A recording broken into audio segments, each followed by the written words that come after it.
Time to win.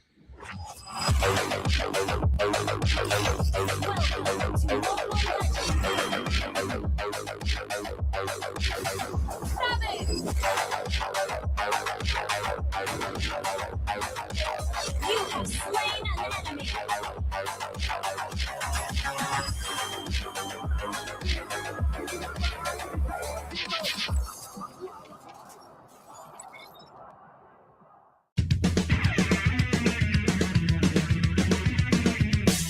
Usapang Meta for today's class. Excited na ako! Meta? May itatagos kaya? Good morning, teacher! Hello class, so matanong ko lang, sa scrim, sino yung madalas nagsastruggle? Ako po, ma'am. Nahihirapan po kasi ako sa shot call kasi isa lang po yung gusto ko tumatawag sa akin. Teka class, tama. Importante ang comms, mapa in-game or relationship, di ba? Relate ka, ma'am? Secret. Anyway, next question tayo guys. Tingnan nyo itong draft. Sino dito yung nag-overcommit sa top lane? Uy, naku! Parang support ata yun, ma'am. Ay nako, bagsak ka sa counterplay. Huwag ka kasi clash ng clash kapag hindi ka pa crush. As de para iwas crush! Plus 5 points ka sa hugot, ma'am. Okay. That's all class. See you tomorrow!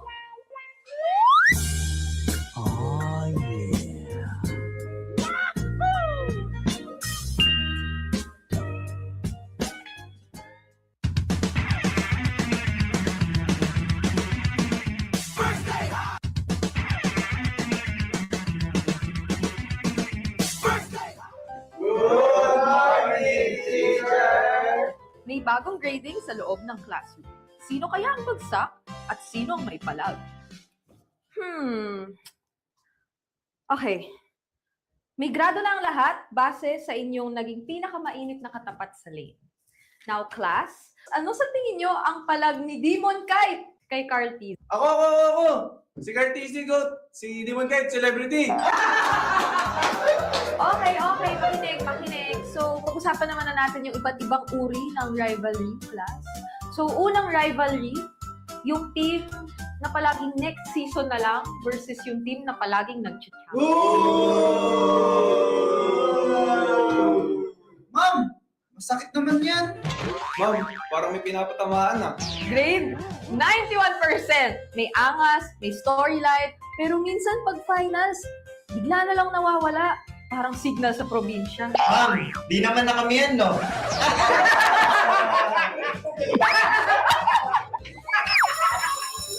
that's all class. Don't forget to study your rivals kasi next week I graded Reputation Master State.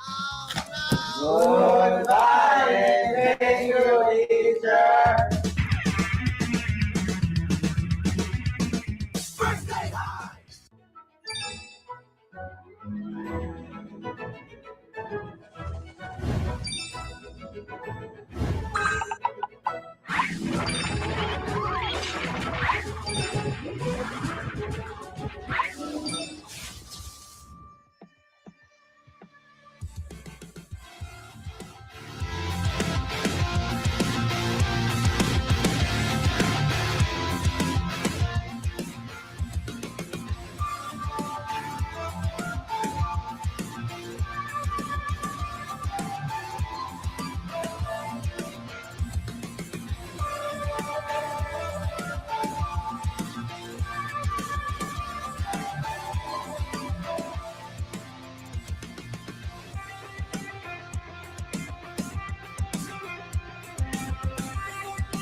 17th season of MPL Philippines is brought to you by the following sponsors. Infinix, the official gaming phone partner, the power behind every Madlang gamer. Smart, the simply reliable connectivity partner of the MPL. Our partner in esports, Clear Men. And our strategic partners, TT Racing, Ferry, and SIP. Don't miss any MPL action by following our official Facebook and subscribing to our YouTube channel. Follow MPLPH on TikTok for more content. Experience the lakas ng Pinas of MPLPH Season 17 live at Victoria Sports Tower. Grab your tickets now via the official MPLPH website. MPL Philippines is monitored and supervised by the Games and Amusement Board.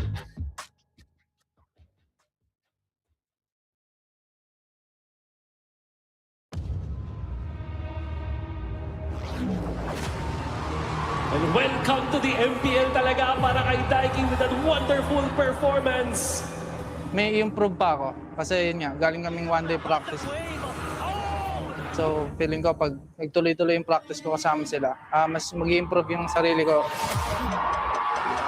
At nakita natin kung gaano kabilis inubos ng Falcons ang mga miyembro ng Onyx. Wala naman akong kailangang patunayan kung bakit tinanggal ko yung TC para magkaroon na rin ako ng sariling pangalan.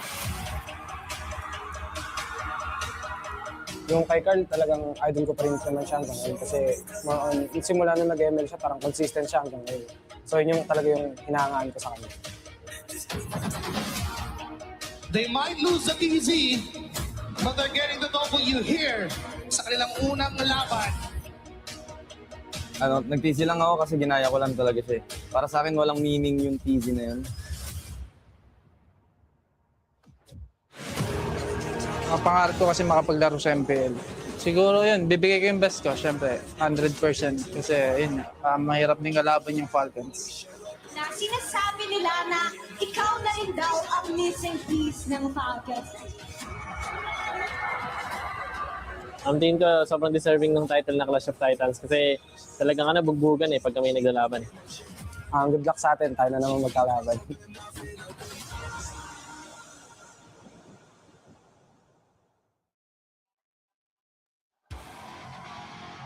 The Titans have returned. This is the star match of the day brought to you by Smart, starting with Team Falcons. The anchor in the EXP lane, the Filipino cannon, Flap.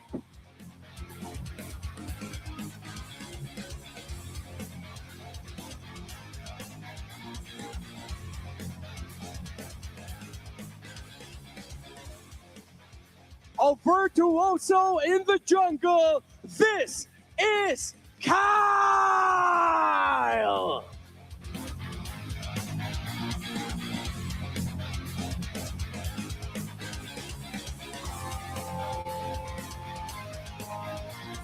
The lean, mean KDA machine, Haji!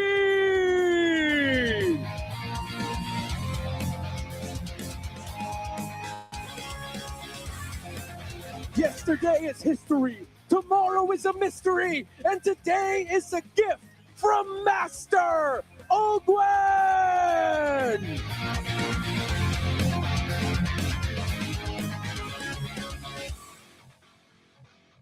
Oh, you know who it is, Bulletproof Super Marco!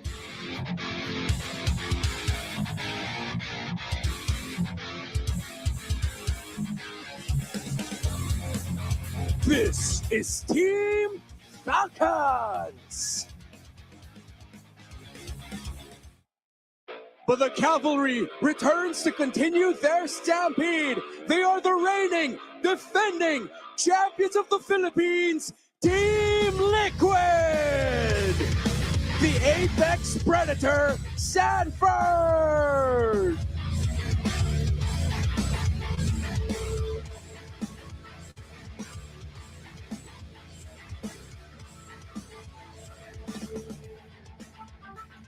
First name greatest, last name ever, Carl Tizay!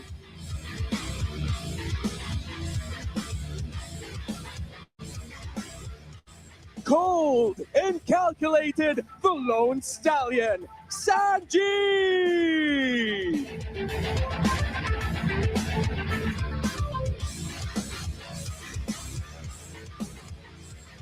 El Daddy, JP!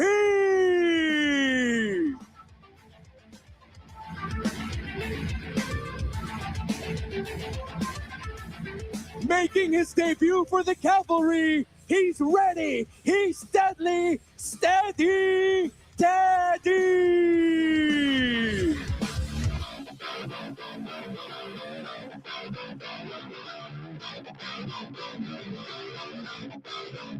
Team Liquid Philippines!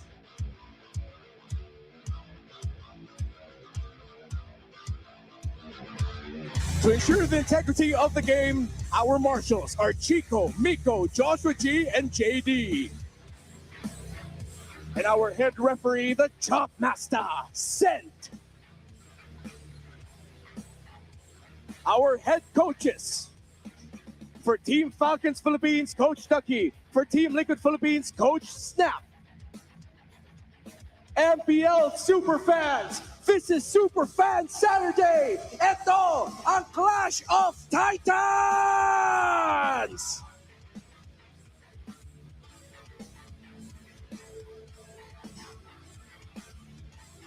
And that is how you open a show. What an entrance for both of our teams. Talagang ramdam ang kaba at excitement here at the MPL Arena dahil sasalubong sa Super Fast Saturday ang Clash of Titans. This is your very own Odin.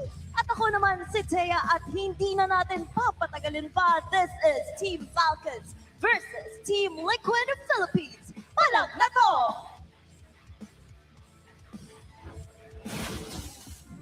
Magandang hapon sa lahat ng sumusubaybay sa MPL Philippines Season 17. Narito na tayo sa pangalawang araw ng pangalawang linggo ng ating liga at sisimulan natin ang araw na ito sa tapatan ng Clash of the Titans. Kami ang inyong makakasama para sa hapon na ito, Uwomi pa rin, kasama si Hans at si Midnight. At para naman sa ating English panel, Naisu, kumusta kayo dyan? We're doing great. It's me, Naisu, Brigida, and Renmar today to bring you the action on the English broadcast. We'll be joining you guys later.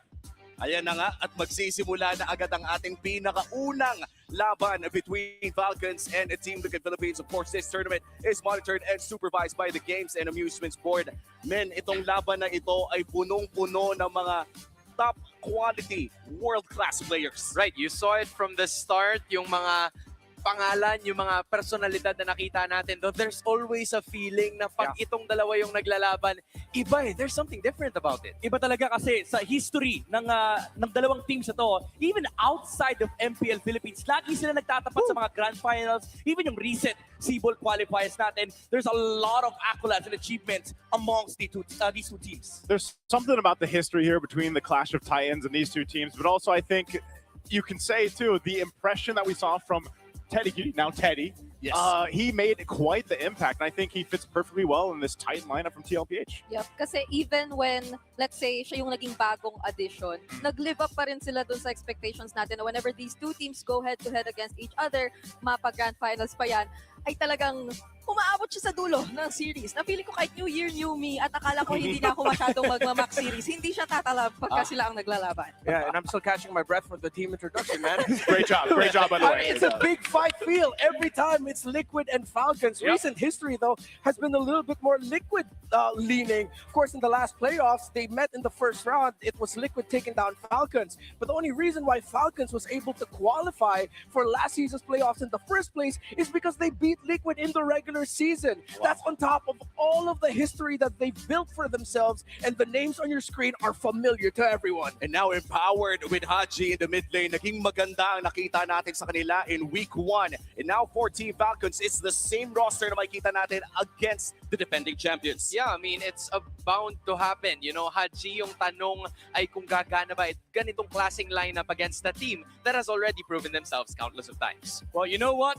Refresh din ang kailangan ng Team Liquid Philippines. Now with Teddy being on the playing field. Even last week nakita natin, no, yung reset for Team Liquid, ang daming doubts, ang daming tanong kung kaya ba nilang perform Pero sabi nga nila, wala silang pakialam sa pressure. They will just play their game. They will stampede through anybody. And that's the mission for today. Do it again against Team Falcons. This is a chance for everybody to see that regardless of who's playing in the gold lane there, I think it's still that strong Titan team that we're used to seeing, the Liquid Stampede from Team Liquid. Because you still have, as you know, Renmar's put before here on the English broadcast, you still got the 4 horsemen there. They're a cornerstone of also just making this work. Carl TC and Flap through the years, of course, they were teammates for a good amount of time, won their first World Championships together. But now it's just been this friendly, healthy rivalry between these two because of the bond that they shared and the multiple big, pretty much history-setting matchups that they've been part of together when they went up against as competitors. Yep, and buti nga nabanggit mo, no, Renmar, yung healthy na rivalry ang meron ng dalawang to. I might even just say na itong dalawang players na to ay talagang pinaka-healthy na rivalry sa loob ng MLBB Esports dito sa Pilipinas. To the point na ang pinaka-issue na natin dito, not even an issue, kumbaga pinaka-topic natin dito is just dropping the TC. There's nothing personal between these two, only business in excellence in the international scene. Yeah, gusto ko nga yung binitawang linya ni Flap kanina. For him, walang meaning yung TC. It's just the part of Team Falcons that they will discover their own identity, their own roadmap. And I feel like with Team Falcons, they are doing that in this season with this reset. Kumbaga kalimutan na natin yung history, yung kanilang local showdown, yung international showdown between these two teams. Everything that matters is who wins this match. That's true. And for the former TC Bros na ngayon naman ay magtatapat na naman sa ating Clash of Titans para sa Week 2, Day 2, kailangan na rin natin malaman kung ano nga ba yung mga kailangan gawin ng dalawang teams na to. Bisitahin natin ang ating Infinix Keys to Victory, ang The Howl. Ating analyst, please take it away. Well, Liquid Philippines, and also emphasis sa kanilang XP laners. Huwag nilang kakayaan na makuha ng Team Liquid Philippines ang turtle control dahil sobrang importante na mapigilan nila dito yung Stampede. Renmar mentioned it yesterday na parte na ng river control ngayon yung pagsama ng mga XP laner, and I feel like that is gonna be very true for Team Falcons. How about Team Liquid, Renmar? Yeah, that's why for Team Liquid it's simple. You gotta stop Flap's early game connections with the rest of the Falcon. Make sure that he wouldn't be able to get to the comfortable spots in the river, in the bushes, and in the jungle. That sets up tempo for Falcons. While it's easier said than done in MPL Philippines, but it holds true. The team with a better draft will win each game. I feel like these two teams are so good that at this point, even if it's a bad draft, it's going to be really difficult to make that cross, man. You have to win from the picks alone. Yeah, and it's really hard for both of the coaches here considering na sobrang experience na rin ang mga coaches na mapapanood natin sa araw na to. And of course, to supply all of the stats at yung mga binabasa din natin dito, nandito na yan sa ating XPad 30E. Ready to level up your game and your grades? The best students don't just study hard, they study smart. Actually, that's right, because you can meet the Infinix XPad 30E, the first true education tablet in the Philippines. It features an 11-inch FHD plus big screen, an AI tutor on tap, and over 120,000 free courses. Yeah, oras na to make learning easier and a whole lot more fun. Get your Infinix XPad 30E, your easy learning and smart button. Solid, no? Nagagamit natin sa stats dito at for sure magagamit din ng ating mga estudyante. And surely, no, madali din mahanap kung saan nga ba mabibili ito. And so far, para sa ating pinakaunang laban ngayong araw to, it is a triple header. Guys, before we head on to our Smart 5G ping test, handa na ba kayo? Handa na po, Direk. Hindi na oo. Same. Hindi na oo. Parang... Sound effects. Yan yung sumpa kasi ni Brie. 3 games. Ready na ako sa 9 games, mga kapatid. At, Handa na kayo, handa na. Hey, we're slowly disproving that. Yes. Yeah. As it stands, lahat ng 3-game series, nandun kami ni Naisu. Yep, sila. This season, nalipat ata sa amin. well, we're about to find out ngayong araw na ito. This has been such a fun experience with the English panel. Maraming salamat sa pagsama ninyo sa amin dito. Bago tayo magsimula, ibisitahin muna natin ang Smart 5G ping test. I love you. Anong masabi ko sa laban namin, ang tinaguriang Clash of Titans? Masaya. Bigyan namin kayo ng magandang laban. Tsaka babawi kami sa kanila kasi tinalo nila kami Sibol. Tsaka pasabi ko pala kay Teddy Cutie, good luck sa amin. Masabi mo sa mga nanonood, Pops? Ha? Sa mga nanonood? Sa mga nanonood, enjoy lang nila ang MPL. Daddy D o Daddy J? Hadje o Sanje? Pili. Birds ako, birds. Birds, nice one, Pops. Nice pili, Pops. Ikaw pa rin. Ikaw pa rin, mahal, Cho. Baby ko. Uy, sama ako dyan! Nilalaro nyo. Ay, hindi mo pala yun. Hello guys, debut game ko sa TLPH. First match kalaban namin Falcons. Sobrang saya lang guys kasi nandito na ako sa big stage ng MPL. Kaya solid. Masasabi ko sa sa fans ng Team Liquid, patuloy niyo suportahan yung Team Liquid. Patuloy niyo ako suportahan guys. Maraming salamat. Thank you so much. Yung preparation ko sa gold lane guys, nag-prepare ako para sa sa laning na kasi malakas din ka-laning si Super Marco tsaka veteran na rin kaya pinag-practicean ko talaga yung laning ko. Feel ko po na makakalaro po sa MPL stage kasi sobrang saya po kasi big stage. Pinakamalaking stage sa MLBB kaya sobrang saya at sobrang exciting.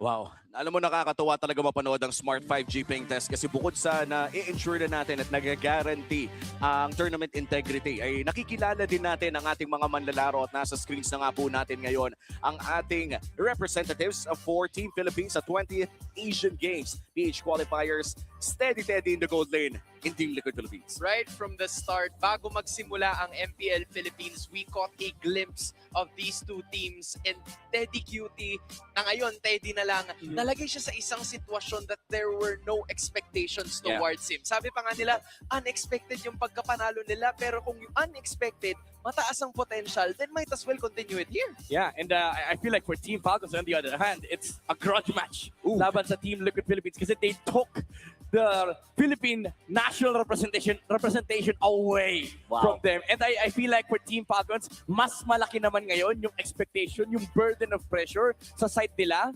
Kasi again, itong historical showdown na to, it's the Clash of the Titans and you have new representatives here with Haji coming in for Team Falcons. Kumbaga welcome Haji sa Clash of the Titans. And sa paniniwala, sa perspective ng Team Falcons, guys, nakaisa na yung Team Liquid, kami naman. Oo, and kung maaalala natin, even before Team Liquid's road towards the Golden Road ay Team Falcons ang nananaig internationally. Sila ang unang nag-world tour at ngayon na nagbalik na in, I think both of them in their forms na matatawag natin close to their prime. Ay makikita natin in another best of 3. First time ever dito sa ating Season 17 of MPL Philippines. By the way, Midnight, blue side, Broken Walls ang pinili ng Team Falcons. At para sa mga hindi nakakaalam, sa Season 17 po ay home team na ang pumipili ng mga ganitong klaseng detalye, no? Yeah, you can pick your side priority and you can also choose the map which plays into the drafting strategy kasi may mga comps na talaga nagte-take advantage. But I'm quite surprised na yung Team Falcons, ang pinili nila dito ay yung Broken Walls. We have called this map sort of like the neutral map kasi parang wala masyadong advantage na nabibigay yung mapa. But recently, teams have started to pick it up and I feel like either they just choose to have a sort of peaceful map or there's a strategy behind it. Alam mo yung peaceful map na yun, parang ang mangyayari dyan, isang beses din lang naman natin makikita dahil sa pagkakaalam ko isang beses din lang talaga lalabas ang isang mapa. After you choose it, mawawala ito sa pool. And pag umabot ng Game 3 ay ira-randomize na nga ito sa dalawang natitira. And sobrang excited ko, Midnight, kasi magkakaroon na ata ng mga new changes na nasa advanced servers na na silip-silipin nyo na lang dahil sa ngayon ay kailangan na natin mag-focus sa Game 1 ng ating pinakaunang Best of 3 series sa ating triple header. Clash of Titans agad. Box sa first pick para sa Team Falcons. Balik-tak jungle na naman tayo dito, pare Goy. Wait dude, iba yung nakita natin from yesterday. Kasi kadalasan, pag bukas yung Valentina and you initially get to pick it up. Pero nagbago ng shift dito ang Team Falcons. They went with a backsha. Mabilis ang sagot ng Fredrin and Kari for the other side. So we're expecting na marami tayong utility team fight sa makikita sa laban na to. Yeah, I think both teams understood the assignment. There's no space to farm here. It's all about early game control, tempo in the river, and of course, scaling towards that late game. We all know how capable Super Marco is with this Claude, but we've also seen the potential of Teddy. This time around, di nga lang makakapag-MMR si Teddy kasi yung Claude ay nasa kabila. But for Team Liquid Philippines, this is a lineup that they've used time and time again. Uulit-ulitin nating babanggitin tong term na to, yung nare-refer ni Wolf na Exodia. It's basically an early tempo trio mid that will be able to provide space for both the EXP and the gold laner to have sort of like a space in the mid game para makuha nila yung timing sila, para makuha nila yung farm, and then transition that into the well-known Stampede. At dito rin naman kasi talaga malakas si JP. No? When we look at JP as a roamer, by the way, finals MVP of last season, ay napakalakas talaga niya sa mga early game-centric heroes na kahit walang item ay napakasakit. We're talking about the Hilda, it's to a certain degree yung Jawhead. But this time around, mukhang Khalid ang kanyang gagamitin para sa game number 1. And sa aking nakikita dito for Team Falcons, wala pa silang roamer pick na kayang sumabay sa Khalid na ito. Yeah, maybe the Cho. Wala dito kay Master Ogwin. Anything that has a way to cancel the Khalid is a must, honestly, for Team Falcons. Para at least makalaban naman sila doon sa early aggression ng Team Liquid. Yeah, it feels like another thing are those XP laners na magiging importante din para sana sa Team Falcons. Kasi again, you would want to have Team Liquid Philippines choose an option na magiging pabor doon sa Valentina. Given na sobrang dami niyang pwedeng kopyahin dyan, but an extra one wouldn't mind. Yeah, I feel like they understood as well yung K2V na nakalatag. Kasi alam mo sa totoo lang, Team Liquid, most of the time, if Sanford feels like playing a hero, they will pick it first space. But they understand the XP matchup is very important here, especially against Flap. Flap na lang walang TZ, okay? Yeah. And si Flap kasi, matagal na to, history na to, na siya yung type ng XP na kapag binigyan mo ng winning matchup, he will control the river. Team Falcons love playing the mid lane alongside the EXP. And I think very evident ito during Season 13 of the Grand Finals between Liquid Echo during that time. Kalaban din ng Team Falcons. Flap, to a certain degree, nung mga iilang laro ay hindi siya nabigyan ng mga favorable matchups, doon natin nakita na medyo nayayanig ang Falcons during that Season 13 Grand Finals matchup. Pero ngayon, 4 seasons after, na magtatapat na naman ang dalawang XP laners na ito, ay mukhang tatanggalan pa ng options ang parehas. At sa lapu-lapu taken away, secured ang Farsa. You know, I was about to say na medyo naging risk yun. Kasi initially, if you want to provide the winning matchup para dito kay Flap, you'd at least prioritize a bit of his hero. But over the years, mas natutunan na ng Team Falcons while Flap is there to pick a hero that not only suits his playstyle, but also the entirety of the system. Going back sa Exodia statement na sinabi mo, so now, they banned out the lapu-lapu, they don't want to give it to Sanford, and then pagdating dito, pwedeng si Flap ang mag-set ng pace towards that XP lane matchup. Yeah, they could get heroes like Yuzong, yung Lapu nakaban na, maybe the Phobius para kay Flap. But again, if you look at the draft, Team Liquid, they understand that Sanford has to get the absolute last pick. He needs to get the winning matchup para hindi magawa ng Team Falcons yung normal and typical rotation nila na yung XP laner ay nagpupunta ng mid before the turtle fight. So you need to get a stable XP laner here for Team Falcons, and there goes the Phobius. Glue is open para kay Sanford and maybe even the Arlot, honestly. Oo, and sabihin na natin kahit ba napakadaming dash ng Arlot plus the carry, Arlot pa rin ay Sanford yan kung sakali. Or Yuzong. Oo nga. Kahit may Valentina sa kabila. So like those three are, I would say, the best XP laners to fit into this last pick. Yung Glue, yung Arlot, Yuzong. Maybe a contemporary Alice.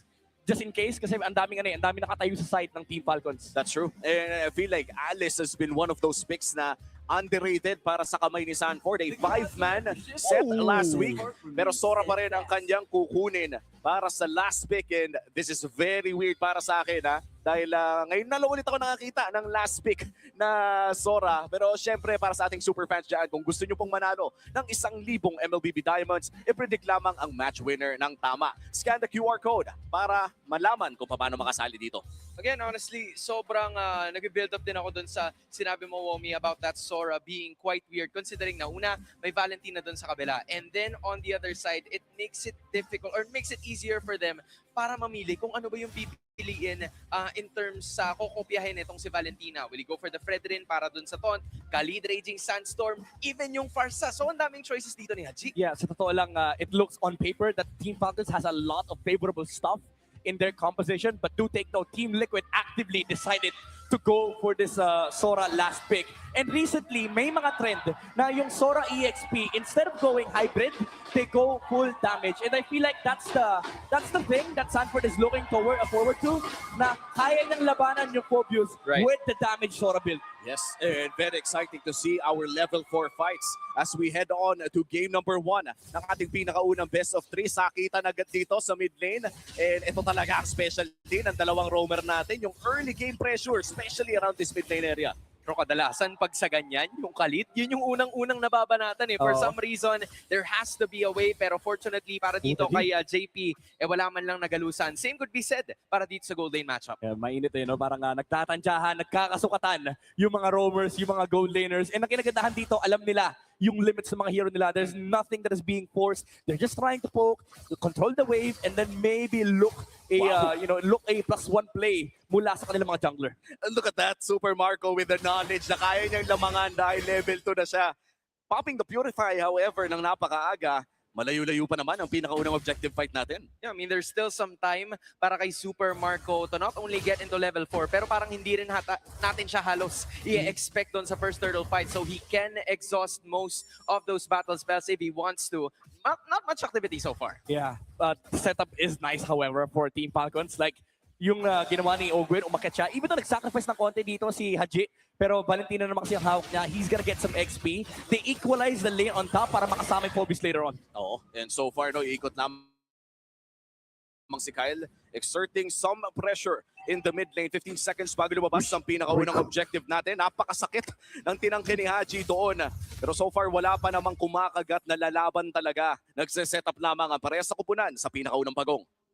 They're right there sa may gold grab. Both of them putting themselves in a position para makuha itong pagong na ito. 75% health. Flap, Kyle, Ogwen nakapwesto na. Carl, JP, and Sanford din nakapalibot lamang. Pero ito na si Flap, tumatalon-talon. This is also going to be doing the same. Pero hindi nila focus ang circle. Ang focus nila ay babagsakin na iba sa mga members ng Team Liquid Philippines. And Sanji is going to be going down next.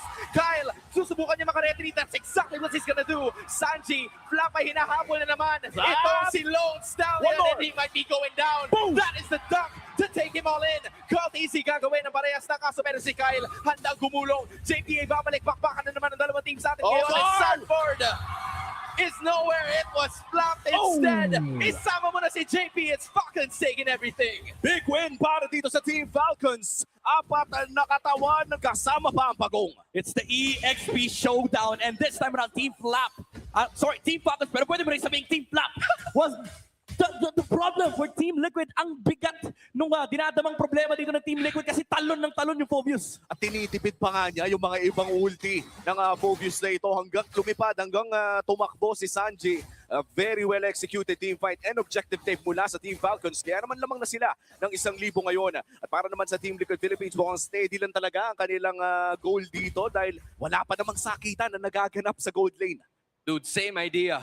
Para sa dalawang gold laners nitong Team Liquid, you're gonna have to wait for them for a bit, pero hindi na paghihintayin ng Team Falcons. Si JP dahil kitil na naman ang kanyang buhay. Kyle TZ and Ogwen nakafocus sila ngayon dito sa purple buff. Early invades na nagmumula dito sa Team Falcons at gusto pa ata nilang lumaban. Ayaw pagpahingayin si Carl TZ. Low HP on that retribution na makukuha naman ata ito ni Carl. Mag-i-invade, pero nahihirapan na ang Liquid. Let me just say, they're not pulling punches here, Team Falcons. They're doing every trick in the book that they've known for the past 6 years. Kyle, not even using retry. Pinaretry niya lang si Carl TZ para makuha niya lahat ng mga green camps ng Team Liquid. Kasi alam niya kapag hawak niya pa yung retry, hindi nako-contest pa yung Fredrin. Wow, and so far, no, aabot naman ata yung retribution ng dalawang jungle natin sa upcoming second turtle fight midnight. Kaya bang lumaban dito ng Team Liquid? Should they fight in this next turtle? It's honestly very hard. Sanford has to have a good opening. Kanina nakita natin na shutdown niya yung Valentina, but he has to deal with the Baksha and the Phobius. Yun nga, minamatahan pa siya ni Ogwen sa pagkakataon nito, pero papalag-yata ang Team Liquid. Unfortunately for Ogwen, he's gonna be the first one taken down. JP mag-heal. Carl TC nasa kalagitnaan ng mga members ng Team Falcons, pero Carl is gonna be going down as well. JP, ang susunod na yata dahil sa pagdakdak ito si Flap. Sanford, buhay pa. Flap takes another life. Oh wow, 5-0 and 1 for Flap.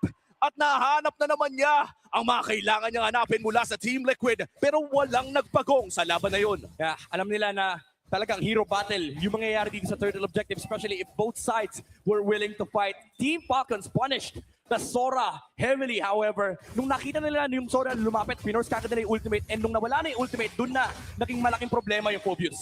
Guys, we were talking about this kanina, the best matchup possible para kay Flap, at ito yung nagiging resulta ng laban na yun. Halos 1,000 lang naman ang kalabangan ng Team Falcons, but for Liquid, gusto nilang lumabas sa pagkakataon na to, pero si JP medyo na burst down, makakapag-heal naman ng konti. Eventually, he's gonna be taken out of the team fight. Carl TC, Sanford, at si Sanji nagbabato ng mga feathered airstrike sa may punta likuran. Aabutin siya ni Flap, matotot ng konti. Ogwen's gonna do the same, and Haji, the rest of Team Falcons zoning out Liquid. Yet another objective secured para sa Team Falcons, and Flap DZ is looking unstoppable. We've seen this time and time again, the macro versus the stampede. Team Falcons, they don't do anything unnecessary. Kung kukunin mo lang yung pagong, kukunin mo lang yung pagong. Kung mangzozone ka lang, they don't need to go the extra mile. They take every little bit that they can away from Team Liquid. Pero mukhang magkakaroon ng 1v1 dito sa taas. Masyado nang makunat si Flap, pero may team fight sa baba, pare. At hindi, tatakas lang, pre. Walang unnecessary talaga eh. Parang, hindi, wag na. Napabagsak na eh. Wala na, Bagsak nakuha yung na Tore, yung wala Tore. na tayong kailangan gawin doon. Libre na eh, di ba? Sabi ni Kyle, okay ni Tore. Okay, out na. Disiplina. Alam mo yung nasa harapan mo na eh. Nandun na.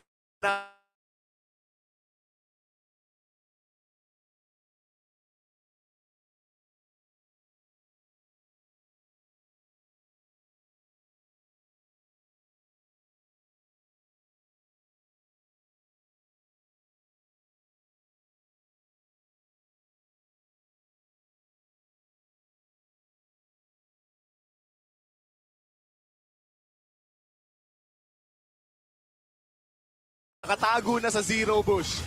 Pero biglang nag-U-turn. Very concerned about making any unnecessary moves kasi any mistake that they show to against Team Liquid, they will punish. Yeah. And we've seen this time and time again, Team Liquid, kahit malamangan mo ng 5,000, 4,000, the moment na magkamali ka sa isang team fight ay kadalasan, yun talaga nagiging paraan ng Team Liquid na makabawi. And so far, wala talaga masyadong nangyayaring laban sa ating mapa. Yeah, those were the gaps that they were looking for from the start. Sanji, ginamit niya yung wings by wings niya kagad as soon as makita niya itong si Kyle. It's gonna be difficult for him to find his position, so hihintayin nila na magkaroon ng cooldown na yon bago nila i-approach itong susunod na pagong. Full skills, full battle spells, that's the must for both of these teams. And correct me if I'm wrong, Midnight, hindi pa natin nakikita na sumasama si Teddy sa mga team fight na to. I think for TLPH, that's the correct response. Steady lang talaga dapat yung gold lane kasi kapag napatay si Teddy rito, that's a big momentum shift that is going to be favorable for Team Falcons. Kaya dapat kalmado lang ang TLPH. Oh, wow! There was a kill! Si Teddy hindi na masyadong kalmado dahil isa ang bagsak sa Team Falcons ngayon. Ngayon sila pupurga. Papalaganan nila. Walang iba kundi si Flap ng mga kataas by using that flicker. Cal's gonna be doing the same. Pero masyadong makunat ang backsya na ito. Super Marco already taking the minions down, but one casualty is there. It's a big casualty. They took down the Hilda. They will lose River because of this. And now TLPH, they have Lord momentum. Walang Tortoise Boy Sons. Si Kyle, they have to wait it out. And because of this, yung space na nakuha ng TLPH, look at this. They're maximizing. They're pushing out the waves. They're forcing Team Falcons to defend. And now, they get the River back. And this was the first time na sumama si Teddy sa isang team fight, already getting his first kill of the game 8 minutes in. Team Liquid Philippines ngayon, they're still behind by 1,000. Pero katulad na naman ng sinabi ni Midnight, ay kaya na nilang hawakan yung Lord area na ito. Tol, yung pagsama ni Teddy, that was the first time, just like what you guys said. Pero sinigurado nila na may kill. Hindi sayang yung punta or yung sama nitong si Teddy at that certain moment. Kasi kung hindi, makikita siya, mako-compromise yung position, and it's gonna be very difficult for Team Liquid to actually assess kung ano yung dapat nilang gawin. Iba din yung patience ng TLPH. Talagang naghihintay sila ng konti, pero Oh no! hindi naghintay! Napigilan ang lipad ng matayog na ibon na Sanji falls to the hands of Team Falcons. Ngayon sila ang nakapalibot sa Lord Pit, our first major objective of this game. Sanford, sinusubukan na medyo bawasan ng paunti-unti itong si Ogwen. Another reset from the Lord. Cal's gonna be coming from the back. At tatamahan niya wala iba kundi si Carl. Hello, Idol! Andito na naman ako! Taking one down for the team, and JP might be falling next sa kamay ni Haji. Wow, what a bait coming in from Team Falcons. Hindi agad sila nag-Lord, hinawakan lamang. How did that happen? parang nag-collapse ang Team Liquid. Again, it's just textbook play for Team Falcons. They've been doing this for a long while now. You bait the Lord. When TLPH shows up, you force the backsha roll. And yung ginagawa ni Flap, dinedelay niya yung nasa unahan. Pina-force nila yung mga skills. And it forces TLPH to act a certain way. Either they choose na i-contest yung Lord or lumaban sa harap kaso kasi papunta na yung backsha. So, yung momentum and yung tempo ng team fight in favor para sa Team Falcons. And ito rin siguro yung parang reminder sa lahat ng mga Farsa players natin, no, na mahirap talaga mag-Farsa. If you are up against a world-class backsha player, parang ganun lang na nag-wings by wings ka at naunahan ka ng gulong, ay yan na ang simula ng iyong kamatayan. Tol, the situation for Sanji is hahabulin siya ni Kyle, Flap, o Gwen. Yun yung tatlong ayaw mo makita. Yes. Tatlong tao. Tapos, meron pang Blazing Do It mamaya. Dagdag mo pa yan. It's gonna be really hard para pumuesto dito kay Sanji in this 10-minute game. Papunta na tayo ng ating 11-minute mark at mukhang chumachani nilang isa ang Lord doon sa may bandang ibaba. Nice setup mula dito kay Sanford at mukhang makakadepensa naman sila sa may bandang itaas, pero patuloy pa rin ang Lord Siege ng Team Falcons. Napakagandang pag-setup ng mga waves at mukhang may shields pa naman para dito sa Team Liquid. At mukhang gagastusin na nila to. That is gonna be the choice. And they are hoping na hindi na nila kakailanganin. Actually, Wow. hindi na nakaapak. Ayun lang. JP, Oh Lord, but then nandun pa rin yung iba sa mga members ngayon ng Team Falcons. Hindi natin makuha energy shields. Kunin na lang natin ang buhay ng isa. And that is gonna be Sanford actually bouncing back from that. Ayaw na niya ng kahit ano pang aktibidades kasama ang Falcons. Oh my goodness, buhay pa din yung energy shields. Nagpakamatay si JP para sa shield ng TLPH. Okay, pumutok na. 11 minutes na rin naman na kasi. And Team Falcons, again, tama yung sinabi ni Hanse, kung di man natin makuha yung energy shields, patay na lang natin si JP. At least we get something out of that attempt in the middle lane. And now you have to wait it out. For Team Falcons, hinihintay nila yung Lord, lilinisin nila yung jungle ng TLPH. And it's actually the cavalry that needs to do something right now. They have to force something. They have to find maybe a walking Hilda na mahuli nila. Tapos mawala yung flicker.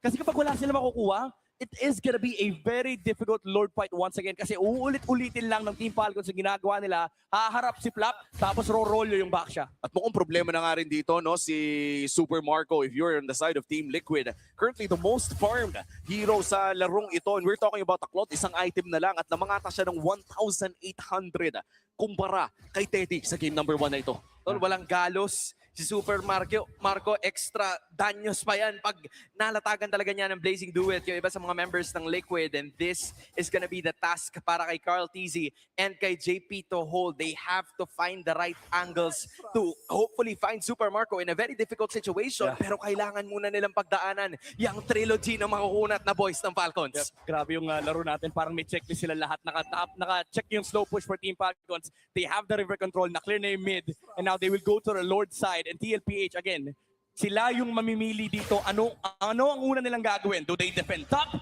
Or do they force something in the Lord pit? Nako, parang pag may nagpakita sa side ng Team Liquid doon sa may bandang itaas ay pwede nang gumawa ng kung ano-anong play ang Team Falcons dito around this Lord area. Dehadong-dehado ang Team Liquid Philippines pero maganda pa rin naman ang kanilang pwesto. Hindi pa rin nataalam ng Team Falcons kung nasaan si Carl TZ. May ideya lamang kung nasaan. Kaya naman binabagalan ng parehas sa kupunan ang paghawak sa Lord na ito. This is the second Lord of the game. Kaya naman malaki ang implications ng larong ito, sa larong ito. Pare, papapagalin lang talaga ito ng Team Falcons. Ayun, humarap si Flap! And papabilisin na naman nila. Just like that, Flap, Sanford, wala makikita sa pagkakataon na yun. It's just too much speed coming out from the rest of the members here for both teams. Kyle. Hawak pa rin. Kyle, looks like they're gonna go all in. No contest whatsoever. If you're not wearing green, you're not allowed to enter the river. The Lord is taken by Falcons. And that is almost all of the objectives present sa larong ito na nakuha na ng Team Falcons. Hindi tayo nagkaroon ng third kill. Kaya perfect third and take and Lord take ang Team Falcons sa larong ito. Clean, precise, absolute perfection mula sa Team Falcons. Mukha lang pinabilis, men. Pinaalis lang yung mga frontliner kasi tinakot nila yung TLPH. And nung nag-back off sila JP at pati na rin si Carl TZ, nag-U-turn na naman yung back siya. Men, kinuha lang yung Lord. And so far, Perfect game para dito kay Kyle. 1-0-11, 100% kill participation para sa first pick back siya na ito mula sa Team Falcons as they head on to siege the mid lane. Meron din silang minion wave doon sa taas at sa baba. At mukhang taas ang una nilang target. Nauna, si Owen at si Kyle, nababagsak na nila yung inhibitor sa may bandang itaas. Tutulungan naman nila ang Lord sa may bandang gitna, pero may taunt na gagawin si Kyle. Easy. Ogwen will be taken down to a chunk of his HP. Flap and Hachi's gonna be doing the same. Pero nalatag na naman si Sanford. Blazing to it mula kay Super Marco ay walang mawawala mula sa Team Liquid. Pero Falcons hindi pa sila titigil. Marco, niraratrat yung inhibitors and that's gonna be more than enough. We got to. Back na tayo agad. Disiplinang malala from Team Falcons, committing all the spells to zone away Eddie para hindi siya makapag-burst down sa team fight na yun. Sanford did try his best to take down Super Marco, but there was the Purify as well as the Wind of Nature mula kay Super Marco. And after nun, kuha lang ng Torre and disengage kagad. Wow, still no casualties para sa parehas na kupunan. After a few minutes now, puro aksyon ang ating nakikita ay wala talagang bumabagsak. Ano bang basa natin dito, Midnight? Again, it is the Team Falcons tempo. Whoa! There's gonna be another one. Fair strike sa likod sa kay Super Marco. Pero si Carl TZ mawawala. Ngayon pulasa na mga members ng Team Liquid pero naghahabol. Wala iba kundi si Flap TZ. Teddy nasa may padalikuran. Sanji ay lilipad and then Sanford gets another kill. Flap making it happen as well. Pero si Atino naman ang mawawala. JP cut ito at least sa Alaya na si Kyle. Kinulungan ang tadhana ng Liquid. Taking 2, not 3 kills even. Super Marco hindi pa tapos. Sanji nag-flicker out pero hahabulin niya ang iba sa mga members ng Liquid, but Falcons got too much. Kumakatok na sila sa pintuan. 10 segundo para dito kay Carl TZ. Predator strike para mag-clear ng mga minions at kailangan na i-rush ito ng Falcons kung gusto na nilang tapusin. 3-3-2. Kyle, medyo mababa yung kanyang HP pero mamalag pa rin kasi si JP ang mababalatan. Another cannon still alive para sa kanilang kupunan. Naglalak target doon sa base. They still have an extra waves, but the Liquid Stampede is still breathing. Sobrang bilis ng disengagement. Alam nila, narinig nila wala nga retry. Lord is spawning in 12 seconds. 10 seconds na hindi pwede kumontest ang TLPH. They might just burst this Lord. And if you look at that previous team fight, Haji, even though namatay na si Flap na wala na yung full views, nabawasan ng frontliner dito ang Team Falcons, kinopya niya yung Sora. Dalawa yung sumozone. Laban kay Teddy. Na-shutdown nila yung carry ng TLPH. Brilliant usage of the IMU at katulad na nga lang ng sinabi mo, Midnight, ay ipaburst na nga ng Team Falcons ang third Lord ng larong ito. Another uncontested Lord. Ilista mo na yan para sa Team Falcons. Dedepensa na naman ang Cavalry. You know, this is a crazy statement game mula kay Kyle. Back in the interview, sinabi niya na, idol ko si Carl, pero kailangan kong tanggalin yung TZ to build my own name. And in this first game, wala pang nakukuha na major objective si Carl. It has all gone to Kyle. What a way to start this off. Oh, at game 1 pa lang to, pare, ha? Game 1 pa. Iba talaga pag Clash of Titans. Ito yung mga moments na pwede mong i-proc yung sumpa ni Bri. Kasi sa totoo lang, ang sarap mag-game 3. Oo, ang sarap talaga panoorin ng game 3 na to kung sakali. And to be fair, men, napaka-entertaining ng tank jungler warfare na to. Sanay na tayo ulit sa mga assassin, pero itong Action Jackson, yung mga tanks na napapanood natin and with the Lord pushing dito sa mid lane, ito na ang pinakamalaking chance ng Team Falcons na tapusin ang larong ito. Conceal play mula sa Team Falcons, naghahanap ng angulo, pero bot lane nata ang kanilang target sa ngayon. That's gonna be an inhibitor taken down for sure. Target ng Liquid ay ang Lord. Sinusubukan nila pabagsakin, pero ito na, kumakatok sa pintuan ng Team Falcons. Slowly locking in, pero si Marco babagsak. Humihinga pa ang Team Liquid. They're trying to at least knock them down. But the lock is gonna happen. Team Falcons, matayog ang lipad to start week number 2. And with that game 1 victory, ang ating opener for day number 2 ay mapupunta sa kamay ng Team Falcons. Busog-lusog sa macro game day mula sa Team Falcons. Even at the last moment, Teddy was once again shut down. Hinarapan lang siya ni Ogwen, man. Hinihintay mag-dash yung carry. And nung nag-dash si Teddy, todo hampas si Daddy JP. And nung nawala yung Claude, sabi ni JP, sabi ni Ogwen, sige, ako na. Oh. And yung pag-last base push natin, nakita natin na buwis buhay na rin talaga ang Team Falcons. Even Super Marco getting his first death doon sa pag-push na yon. But overall, looking at that game number 1, di ko in-expect na parang ang daming nangyari, pero hindi nag-translate directly sa kill score natin. You know what? I agree. There have been some cases here na siguro kung sisilipin natin yung sa Team Falcons, ang dami nila naging kills pero hindi sila yung pang knockout punch talaga. Kumbaga, it's slow build-ups towards getting those objectives. At kahit sabihin natin na yung Team Liquid Philippines medyo kumakapit pa rin. There's still some moments na hindi pa nababasag yung kanilang base. Eventually, when Team Falcons decided na, okay, nasa atin na lahat ng pieces, meron na tayong kaukulang damage, it's about time that we finish this game. Hindi, ganun laro kasi alam mo, yung gameplay and identity talaga ng Team Falcons. Actually, narinig ko to sa isang player at makikita natin si Kyle, without teasing, Kyle as the MVP. Yung playstyle ni Kyle dito with the utility jungler, ang pagkakarinig ko sa ibang players ay ayaw nilang magpalaro. Kumbaga ito yung dadahan-dahanin ka, kapag pwede ka na lumaban, ay bahala ka dyan. Oo, nakita natin parang minute number 1 actually, the moment na nakalamang sila. That 4-1 kill score during the early game was all the signals na kinailangan ng ating Game 1 MVP na si Kyle na literal na pumasok ng para bang walang friendship route sticker. Itong backsya niya sa loob ng jungle ni Carl Casey. Sakto yung sticker nila no? Yung nice try. Nice try. Kasi pag lumaban ka, wala na tapos na eh. Nagmumove on na yung Team Falcons and makikita mo kung paano sila mag-isip even during the objective takes ng Team Falcons, the way they treat this Turtle and Lord fights na para bang ang gusto lang nila mangyari is kapag ginawa natin to, ito yung gagawin ng kalaban. Pag ginawa nila to, ito yung gagawin natin. And it felt like Team Liquid, even though they were trying to force some things, naka-ready lagi yung Team Falcons to actually punish. And you know, this makes total sense kung bakit nila prioritize yung backside in that first phase. You know, kadalasan, first pick, di ba, tihira natin makita yon lalo na sa mga oras kasi palaging nababa yun in that first phase. That has been the system over the course of time. Pero sa ngayon, yung Valentina na minsan pinamamahaya na yung blue one na yun na hindi pa rin nangyayari because again, it varies on the one using it. And this is the mastery of utility junglers na sinabi ni Kyle back then na mapa-utility, mapa-assassin, he can handle it all. And I want to go back yung M5 run ng AP Bre na ngayon naman ay nasa Falcons na mga players natin. This is one of those heroes na sobrang sikat during that era. And rightfully so, isa rin ito sa ginamit ng ating kababayan na nasa Indonesia. Pero isa rin ito sa mga talagang ginamit ni Kyle Casey during that era. Yeah, si Kyle Baksha Saison. Kyle Baksha. Si Kyrie Baksha. We don't talk about iba ba yun? M5 Baksha. Ibang version yan, Pero ibang version. dito mo ma-appreciate yung methodical approach ng Team Falcons. Some would say na parang hindi ganun ka-aggressive. Some would say na it's very safe. But against teams like even TLPH, it feels like it's very hard to respond to kasi may structure may game plan. And even do sa latter portions of the game na kung saan parang pwede na sana lumaban yung TLPH, if you stick to your roles, essentially kahit ano man yung pwedeng gawin na kalaban, nananalify. Yung sinasabi ko kanina na may damage na yung carry, pwede na siyang lumaban. Kanina nakita natin na napatumba nila si Hilda. Men, si The Missing Piece, si KDA Machine, sabi niya, namatay yung explainer natin. Sige, ako na lang yung explainer. Isozone ko yung carry. Wala silang damage. Pagpapatay-patay na ulit atin yung frontliner. Rinse and repeat. And I wanna go back sa mga naging role ni Haji. Has he ever played XP lane in another team in another era? Yun lang yung isang role na hindi niya nadaanan. Actually. No. Actually, oo nga.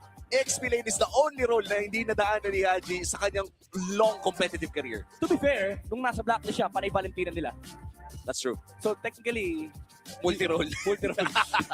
Oh my. And Haji's experience with Team Falcons as well na grabe na rin ang experience international. The team's looking good. If I'm being honest, they were up against our Asian Games Team Philippines, and what a game one to start our potentially 3-game series. Inaayos natin ang ating wording dito. All I'm saying is legit yung kagustuhan ng Team Falcons na makabawi pagkatapos ng pagkatalo nila doon sa Asian Games. Kasi again, as you've mentioned, Team Liquid has been there.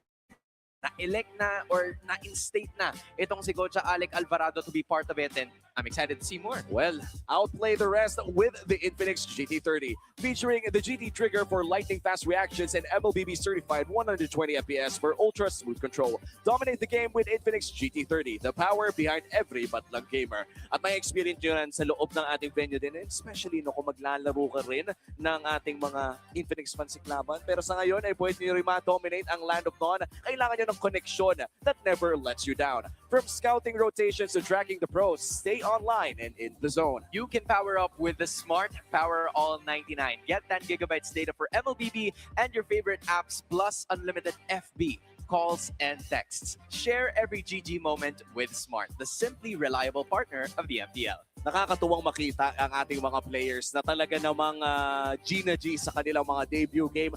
Obviously, hindi naging maganda para kay Teddy, pero surely ay gusto niyang bumawi sa mga susunod nating laro. The clock is ticking and the seats are filling up. Narito na tayo ngayon sa Victoria Sports Tower. Paubos na po ang ating ticket sa bakbakan ng Smart Omega at ng DNC Pro Team ang mamaya. Kaya ano pang hinihintay nyo? Bumili na kayo ng tickets. Nariyan ang ating website. Diyan sa baba. Kunin nyo na. Marami pa pwede gawin dito sa Victoria Sports Tower, by the way. No? Oo, just labas. Diyan lang sa labas po yung ating mga partners, ang ating mga sponsors at iba pa. Ang dami nating pwedeng gawin. At isa rin sa mga pinakamasayang gawin dito ay, syempre, magpa-picture kay Hans. Bakit naman sa akin? Tama. Pwede naman. Kasi, ganito pala yung feeling nun, no? Usually kasi ako yung nag-uumpisa lang ganun. Oo, ikaw yung pasimuno eh. Wala, Sabado na kasi. Wala ko rebat na. Sabado na kasi, Super Fun Saturday eh. Oo nga pala, di ba? Bakit nga ba tayo nanonood sa MPL? Sabado na kasi. Well, Sabado na rin naman. Bakit di natin kamustahin ang ating MPL Arena? Pumunta na muna tayo sa ating host. Truly a clash of titans. Mainit ang bawat kupanan after ng dikdikan na labanan on that day 1 din. Talaga namang, Thea, ramdam na ramdam ko ang init dito sa MPL Arena. Super fast, mag-ingay! Alam mo, Thea, dahil mainit din ang ating community, why don't we get some uses sa ating mga super fans? For Team Falcons, alam ko merong rarampa dyan no? This is our new segment. And of course, hindi magpapatalo ang TLPH super fans. We have 2 super fans here para sa ating rampalag. Starting, of course, with our super fan, number 1 from Falcon, Dion!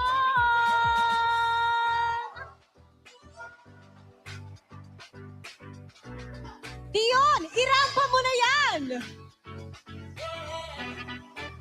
For our super fan, number 1 from Falcon, Dion, she's gonna show you how it's done.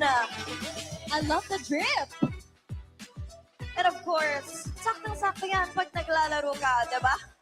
Diba? Naka-boots siya, pero napakaganda ng kanyang hoodie. Dion, I love your rampa, pero I believe hindi rin naman magpapatalo ang Mima ng lahat. It's Mima Cars for Team Liquid! And of course, for Mima Cars, she's gonna show you her roar!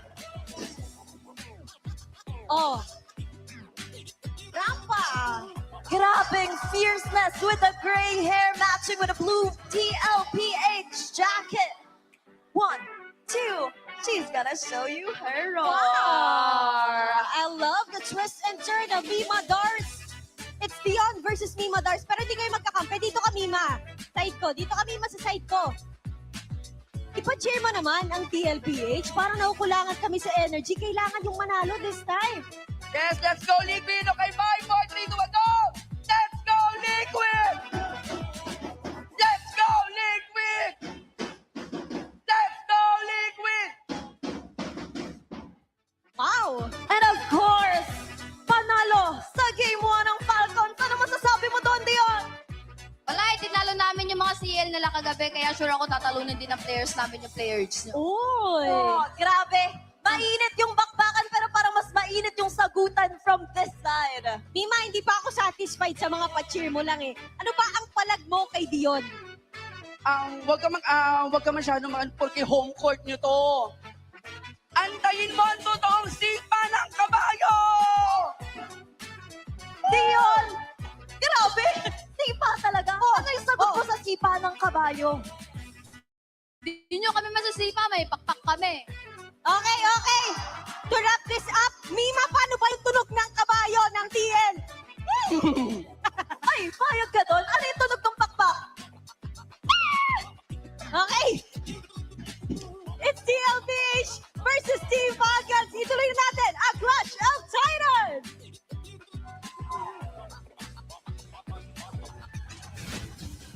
Buhay na buhay ang ating mga community leaders and of course ang ating community, ang mga super fans na present para sa araw na ito. Gusto ko yung part na sound effects na lang ang dalawang community leader natin. Hans Galleria nga po pala, Makati. Unang round ko, bibigay ko siguro kay Mima kasi ano talaga iba eh. Kumbaga veteran is in the game eh.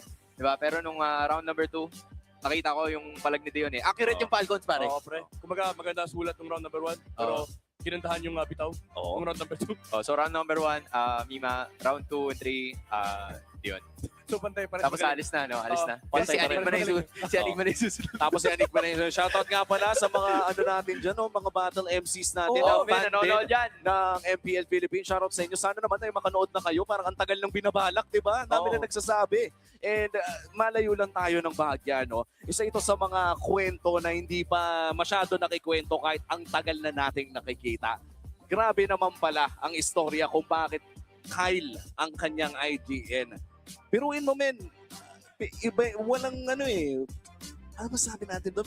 Pinanganak ka na ganyan na Michael yung pangalan mo. Tapos ang sabi ng lola mo, Kyle ka. Oo, okay. Hindi ka pwedeng umindi. Eto, men. Meron kasi akong ano dyan. Yung isa sa mga bagay kung bakit yung mga tao ginagamit nila yung second name nila kaysa sa first name. Pag tinatawag sila ng lola nila. Kasi kapag ginamit daw yung first name, tapos madalas daw umiiyak or nagkakasakit daw yung bata, yung second name na lang. Tapos pag doon hindi nagkasakit, sige, ano lang yung tawag natin. Kumbaga, substitute. Oo, substitute. Ikaw ba, binago ba ng iyong lola ang iyong pangalan nung bata ka? Hindi. Kasi fortunately, hindi ako sakitin. Pero ito, men. Ito, sure. Hindi talaga nagkasakit to, pare. Oo. All out to. All out talaga. Nakita natin kanina, naging maganda naman ang kanyang performance. Sadyang hindi lamang naging kanais-nais dahil masyadong mainit si Kuya mo, Kyle. Pero ngayong game 2 naman ang pipiliin ng Team Liquid Philippines ay surprisingly ay same side, red side na kanilang pipiliin. Pero ang kanilang map of choice ay Flying Clouds. Yeah, I feel like for TLPH, maybe they go back to the drawing board. Marami na talagang questions that we have with that last pick Sora mula sa TLPH. And when it comes to their late game performance, hindi naman ganun kasama. Kasi ano naman kumbaga palag pa rin naman si Teddy. Yun nga lang na shutdown siya. Pero steady yung gold lane ng TLPH Oo, yun naman talaga yung naging I would say, yung factor na nagustuhan ng tao tungkol dito. Again, naman matutunghayan natin sa game number 2 kung paano nga ba magpapatuloy ang ating Clash of Titans. Hindi na malalaro ang Fredrin at Baxia. Mukhang pinipilit ni Coach Snap na magkaroon ng assassin matchup ang dalawa. Pare, sabi ni Carl, tama na yung macro, tara, pagalingan tayo. Pagalingan na lang, men. Alam mo, isa pa sa mga naalala ko lang, parang walang nag-pick nor nagban ng Marcel in that first game. Weirdly enough, kasi yun yung isa sa mga nababanggit nyo na pinakamalalakas na mga heroes in the game and then all of a sudden, wala siya in the Clash of the Titans. That's true. Feel ko kasi si JP at si Owen, sila yung mga classic roamers talaga. Kung ano yung meta, kung ano yung top roamers, yun yung lalaroin nila Mga vintage. Oo, mga vintage roamers Kumbaga parang yung Marcel, mga Wembanyama na yan Yung mga Hilda, yan yung mga Shaquille. Mga Olay Jawon, gano'n. Laro ang pumaposte. OG kasi sila Pero diba, vintage roamer, yung top 1, top 2 sa, kanina diba nakita natin, Hilda at Khalid. So feeling ko, this time around, baka hindi maiba. But it's still Valentina, they go for the Zushin. Medyo, correct me if I'm wrong, Midnight, para bang ang hirap mag-Zushin kapag nagkaroon ng assassin matchup dito? Hindi ba parang ayaw nga ng Zushin yung mga likes of the Hayabusa o mga Joy? Pero kasi ang hirap din ang hirap din i-insert nung mga ganong klaseng jungler ngayon. Kasi nga, super aggressive mga roamers in this meta. Like you have the Hilda, hawak na ng Team Falcons yung Khalid. So I think they're confident to pick up the Zushin. It's also blocking it away from the hands of Sanji. Pero nakuha lang nila yung better mid matchup with Eve. Pero essentially, limited din yung jungle hero pool dito ni Card kasi yung Suyo ay medyo nakakailang din laruin in front of the Zushin. At mukhang no choice carry na ata ito, no? At this point, looking at the state of the gold lane meta, pare. Kapag may clone yung kalaban mo, best case scenario ay may carry kang hawak. Pero hopefully we see something new. But obviously ang expectation natin dito ay carry. 2023 meta to eh. 2020 brings back memories eh. Pre, 2023, umay na tayo. Pero wow! They're gonna go for the Harif instead. Thank you so much, Super Marco. May balak na iba ang Team Falcons. Parang, I mean, nababad na kasi sa utak natin yung Claude carry every single time, yun yung madalas eh. But again, Harith probably gives them a bit more flexibility para may room sila to move in towards that real-world manipulation and yung galaw nila with the glorious pathway. That's actually right. Kasi ang idea dito for Team Falcons is if you pick the carry, you have the scaling potential but you're locked in by the Eve and the Hylos with the glorious pathway, the real-world manipulation. With Harith, it's a much different story. Yes, you do have a late game problem kasi yung Hylos pwede kang harapan, papababayin yung attack speed mo. You do have the burst against the Claude, pero fighting into a late game lineup ng TLPH is kind of dangerous, but there is a higher mid-game tempo with this Harith compared to the carry. That's true. And building from the Khalid, talagang maganda ang balak dito ng Team Falcons. Early game pa lamang. For Team Liquid Philippines, however, mukhang magtatanggal sila ng mga XP lane options para dito kay Flap.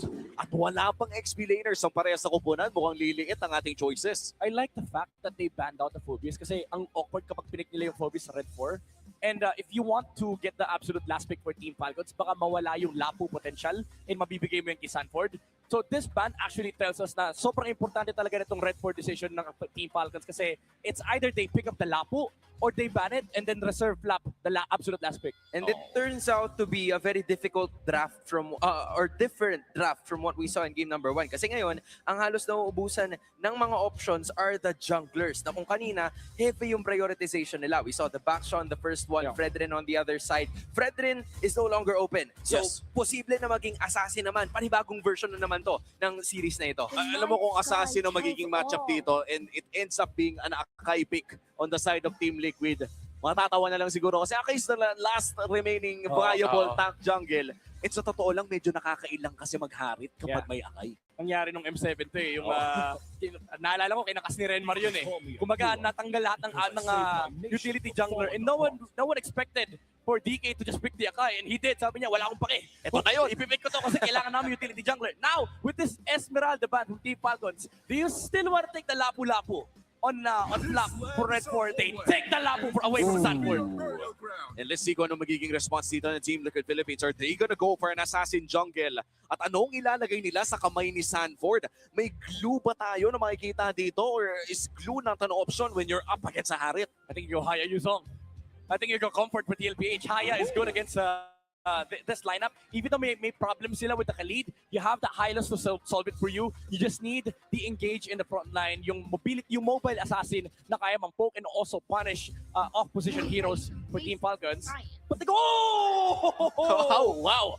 Harley locked in para dito kay Carl TZ. At yung Yuso na It's been a while, my friend. It's been a while. Last time he picked this, I believe it was in M7, it lost. Pero at the end of the day, it is still the apex predator on this Yuzong. And is this the first time na nilaro ni Carl TZ ang Harley na ito sa MPL Philippines? Pare, huling laro pa ata yan, M2 pa. Oo nga pala. I mean, you gotta give props still to Carl TZ kasi sa puntong ito, ang dami niya ng mga nilaro na jungler. Sumabot pa yata tayo sa punto na nag-Brody jungle siya. And again, that's you know, a chapter na parang may usok kailangan mo ng hipa ng may hipa. Hindi lang vintage eh.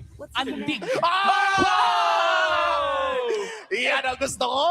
Ito rin history is in the making, ladies and gentlemen. Ito yung isang hero na matagal nang kinakaayawan ng Team Falcons kasi laging work in progress.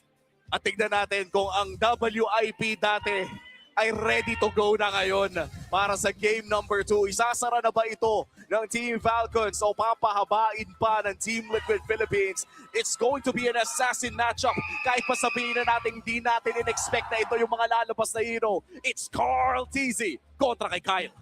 Bro, we're here for it. That's all I'm gonna say. We're seeing some vintage heroes. Kyle na hawak yung Fanny. Yuzhong na hawak nitong si Sanford. And again, another branch towards that Carl TZ hero usage with the Harley picked up.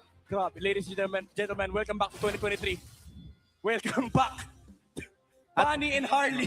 At kung naalala ko, 2023 din yung time na bumalik ang ating mga big crowds sa MPL Philippines after the pandemic era. So, truly good times at good times indeed para dito sa game number 2. Lamang na ang Team Falcons ng isa. At ngayon naman ay magsasakita na naman at dalawang teams na ito. At ang maganda dito, no, ay ibang-iba yung laro na makikita natin. Yeah. Kumbaga, dito sa game na to ay suntukan talaga, hindi pwedeng makruhan lang. Kasi may mga pang-punish na heroes. Like you have the likes of the Harley, you have the likes of the Fanny who can just go in. And then, a couple of seconds lang naman yung hihintay nila for their ultimates to go back up. But also, keep in mind that the pressure will not just be around neutral objectives, but also the jungle control. Oo, yung jungle control din talaga kapag assassins ay napaka-importante. Nakakalungkot makakita ng assassin na nabubuli ng maaga. Yun yung tipong maiiyak ka na lang para sa Grabe! Sinilip nila, men! Sinilip nila yung gold ni Kyle! Sabi nila, guys! Ito na, babalik si Kyle. Tinan mo sa mapa. Aray ko! Oh my God, langgam na lang yung inaabot niya. Wala na yung cake. Langgam na lang. At hindi mo nga pwedeng sabihin na Falcons sa nagsaing. Oy! Ang sabi niya, bakit mo kinuha, kuya? Kuya, sabi ni Mama, akin yun eh. Hindi ko kaya. Oh my gosh, may ganti kagad pero hindi niya nakuha yung kill. So still, stalemate pa rin ang parehas nating teams pero may konting handicap sa kupunan ni Kyle dahil sa kawalan ng purple objective. Energy gap talaga para dito kay Kyle. At aabot naman nata ng level 4 para dito sa pinakauna nating pagong. With all of that happening midnight, ano ba ang pinakamagandang approach para sa upcoming Turtle? If ikaw ang Team Falcons, you just try and find something on the gold lane pero it's not even doable kasi yung Claude, si Teddy ay steady lang, hindi siya nagpapabok sa Harit. And for Team Falcons, they have nothing to do at this moment, honestly. Ginawa na ng Team Liquid Philippines ang kanilang unang hakbang. First major objective taken down by the Cavalry. And ito na yung early game na nakikita natin mula sa Team Liquid. Super Marco, forced to flicker. At magagamit na rin ang real-world manipulation. Saktong kulong ka muna sa sarili mo, Tore. Face the wall, no? Face the wall ka muna. Face the wall. Shoutout kay Larkin. Shoutout na kay Burrito, by the way. Shoutout na rin sa mga streamer natin sa MPL Philippines. Ayaw talaga magpalaro. Si Kyle TZ. Kyle no TZ na lang pala. It's been a while. Pero ganun ang magiging kaso. Sanford already committed is petrified pero si JP aware ba siya na nakapalibot na yung iba? Yes, he is. 3 minutes in at mukhang hindi pa rin tayo nakakakita ng first blood. Retribution, magagamit dito ni Kyle para i-secure ang kanyang objective. Pero mukhang ang nag-retry pala doon ay si Carl TZ. Available pa rin ang retry ni Kyle for this purple bomb. So makakakuha na kahit paano makakahinga yung jungler dito ng Team Falcons. Again, the story of this game is not just about the neutral objectives. Everything is actually a lord on the side of Team Falcons, specifically yung purple buff. Still 0-0, JP looking for the stun. Nahanap nila si Sanji. Flicker para makatakas ng mabilisan. This is now Kyle being proactive dahil nga meron na siya noong purple objective pero ganun pa man 3 minutes and 33 seconds in, wala pa naman magkakamatayan. JP mangangalahati ang buhay and still nothing, no deaths whatsoever. At sisilipin na natin ating Infinix in-game equipment. Kyle, mapapatuhan ng Deadly Magic. Pero Carl TZ makakatakas din lang ng ganun kasimple. At sa pagsilip natin sa ating in-game equipment midnight, sino ba talaga nakakalamang sa larong ito? I would say lumalamang dito yung Team Liquid Philippines kasi kapag nakuha na nila yung mga first set of items, they have this amazing power spike with the damage output from the Harley, meron kang Deadly Magic, tapos meron ka pang neutral objective control with the Yuzong. So honestly, again, yung early game dito ng TLPH sobrang importante kasi ito yung pantapat mo sana sa mid-game spike ng Team Falcons and now they have it. Naghahakbang na sila. 4 kontra sa 4. Medyo nahuhuli nga lang itong si Super Marco pero lalahag na ang Glorious Pathway. Then all of a sudden, Flat medyo papalag na rin. Dumating na si Kyle. Will he reach it in time? The answer is no. Dahil si Carl TZ nag-go na makakakuha nitong turtle and then all of a sudden si Carl TZ ang una makakakuha ng first blood. Flap will probably go up next dahil napapaligiran na siya ng Cavalry. And then, Gwen with the Raging Sandstorm as well. Blazing Duet na ibabato and Flap will eventually go down. Sanford yata susunod dahil sumasayaw-sayaw natin si Super Marco pero si JP tinutulungan ang iba sa mga miyembro. Siya pa ang kikitil sa buhay ni Marco. Gwen na yata ang susunod and Carl TZ will do the same. Pulasan ngayon ng Team Falcons pero may pagbawi naman silang gagawin. Dahil nakahatakin nila ay walang iba kundi si Teddy Bagsak. Ang goal leader ngayon ng Team Liquid Philippines. Hinahanap na ni Kyle, pero si Sanford ay makakakita ng Fanny na wala na atang energy. Makakatakas naman ang Falcons, pero Team Liquid pa rin ang nakalamang at hindi pa tatapos. Si Sanford ang sunod na gusto nilang biktima. It's a 2v1. Flap, wala nang petrify, pero hindi siya mananakap at itutuloy pa ni Ogwen. Napakatapang ni Sanford at bakit ka nagagala dyan, sabi ni Ogwen. Flap will probably go down the same way. Napabagsak yan ang ilan sa ating mga roamers, pero ganun din naman si Ogwen. Kyle, mukhang susunod na siya. Gusto niyang kumitil ng buhay, pero masyado na mahaba ang kanyang narating. Hachi will probably go down next dahil si Carl TZ will take one down. Said could be said para dito kay Kyle. Gustong balikan si Idol, pero sabi ni Idol, dyan ka muna. At nabuhay pa nga, nakatakas pa si Carl TZ. Buong deck na ata ni Carl TZ ang sinalo ni Haji doon. Grabe, kinapos pa ng energy. Kinapos ng damage mula kay Kyle. Ito, trivia, Season 7, pare. Oh my G. M2 nga. After M2, yung huling gamit ng Harley ni Carl TZ, and now it's back in Season 17. 10 seasons later, nandito ka pa din. At kung iisipin mo, men, ang coach pa niya no dati si Coach Daki ng Season 7. And guess what? Sino? What a time. At ngayon, sa ating third turtle, ay mukhang makakalaban. Haji! Napagamit na kagad na kanyang ultimate para makatakas sa pagkakataon na yun. Si Sanji ang malatatakan ng damage output, pero si Carl TZ makakuha ng turtle. Si Flap ang kanilang babanatan, tutulungan ng glorious pathway, and then yung mga talon kasama ng mga petrify ang magpapamagsak kay Flap. May bawi si Kyle dun sa may bandang itaas. So again, it's a trade for some objectives, pero may isang buhay na nawala sa kumunan ng Falcons. At pinag-usapan natin kanina, no, dapat early to mid-tempo ay kontrolado ito ng Team Falcons. Pero para bang Team Liquid Philippines ang may hawak ng bola ngayon? Ayun, ginagawang Lord. Ginagawang Lord yung purple buff ni Kyle. Sanford, lumapag na yung dragon. But nothing's gonna happen just yet. Si Kyle ay huhuli doon sa Deadly Magic. Pero di naman si Teddy! Taking another one down! At ang napabagsak niya ay walang iba kundi yung gumagamit ng mga kable. Putol ang connection. Wow, Teddy! On this Claude.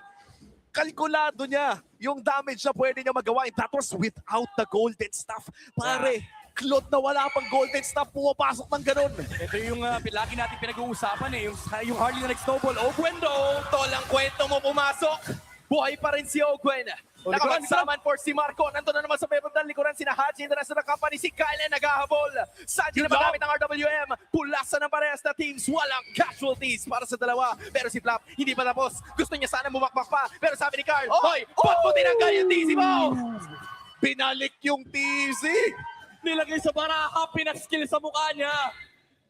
And that is just Team Liquid Philippines winning another team fight. At lulubong kanilang gold lead, 4.6k gold lead na hawak ng Team Liquid Philippines ngayon. 8 minutes in, ang Falcons ay hindi makahanap ng paraan na makabawi sa Cavalry. Pare, ayaw magpa-analysis ng dalawang team. Kung kanina nung game number 1, busog-lusog tayo sa explanation. Ito, puro aksyon. Ayaw magpa-breakdown. But let me just state the facts, okay? TLPH, again, the story of this game is every purple buff is the biggest objective of the game. You shut down the Fanny, we're only fighting into the Harriet. And tulad ng pinag-usapan natin kanina, medyo mas mababa yung late game prowess ng Team Falcons ngayon. Kaya naman yung Team Liquid Philippines, aggressive na. Ito na yung typical stampede na madalas natin makita mula sa kanila. Oh, nagra-rush ng Lord ng Team Liquid Philippines dito. At mukhang uncontested nang makukuha ito ng Team Liquid. What a trade para sa Liquid. Binigay yung purple ni Kyle. Pero sa kanila, ang Lord. Oh, biggest objective, sabi nila, hindi, Lord pa rin kasi pwede natin gamitin to para i-push yung tatlong outer towers ng Team Falcons. Kapag nabasag lahat ng outer towers dito ng Team Falcons, only buff si Carl TZ. Kumbaga buffet siya sa purple buff. And so far, naghahanap pa rin talaga ng pwesto dito ang Team Falcons. Hirap na silang dumepensa. At may Lord pa nga na paparating sa may bandang mid lane. Hawak ni Teddy at ni JP ang bottom lane. At nahihirapan na rin si Ogwen na kunin ang depensa doon. Pero mukhang may nababasa si Carl TZ. Nakita niya si Sanji. Pero makakalipat pa naman palayo si Kyle. Lumalayo si Kyle. Hinahabol na siya ng idol niya. Tol, asan ka na? Hinahanap kita. And Kyle, makakatakas ba? Ang sagot ay may oras pa para makawala. Pero susunod na lang dahil si Super Marco ay mawawala sa tulong ni Teddy. Siya ang hadlang at balakid ng Falcons Falcons para makabawi sa laban na to. At tanging si Flap, si Kyle na lamang ang natitira. Buo na ang kumpiyansa ng Cavalry. They're looking to take us into 3 games. Pero si Kyle, napadaan. Sinusubukan na pigilan ng minion wave and Flap is gonna stay right there. At yun ang kanilang gagawin. Pero meron pang isang extra minion at yung inhibitor is more than enough to be taken down. Pero si Kyle, inuha si Sanji. Binili niya agad. Pero hindi niya makikitilang buhay. At dahil doon, eskapo siya. Walang casualty para sa Liquid. Good cut mula dito sa Team Falcons pero hindi pa rin nila mapipigilan ang paglopo ng gold lead ng Team Liquid Philippines. Almost a double-digit lead para sa Liquid. And for Falcons right now, ano na bang natitirang win condition considering na midnight sinabi mo kasi kanina na lamang talaga sa late game ang Team Liquid? Well, first condition, kailangan ni Kyle ng purple buff. That is the biggest objective na kailangan nila i-contest laban sa TLPH. But even with the cut, na-delay man nila yung game, it's short-term wins but long-term losses for Team Falcons kasi lalo lang tumataba yung Claude ni Teddy. So honestly, it is gonna take a big mistake from TLPH for Team Falcons to at least see some opening. And so far, napakagandang laro para dito kay Carl TZ. 5-0-4, wala pa rin nakakahuli at hindi dumudugo si Carl dito. Nakikita natin ng ilang beses na muntik na, isang espada na lang, isang kable na lang sana, pero nabubuhay pa rin talaga. Team Liquid Philippines already setting up for the second lord of this game. 30 seconds bago ito lumabas. Ang Team Falcons ay hindi na makalabas sa sarili nilang base. Tanging si Kyle na lamang ang pwedeng trumabaho sa malayo. Walang energy pa rin siya, ni Yuzong. This is it. Dito may second skill. Epas pa rin. Epas lang. Yan ang sinasabi ni Womi kanina na nagagawa nitong si Carl TZ. 5-0-4 scenario. Pero dahil dito, yung Team Falcons, limitado sila doon sa kanilang backod, which is their base. Already one inhibitor down para sa kanilang kupunan. And Kyle, meron man siyang retry, pero tingnan mo kung sino na yung nakapaligid in that purple objective na hindi hinahayaan na ma-reset ng Liquid. At mukhang hawak pa nga nila yung orange buff doon. Kailangan nata tumuro dito ng Team Falcons. And do you contest if you are Falcons? Parang wala ka na ring choice eh. Walang farm. Gutom na gutom. Si Kyle ngayon, wala siyang kahit anong item. Meron siyang dalawang penetration pero hinahabol siya ng kabayo. And ang masakit dito, napatay man yung maliit na buff on the purple. The next time it spawns, they're not even gonna see it kasi Team Liquid will push in the waves and Team Falcons, they have to stay inside their base. And looking at our Infinix in-game equipment, halos knock item na dito si Carl TZ at pati na rin ang Claude. Dalawa sa mga pinakamayaman sa side ng Team Liquid Philippines. Literal ay napakasakit na talaga ni Teddy at ni Carl TZ dito. Isang banat lang ay nakita mong bumakat na sa buhay ni Ogwen. This is going to be it. Sanford, magkakaroon na naman ng dragon, nangangalahati naman ng buhay ni Haji. Hindi na yata in-expect! Sanford takes another one down for their team, pero si Flap, sinusubukan na pigilan niya sa mga members. At doon naman yung Raging Sunstorm, pero masyado na makate ang damage ni DQD, and then si Kyle, magdidish out ng damage. Mukha si Ogwen, buhay pa rin ang Lord. We are going full 3 games dahil bumawi ang Cavalry. And with Team Liquid securing this dominant victory kontra Team Falcons, magpapatuloy ang ating Clash of Titans. Sulit ang ticket para sa day number 2. It is indeed the Clash of the Titans. We've seen the showdown macro game 1 and the explosive stampede ng game number 2. And ang daya din kasi nung ginagawa ng Team Liquid, kumbaga nung game number 1, yung Team Falcons ayaw magpalaro, ito ayaw magpatalo. Men, nakita natin yung sinubukan pa rin naman ng Falcons makipaglaban ng team fights early on in this game. At makikita natin yan sa ating game highlights. Pero sadyang nakuha lang ng Team Liquid. Mas consistent yung nakita nating damage output mula sa kanila. And it's because of the early tempo na na-establish sila nung nanakaw nila yung purple buff ni Kyle. I think what they did was they checked the gold of the Fanny and they realized na, uy, nag-start sa orange buff si Kyle kasi hindi ganun kalaki yung gold na nakuha niya. Even though there was a passive that came from the roaming blessing boots, alam nila na okay, nasa top side pa yung Fanny. Immediately, yung kabayo ni JP, rumek tatakbo sa purple buff ng Fanny. And that play alone gave such a good start para dito sa Team Liquid Philippines. Kung tutuusin, no, kung level 1 pa lamang or first ikot ng isang Fanny, ay wala agad siyang purple buff. Sobrang limitado ng mga purple, ay ng mga plays na pwedeng gawin ng purple hungry na Fanny na yon. And so far for Kyle, mukhang hindi yung work in progress na pinag-usapan natin ay hindi rin agad napatunayan dahil na rin sa kanyang iniidolo noon na si Carl Tizzy, ang ating game number 2 MVP, the one, the only, the greatest of all time, gamit ang Harley. You know, whoever called yung simula na kunin nila yung purple objective mula kay Kyle, I think that's what set the pace of this game para makuha nila ito ng mas malinis. It gave so much room para kay Carl Tizzy na mag-dish out ng damage. And again, the worry for this Hardy is yung snowball factor. Once na naging maganda na yung simula ng Hardy, it's gonna be very difficult for him to stop it. That is really what happened in this game. At so makikita mo talaga yung timeless battle between these two teams, even the timeless picks.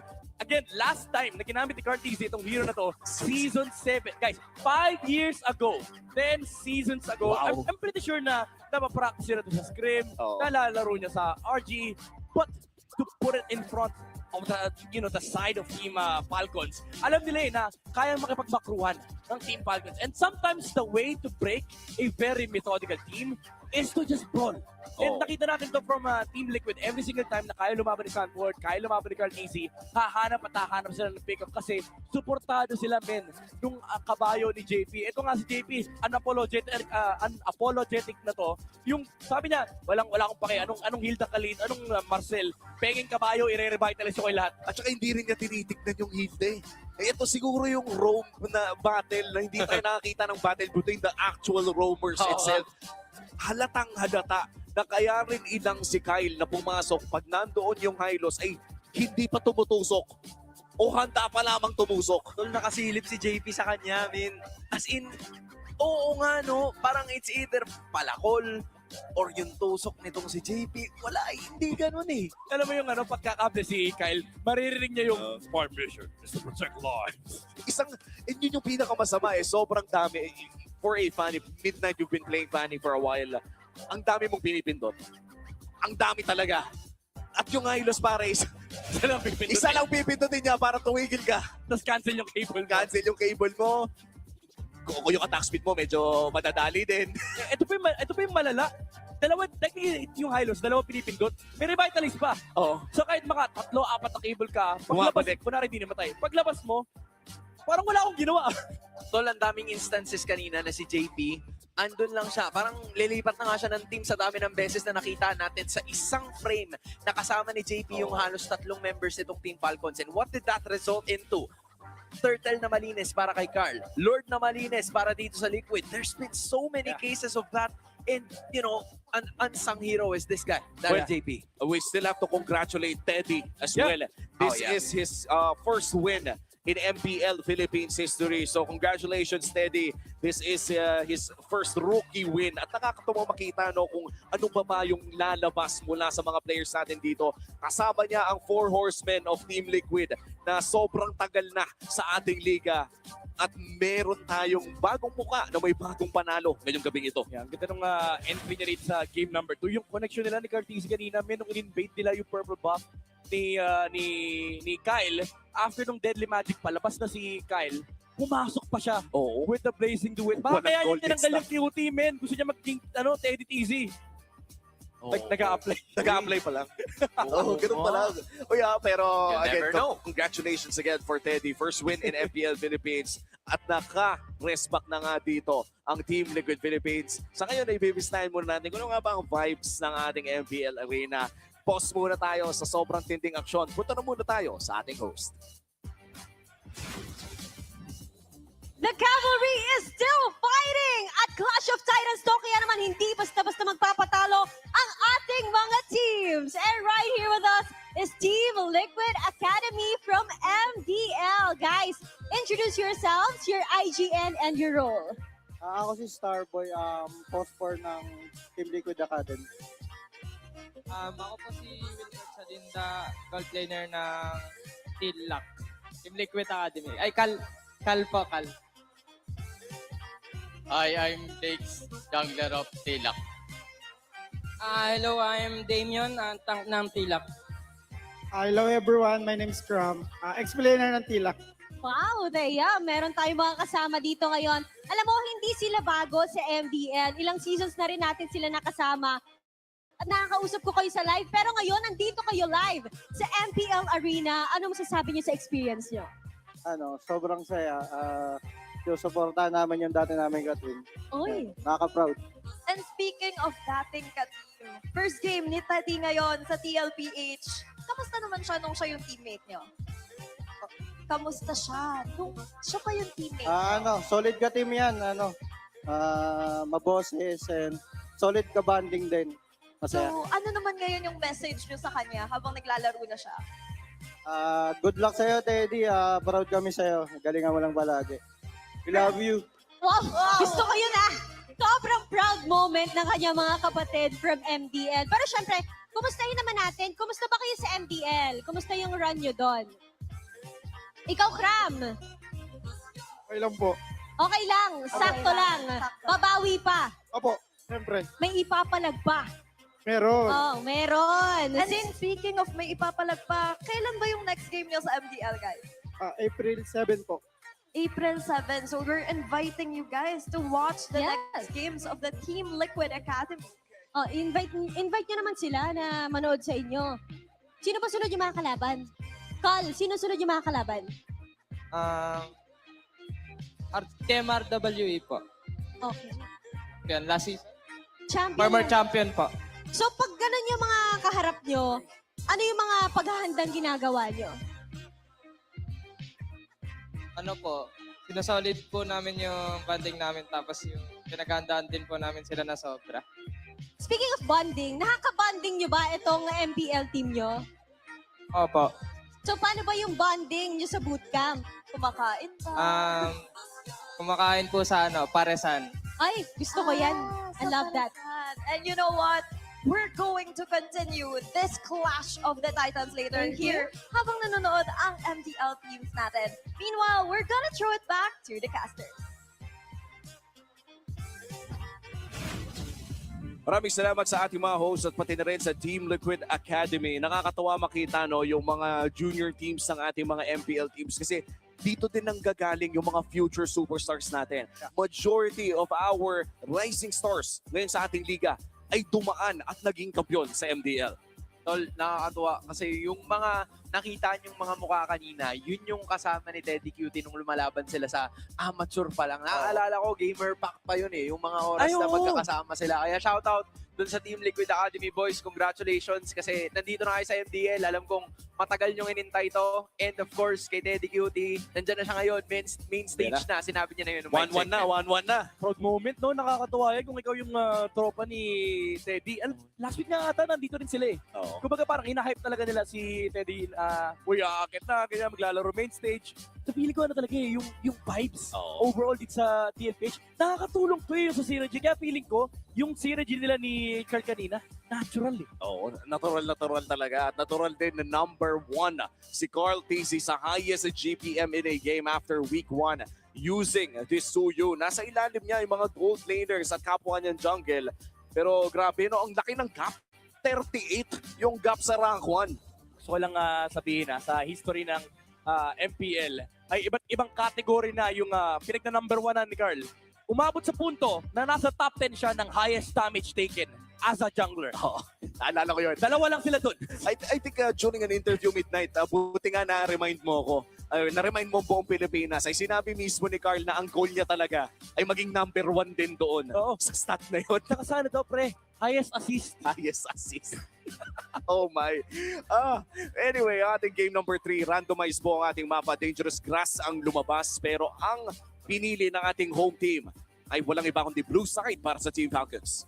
See it? Okay, so Team Falcons, they will be working on the blue side. This is where they pace themselves para makuha yung gusto nilang draft kanina. Kasi for Team Liquid, sure, nakakuha sila ng mga pickups, but then ito yung option yung back siya, utility junglers. Gusto nilang ibalik sa ganung klase ng galaw. Kasi sure, makikita naman natin na sa pindutan pwede silang pumalag. Pero kung ang maiiwan dito sa Team Falcons ay isang jungle hero na work in progress pa rin based on what we saw kanina pa lamang, then you're just gonna have to go back to what works for you. So, honestly, mabigat yung burden for both sides. Again, yung first place prio ay lamang dito yung Team Falcons. They can set the tempo for the remaining junglers. And tulad ng nangyari nung game 2 kanina, inaya ng pindutan ng TLPH ang Team Falcons. This time around, ang pwedeng gawin ng Team Falcons is ayain ng makruhan etong TLPH. So honestly, baka makakita tayo dito ng full jungle ban for both sides. Full jungle yung Freya. Pero alam mo, ang iniisip ko dito, dangerous grass. Baka makita na naman natin yung vintage roamers, Hilda, Khalid, for both sides. Parang wala naman tayo nakitang iba. So far, Wala talaga tayong yung Hylos classic lang. pa din, no? Pero yung Hylos kasi classic JP.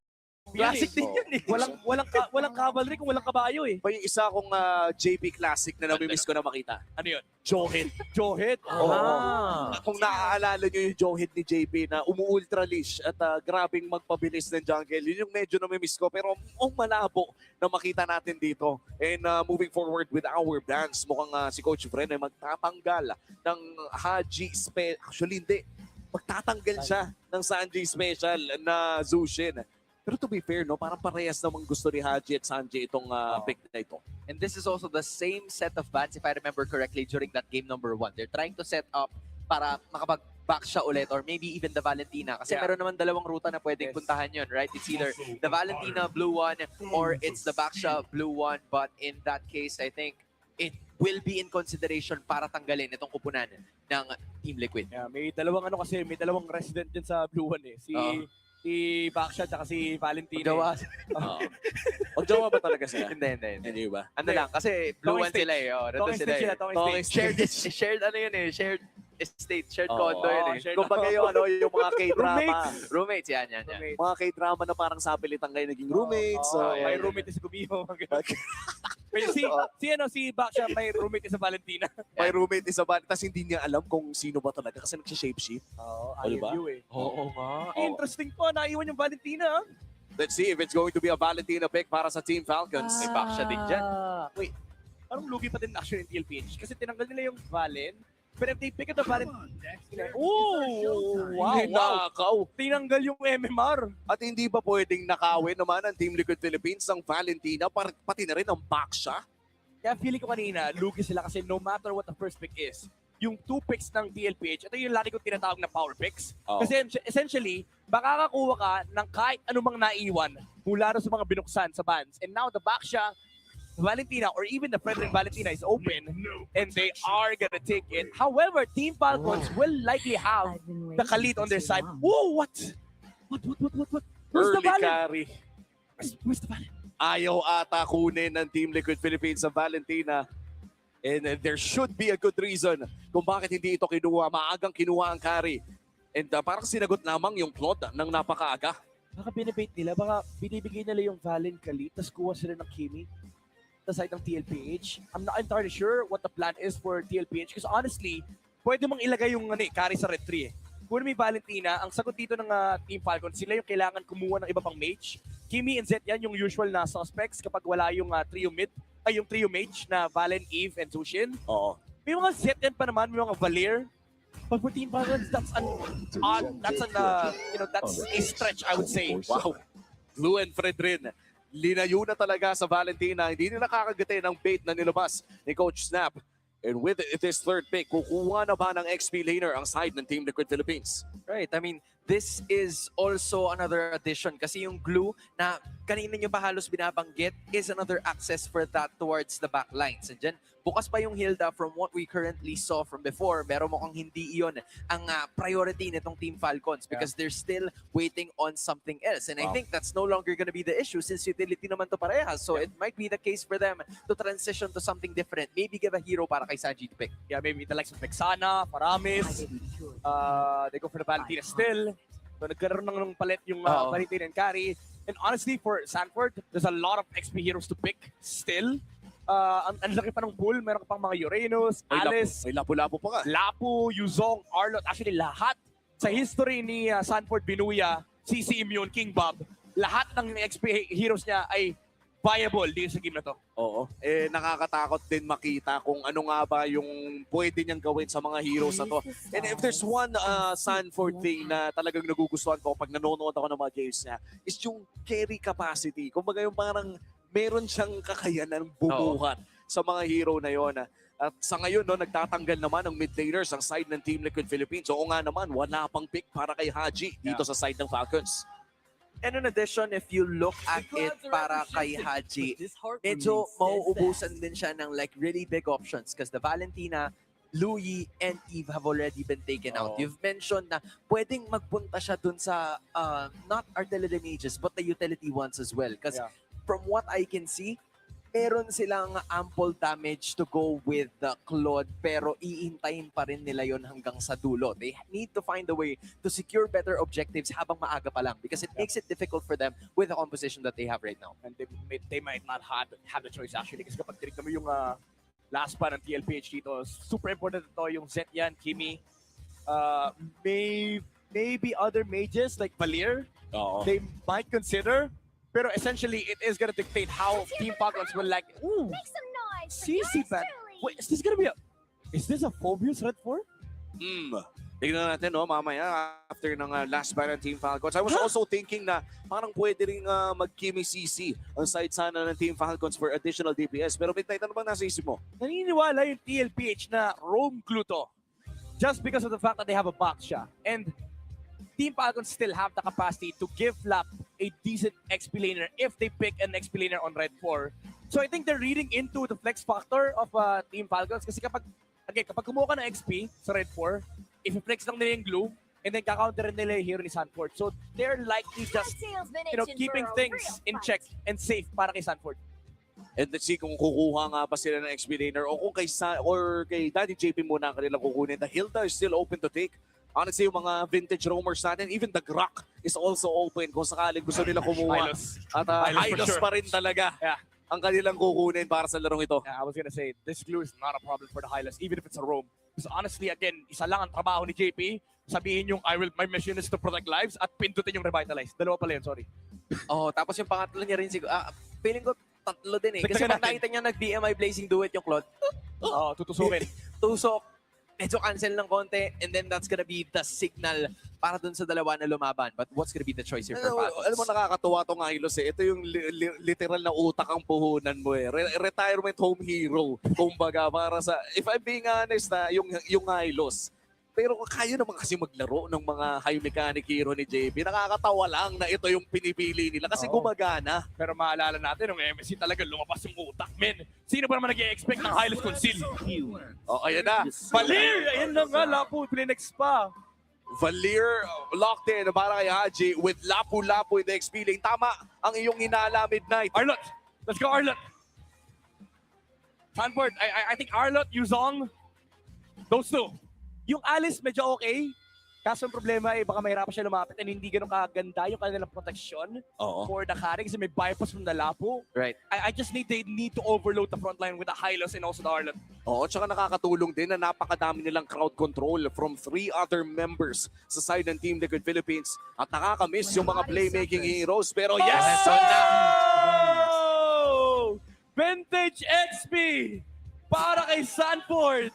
Vintage Vinuya locked in dito with this Benedetta. Kung naaalala nyo, batang, paano pa lang ang height niya doon? Batang mamaw eh. Batang mamaw pa lamang siya. 5'2". Nasa upuan. 5'2", wala pang gym yun. Wala pang gym. Bagong T. If you know, you know. Ay. And here we go. Vintage Binuya locked in on his Benedetta. Ang tanong, mapupull off nga ba? Pare, huwag nyo makakalimutan kung kanina nag-bring back to, throwback tayo 2023. Ito, throwback 2021, global #1 Benedetta. Oh, wow. At ito rin ba yung unang-unang hero na ginamit Ito ni yung Sanford? pinakaunang hero binigay ko sa kanya. Well, welcome to the Clash of Titans. Narito na tayo sa game number 3. Malalaman na natin kung paano nga ba matatapos ang istorya na ito sa Week 2, Day 2. Magtatapat na muli ang Team Liquid Philippines kontra Team Falcons. Matapos makabawi nila Carl TZ at Liquid. Ano kaya ang magiging reply ng Falcons dito? Men, sagutan kung sagutan ang magiging laban na to. It's going back to the utility junglers again, but there's some sort of flexibility kasi mas maraming aktibidades na magaganap because of the XP lane matchup. Yeah, nagkaroon lang ng switch kasi this time around si Carl TZ naman, yung may hawak na back siya. But again, this is gonna be an important matchup on the EXP. Same yung story natin ng game number 1, but this time, instead of just being able to zone, these two XP laners have the capacity to deal damage. Oh, and wow, look at this. Level 1 Sanford going in for the early rotation. Wala na intro-intro eh. Oh, wala nang intro, man. May iniwan niya yung siege minion doon. At maaaputan pa rin niya. Oh my God, grabe naman, sir. Global number 1. Oy! Nagamit yung dash, ha? Wala siyang CCM yun. Oh! Pero si Flap siya, mababa natin sa pagkakataon na yun. Mukhang sundukan na magiging gana pero wala pa rin. It's still both low HPs ang ating dalawang explainers. At kailangan na ata mag-recall. Ito na si Dad. Grabe, men. Para ako nanonood ng anime. Oo, pound for pound suntukan yung XP later natin. Oo, alam ko dito, Lucas tsaka Suyu, pero parang Naruto Sasuke yung labanan sa XP lane, men. Ay, wala pang level 4. Wala pang level 4. Walang panalo, walang talo. Parang ang sarap tuloy mag-Benedetta pag-uwi. Na-motivate ka ata. Ako, masarap mag-friend rin. Ay, well, 15 Ako, seconds. glue pa rin. Glue. Glue pa rin. Sakto, di ba? Lahat ng mga gusto natin ay nandito sa game number 3. At malapit na magsimula ang pinakaunang pagong ng larong ito. Still level 3 para sa ating mga XP laners, pero mukhang aabot naman sila matapos ang siege minions na ito. And upcoming turtle natin midnight, sino ba ang nakakalamang in terms of power spikes? I would say lamang ng bahagya dito yung TLPH kasi they have this frontline capacity. Oh, Sanford! Uy, Si Sanford! Black, medyo matutuan pero makakapag-trigger palabas. Ito na naman si Ogwen. The reinforcements para sa Team Falcons ay nandito na si Sanford. Medyo mag-back away. And JP, gagamitin lang ang Revitalize pero tinan mo, tumatrabaho na ang iba sa mga members ng Team Liquid Philippines and that's gonna be more than enough dahil si Sanford na makakuha ng bagong. Bakbakan na naman sila ngayon. First blood na pupunta dito kay Sanchez. He takes Flap down. JP goes next pero palitan na naman na suntok ang ating dalawang teams. Hachi's gonna go down and Sanford, Sanji, the Satsan duo right at the bottom lane. Action Jackson para sa Team Liquid. Napakaagang rotation, napakaabang suntukan. At mukhang makakalamang sila. Lalabas sila na may 1K gold lead. Ginawa ng TLPH yung ginawa ng Team Falcons sa kanila nung game number 1. They baited Team Falcons into that turtle pit. And they turned it around and nahuli si Kyle. Nagamit din kanyang retry, wala na siyang dash, naipit pa siya. Nung back siya, men, parang vintage MLBB to. Parang Echo versus AB Bren. Well, memories brings back memories at si Teddy. Si Teddy ang malatagan. Nalista na nga talaga siya gaya na nasabi ni Womi. One hero down, Flap mukhang lumalaban pa. Dito rin si Sanford at mukhang siya makakatakas pa. Flap can't just get the kill yet. Direct, pwede mo magkaroon ng XP camera. Oh, teka lang ha. Nakahanap na naman ng isa, Carl Dizzy. Pero medyo makunat. Bibitawan ni Ogwen. Cute ni Patrick talaga, men. Sabay ganun eh. Kahit hindi kasi kahit gusto ko sana mag-analysis kaso pag-uva niya, nginitian tayo eh. Kaya nga eh. Alam mo naman, smile and wave. Kapag when in doubt, ang ngitian mo at kawayan mo, gumagana yan sa maraming lugar. Hindi lamang dito sa ML. Tama. Ano yan eh, nakaka-rage bit yan sa ito lang. Kailangan ko huminga kasi. Sa totoo lang, alam mo, ito yung story ng game natin eh. Yung push and pull between these two teams na nag-ano lang naman sila, they tease each other basically. Hindi sila nag-fully commit kasi kapag mga bagay na walang sense, di nila ko-commitan talaga. Tulad ng Reton, pupunta sa XP, magpo-poke, but they're not gonna use spells, they're not gonna use any big skills, and they just want to play for the big timings, which is the turtle objective. Oo, at mukhang si Super Marco ang atang hinahanap. Biglang naging 3 yung passive niya at sabi niya, teka lang, the math does not add up. At mukhang makakatakas naman siya at itutuloy ng Team Liquid Philippines ang pagong na ito. Flap DC providing vision. Pero si Sanford, great poke. Lethal ignition already pulling out as well. So this is gonna be a 4v5 situation. Si Ogan nasa may bandalikuran. Si Carl TJ gumugulong pa rin. Glorious pathway para may alis sa pwesto ng Ilocos sa mga members. Pero naman yung bagsak ni Flap together with that British fighter as well. Nandun si Petrified ni Sanford. And then all of a sudden may pagpalag na naman nagagawin ng Team Liquid Philippines. And Carl TC gets the turtle. Bagsak na naman sa kamay ng Liquid kontra kay Sanji. The Lone Stallion doing it himself. Hindi pa tapos ang laban kasi Supermarket naman ang napupunti ahead. Cavalry Stampede! Moving forward yet again! Papalik na naman, susubok naman ito si Ogwen. Hoping na may mapabagsak siyang isa, but Sanji napapaligiran ni Sanford at JP. Pero makakatakas pa kaya? Sidestep mula sa Stallion! Ang ginawang pagbalik at si Sanford na naman na makakuha ng kill. Carl TC tumulong pa. Make it double for the Apex Predator. Flap nandito pa rin. Kyle lumalaban pa, but that is gonna be the end. Team Liquid takes that in. And look at this, almost a perfect game para dito. Hindi, perfect na laro para dito kay Sanford. 7 out of 9 kills para sa Benedetta pick niya. Flawless execution with the eye for an eye, the electro final blow. And look at this aggression from Sanford and Carl Tizzy. Alam nila walang papatay sa kanila at this point. Hindi na nag-exist sa utak nila yung Valir. And alam nila wala pang damage yung Team Falcons. So they are just aggressively playing the map, giving Teddy some space, and na-outplay nila yung Team Falcons. And right now, with a 5,000 gold lead, Team Liquid Philippines ay talagang pinapahirapan nila ang Team Falcons at makikita nyo sa Infinix handcam ng former global #1 Benedetta na si Sanford, ang GT Series, the official gaming phone of MPL Philippines Season 17. Ganyan pala mag-Benedetta. Maraming salamat, Sanford. Tol, you can take the Benedetta out of Sanford, but you can never take the Sanford out of the Benedetta, man. Ganito yon. So, Team Falcons, if we're looking at it now, again, yung bangko nila ngayon, gaya nung ginawa nung Liquid nung game #1 ay na kay Super Marco na. Because again, the early game kind of fell apart for them in the first 6 minutes. Kailangan na nila i-withdraw yung insurance policy. Kaso ang problema, hindi pa sapat yung interest na naiipon dito para sa Team Falcon. Samantalang yung TLPH is stonks na explain pa lang. Oo, ito rin kasi talaga yung early game investment nila. And when we are reminded na kaya itong laruin ng Team Liquid Philippines, hindi lamang ni Sanford, no, the moment that you give a tank jungle sa kamay ni Carl Tizzy ay na-activate yung XP lane na kayang maglaro ng ganito!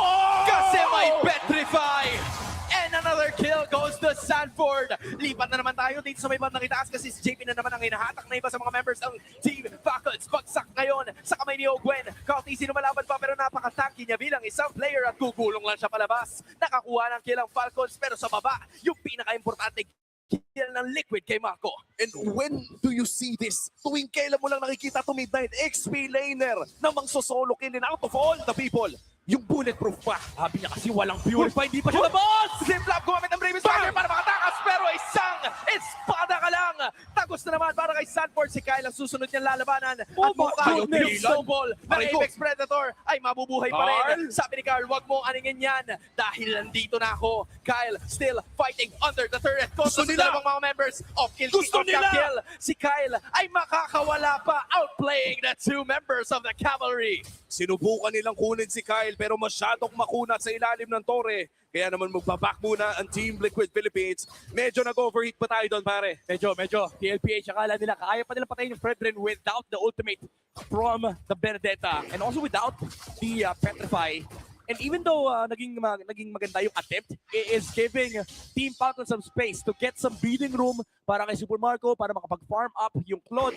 Pero kasi ang problema, men, feeling ko for TLPH, medyo wala silang pake. Kasi kahit sila may insurance policy. Ayan na naman siya! No way! Patay si Flap! Oh my goodness, the bravest fighter was needed to take control. Vintage Benuya, just like you said. Aabangan niya pa sana yung recalls pero mukhang pupunta siya dito malapit sa may purple objective kasi tuloy-tuloy na naman. JP using that extra glorious pathway para mapabagal ang landas at si Sanford nasa likuran na atake na naman ang Liquid and then all of a sudden 1, 2, 3 people going down on the hands of Team Falcons at ito na ang kumpiyansa na hinihintay ng Liquid na ginawa nila sa bandang gitna. Oh my God, at this point TLPH, they know, let the Apex Predator do his magic. Kaya naman pala willing magpakamatay si Carl Tizzy kasi sabi niya, Sanford, go lang, ilabas mo yung lakas mo. At sabi nga dito ni Sanford ay balag na to. That's the Lord secured para sa Team Liquid Philippines. At habang nangyayari ang yan, ay mukhang nag-a-adapt din ng opportunities elsewhere. Si Sanford, tuloy-tuloy ang pagpa-farm para sa Team Liquid Philippines. And this is just the Apex Predator activated. Ibang klase ka talaga mag-bene, King Bob. Tol, hindi pa Apex Predator yung tawag sa kanya sa pagkakataon na yun. Kumbaga, minion pa siya nun eh. Minion pa siya nun. Maliit pa eh. Pero ngayon, dito na. Hari na, King King Bob na. King Bob, CC Immune, P. Binuya. Ang dami niya ng mga pinagdaanan na pangalan. But of course, if you are Team Falcons, you took out the TC for a reason. Gusto mo na magkaroon ng legasiya para sa iyong sarili. This is a way for you to do it. But look at Sanford, full confidence or a farming level 100. Luzon, Visayas, Mindanao, hawakan ang mga TP mula sa TLPH. Ang ganda. Oo, at mukhang ilalabas na nga nila ang Lord dito sa may bantang itaas. Glorious Pathway na itawag na nga ni Daddy JP. Pero mukhang push lamang ang kanilang gusto. Pero may Petri pa yata na gagamitin. Hindi pa ilalabas ito ni Sanford. Matutunaw lamang ng Team Falcons ang Lord doon sa may bantang itaas. At puputok naman ng shield sa gitna. Magandang depensa so far para sa Team Falcons. Yeah, great stand mula sa Team Falcons. Hindi pa nila hinahayaan as long as there are some energy shields at hindi pa naman fully involved in Lord. There's still some time para makapag-bring ng items. Ang kupunan ngayon ng TLPH. But all of a sudden, nandito naman si Owen. May hinatak na naman. Pero yung kabayo ay masyado makunat. Kailangan ni Owen na umiskapo. At siya na naman nababanatan na sa mga members sa Team Liquid Philippines na si Owen ang babagsak.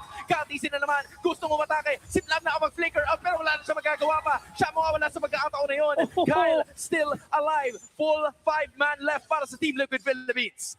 Dan dalawang nawala para sa Team Falcons. Tuloy ang pag-push para sa Team Liquid now with a double-digit gold lead against Team Falcons. Itutuloy pa nila ang pag-push sa mid. Tignan mo naman, yung damage na nanggagaling kay Sanji. Nice taunt mula dito kay Kyle. Pero mukhang top lane ay papagsak na. Mission successful para sa Team Liquid Philippines.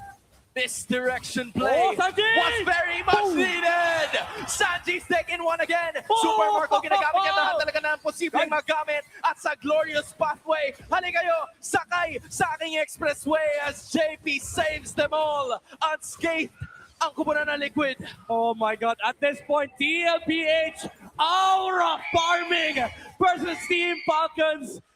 Si Sanford Min, 2 beses tumive under the tower, 2 beses niyang tinodge yung energy eruption with the eye for an eye, and Sanji taking down Haji, and Kinopia name blazing the way for the movement speed to get out of the tower with the glorious pathway as well, saving the cavalry members, TLPH.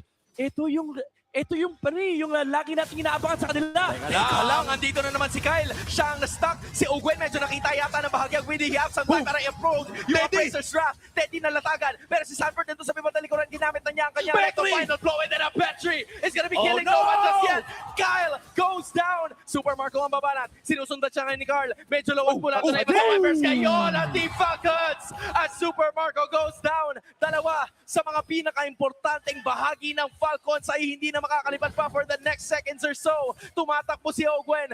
Patrick, napapaligiran na siya ng bato. At ngayon yung tatlo ay umahatake na para tapusin ang laban na to. It's gonna be Flap trying to defend against the rest of the members in. Nakita niya ang buhay ni Sanford. Sanji, Carl TZ, they are still here. Humihinga pa, pero naghihingalo na. Flap doing his very best para makadepensa, and this is gonna be enough time para mabuhay si Marco at para makahinga ang Falcons. Lord reset na muna ang magiging call ng Team Liquid Philippines. Pero kinalbo na ang dalawa sa mga inhibitor turrets at hindi na makakalaban pa ang side ng Falcons sa Lord na ito. Maliban na lang kung may ibang ideya ang Team Falcons kung gusto nilang i-risk. At Midnight, tama ba na i-risk ito ng Falcons? Alam mo, hindi nila desisyon kasi tingnan mo yung ginawa ng TLPH. Binitawan nila. Wala kaming pa kayo mag-defend kayo ng base nyo. At hihintayin lang nila si Sanford, man. It took everything from Team Falcons to finally take down one life of the Benedetta. Kaso isa lang yun, nagre-respond si Sanford. At itutuloy na nga ata ng Team Liquid Philippines ang Lord na ito. Nagamit na nga rin ng Glorious Pathway. Looking for Kyle. Nahanap nila si Flap. Nice burst mula kay Sanji. At disiplina muna ang kanilang call. Babalik lamang para i-secure ang Lord na ito. Lord secured para sa Team Liquid Philippines. At itutuloy nila ang pagpwesto ng Falcons. Tol, nakita mo yung German cut na ginawa ni JP? And isang cut lang gamit ng Glorious Pathway was more than enough para umalis sa mga members ng Falcons from that one as another major objective. It's taken by the cavalry, pero si Sanford ay makakatakas pa sa mga bala na binibitawan ni Bulletproof Super Marco. Umahapdi na yung Claude, pero ngayon ang daming problema ng Team Falcons. Problema nila si Sanford, problema nila yung backshot, problema nila yung carry. Dagdag mo pa dyan yung Lord na papasok sa kanilang base. And so far, mukhang wala ng oras pa. Rectabot na ang call ng Team Liquid. Si JP ang magiging alay sa pagkakataon na ito. Tinatangkin niya iba sa mga members wala sa side ng Team Falcons. Now they put their sights on the Lord. Carl DC nasa may bandang likuran. Hinihilingan doon na naman si Sanford na naatake si Ogwen. But no, that's just yet. And then Sanford takes him down. Bagsak na din yung Lord. 5 pa rin ng mga members ng Team Liquid Philippines na sumusubok tapusin ang laban na to. But then, 4 pa rin, standing strong. Team Falcons managing to take down a lot of the minion waves. May 3 waves pa na kailangan depensahan. Falcons down 1 member. Pero nangangalahati na ang buhay ng base. Andito na naman yung Glorious Party with it. Wanna go for the lock right away. Pero ito na naman yung thought. Galing kay round na to. Super Marco! Marco is gonna go down sa kamay ni Teddy. Wipe out para sa Falcons at ang Cavalry. Matayog man ang lipad, kayang tapakan sa imbabawid. What a finale sa ating 3-game series, ang ating Clash of the Titans this Saturday night special para sa MPL Philippines Season 17. Vintage Binuya with his Benedetta. An outstanding performance for both sides. A world-class showdown between Team Falcons and TLPH. Napakaganda nung nakita natin mula Game 1 from the macro to the micro nung Game 2. Ayaw magpatalo ng parehas na kupunan pero pinagsama ng TLPH men nung Game 3 and sila ang nagwagi sa serye na to. And still, palakpakan natin ang Team Falcons with a great showing, mas lalo na nung game number 1. This has been a great series as well, a great show para sa Team Falcons. Napaka-promising pa rin ng kanilang regular season run for this Season 17. I mean, right from the start, Team Falcons, pinakita nila sa atin nung laban nila nung first week that they can make their comebacks. They can make their returns. Hindi man nila yung nagawa in this game number 3. Marami pa tayong makikita sa kanila. This is them still exploring what could possibly be dahil para dito sa Team Liquid, we didn't expect them to pick up the Benedetta and yet here they were picking it up in the most important game of the series and they were able to take the win. They got pushed to the edge, honestly. Team Falcons, they did their best, but this is the limit test of TLPH. They force everything to the edge. And yung last pick Benedetta, it is the edges to the edges na makukuha mo mula sa isang draft from TLPH. Ang edgy talaga nun kasi nagka-aura farm si Sanford sa game number 3. At iba naman kasi talaga ang nakita nating labanan dito. Nung unang laro, makruhan. Pangalawang laro, maikruhan. And this time around, para bang mix of both.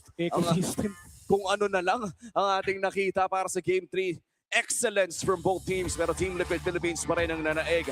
Currently on a winning streak dito sa MPL Philippines. 2-0 na ang ngayon sa ating laban at pumunta na tayo sa main stage. Super fans, this isn't Clash of Titans for nothing. Give it up for Team Liquid Philippines. Wow! Reverse sweep para sa inyo guys. At syempre, hindi natin pwedeng palagpasin ang isang legendary gamit ang Benedetta na yon, Sanford! Opo. Sanford! Anong meron sa Benedetta mo? Ba't ngayon lang namin nakita yung ganon? Ano lang po, motivated po kasi ako maglaro ngayon. Oh, ano ba ang motivation ni Sanford this time? Since yung lola ko po naka-confine ngayon, so pinuntahan ko siya kahapon and sabi ko, gagalingan ko ngayon. And mamaya, after this match, pupunta ako din. So, para sa lolo mo, ano ba ang mensahe mo? Magpagaling ka, kalugrad ako. And I'm sure proud sa'yo yung lola mo ngayon. And speaking of proud, you know, first game here sa MPL. And already triple kill. Grabe, Teddy. Teddy, welcome. Welcome to MPL. And kamusta naman yung first game mo? Clash of Titans agad. How was the experience? Sobrang masaya at excited. Kasi Falcons agad yung kalaban. Pag Falcons yung kalaban, talagang mas ginaganahan. Oo, kasi sila din yung kalaban namin sa Seagull. Sobrang lakas po nila. Sobrang lakas, Teddy. Pero ikaw din, yung nasa lineup na yon, kaya nandito ka ngayon, di ba? At syempre, maganda rin talaga ang performance. Debut match nga pala ni Teddy dito. Nandito rin ang ating The GOAT, Carl Tizzy. Reverse sweep ang nagawa nyo, ha? So far, malinis ang record ng TLPH. 3-0 para sa Season 17. Gaano naman kahalaga sa'yo itong match na to against Team Falcons? Sobrang importante po sa back namin kasi momentum namin to and para din to sa mga fans namin na lagi sumusupport kahit na sinasabihan kami top 8 secret. Laging full house pag kayo ang naglalaro. At gusto ko lang itanong, no, feel mo ba mas malakas yung may TZ or wala? Ano po? Ewan.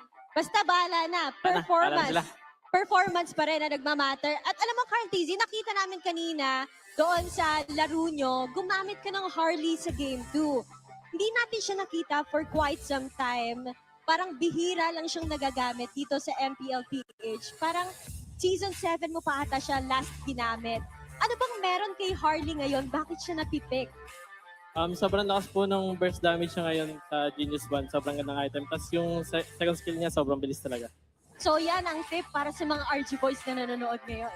And you know, other than that Harley change dun sa Game 2, for Coach Snap, na-surprise ba kayo nung Game 1? And ano yung mga changes and adjustments na ginawa nyo for Game and Game 2? Yung Game 1, akin yun. Pangit yung draft sa totoo lang. Tapos after that, we adjusted from Game 2 and Game 3. And ano po yung mga naging adjustment? Yung mga hero picks lang. Yung priority picks and all. So, aside from the adjustments na ginawa doon sa inyong draft, ano ba yung mensahe mo sa players pag gano'n na nauunahan na sila nung kabilang team? Def lang. Def lang, di ba? Def lang. Tiwala lang, Oo. pusuan lang no? Oo.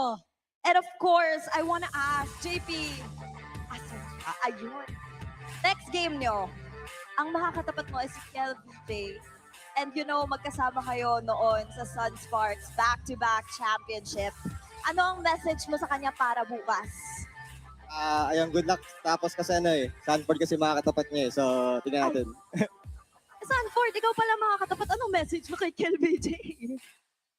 Good luck lang po. Have fun. Good luck and have fun. Ibang have fun ata yun, Thea. Parang with giggle na have fun. And you know guys, we wanna ask, sino sa tingin nyo ang match MVP natin? Sino nga ba yan? Let's see who our MVP is. Sanford! And of course, Sanford, ano naman ang message mo sa napaka-lively, napaka-sasaya ng TLPH fans? Sa TLPH fans sa Cavalry, thank you so much sa support. Mahal namin kayo. And once again, congratulations to Team Liquid Philippines! You may now take a bow and take your victory walk. And grabe, truly a clash of titans. Worth it ba yung tickets nyo? Of course, talaga namang full house sa ating Clash of Titans. A reverse sweep para sa TLPH, and for the record, again, wala pa silang talo sa tournament na ito. At maganda rin ang performance ng ating mga players doon sa Game 3, kaya naman i-breakdown sa atin yan ng mga casters. Casters, palag na to. Maraming salamat sa ating mga hosts at pati na rin sa Team Liquid Philippines. After securing that victory ay mukhang nag-secure din sila ng magandang interview na papunta na agad sa susunod nilang kalaban, which is AP Bren. By the way, ang ating MVP walang iba kundi si Sanford on his vintage Vinuya performance on this Benedetta. Grabe ka na talaga mag-Bene, King Bob. Nagpakitang gilas, men. Sabi niya, bumalik si KLPJ, pero ito bumalik din naman yung Benedetta Sanford. Excited ako, no? Kung anong itsura nung The King versus King Bob. Ako din, legit. Excited na ako. Kumbaga, ito yung laro na hindi siya nagtira eh. Oo, wala. Hindi siya nagtira, talagang all out to. Considering na yung next matchup nga niya, gaya ng sinabi na JP, sina KLBJ, this is something that you're gonna have to look forward to seeing yung mechanics na ganito, yung hero pool na meron itong si Sanford, because he cannot just, zone a lot of people, he can also make those plays, and this is why Sanford is, debated to be one of the best, if not the best explainer in the world. I think one of the things na naaalala ko sa isa sa mga naging content din ni Wolf, na parang yung naglalagay sila ng mga blind tier, hindi mo kung blind tier list o the XP lane. Nakasalubong ko si Sanford noon. Ang naging usapan ay Edward versus Sanford. Para sa akin, men, ang pinaka-honest opinion ko dito ay 1 and 2 shared nilang dalawa. Like, walang nakakalamang sa dalawang to. They are both the kings of this role. Yeah. And pinakita niya yan dito sa laban na to. I mean, to be fair, it was a better draft na lumabas mula dito sa TLPH because of the absolute last pick mula dito kay Sanford. It was a counter against the Lapo. This is something that we've seen from other regions, even sa MPLMY, yung Benedetta na pinantatapat sa mga Lapu-Lapu. I think kay Chablo pa nga natin nakita to from RSG na yung Benedetta with the tank emblem. That's true. Nasa Corcasi Blast. Pero ito kasi full damage, men. Full damage Benedetta, literal vintage, men. Kasi ganito yung Benedetta dati. At ganito pa rin yung Benedetta ni Sanford ngayon. You know, I'd also like to bring up yung interview kay Coach Snap kanina, how real he was. And I think we don't usually see those kinds of answers coming in from coaches, di ba? Sometimes meron silang immediate na alternative towards the situation, pero siya, tanggap niya kung pangit yung draft ko nung game number 1, I'm just gonna have to adjust it. Kasi umaasa sa akin yung mga players ko. And if I play to their strengths, this is what happens. So usually, PR. Diba? Na parang hindi ganun maganda yung pick. Siya, ang sinabi niya mismo, pangit yung draft. Pangit yung draft. Simple as that. And again, there were a lot of questions within the Sora last pick ng TLPH and they adjusted. Yes. Kumbaga, aminado sila kung ano may kailangan nila ayusin. Game number 3, in the same very scenario, XP last pick, they give the absolute best hero para kay Sanford and he dominated. That was the story of this game. You can attribute to a lot of outplays mula rito kay Cartesi, yung Valentina performance ni Sanji, but the early tempo, the early game control was all Sanford, all Benedetta outplays mula dito sa XP laner ng Team Liquid Philippines. That's true, and gusto ko yung nabanggit mo, no, Midnight, na para bang wala talagang personalan para sa interview na yon. Kung nagkamali ako, aaminin ko. And I like that. All business mula sa Team Liquid Philippines. Siyempre, babalikan muna natin kung ano nga ba yung mga naging calls nila. Napaka-hype ng game na yon. Kaya naman pumunta na muna tayo sa ating Infinix mic check.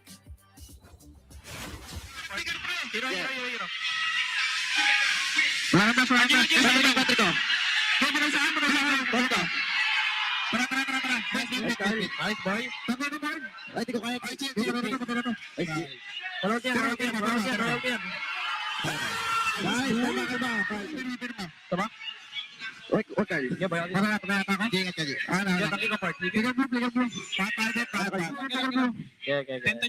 lang, reset. Ingat. Sige na, basagin yung mid, pre. Ganyan. Ayaw mo kasi ginagawa ka, pre. Kalmado lang ako. Stop ko na, pre. Pre. Ano lang po pa, Mike? Isa. Patay. Kalma.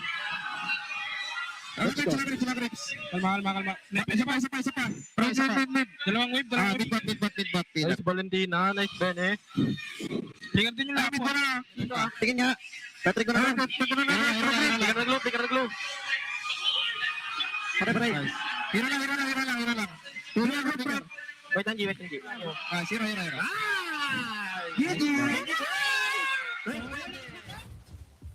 Wow. Actually, if I'm being honest, parang isa na yun sa mga pinakamaingay na mic check na nakita natin for Team Liquid Philippines in a long time. No, parang lahat sila sobrang saya na sila doon. And you know what I appreciate? Yung difference kasi doon sa iba nating nakikita mga mic checks, merong isang magsasalita or maybe there's 2 of them. Pero ito, kahit na sabay-sabay sila magsalita, parehas yung ruta parehas yung sinasabi, which makes them more united in terms of chemistry. Oh. Ganda ng game actually. Sobrang nag-enjoy ako. That's one of the best, if I'm being honest. Kung gusto nyo manood ng good MLBB, watch this game. This has been such an amazing game number 1. Umi pa rin, kasama dito si Hans at si Midnight. Okay nga, Alice, magbabalik ang MPL Philippines Season 17.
GG bro!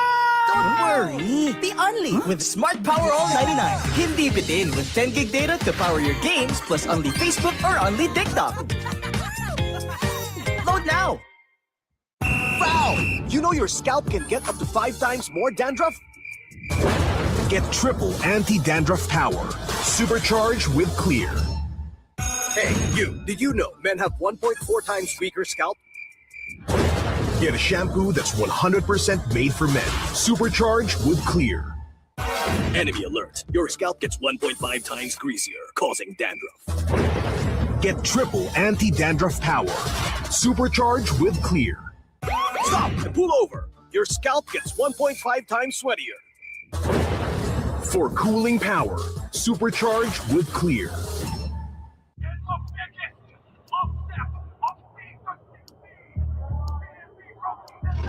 Paano ko kaya sila masusuportahan ngayon ng mas maayos? Kailangan ko magpalit ng strategist?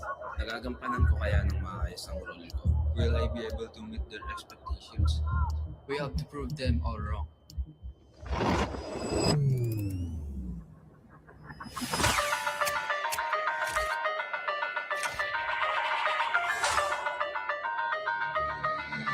It's time to win.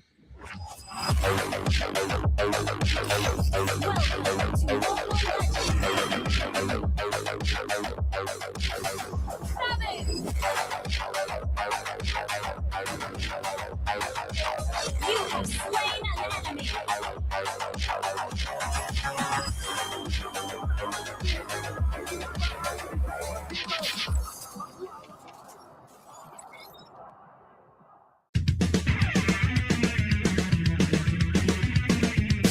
Usapang meta for today's class.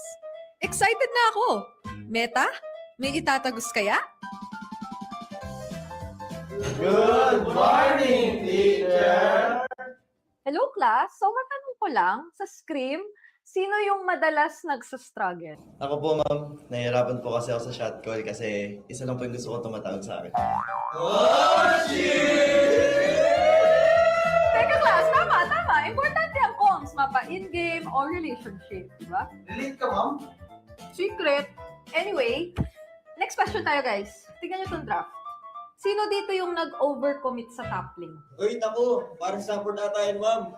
Ay nako, bagsak ka sa counterplay. Huwag ka kasi clash ng clash kapag hindi ka pa crush. Ay, para iwas crush! Plus 5 points ka sa hugot, ma'am. Okay. That's all, class. See you tomorrow.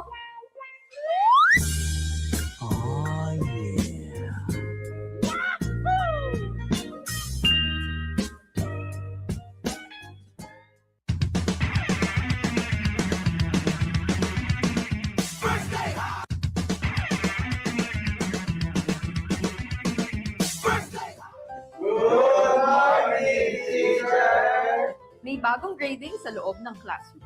Sino kaya ang bagsak at sino ang may palag? Okay. May grado na ang lahat base sa inyong naging pinakamainit na katapat sa lane. Now, class, ano sa tingin nyo ang palag ni Demon Kite kay Carl T? Ako! Si Carl TC Goat! Si Demon Kite, celebrity! Okay. Makinig. So, pag-usapan naman na natin yung iba't ibang uri ng rivalry, class. So, unang rivalry, yung team na palaging next season na lang versus yung team na palaging nag-champion. Ma'am! Masakit naman yan! Ma'am, parang may pinapatamaan ah. Grade 91%. May angas, may storyline, pero minsan pag finals, bigla na lang nawawala. Parang signal sa probinsya. Ma'am, di naman na kami yan, no? Okay,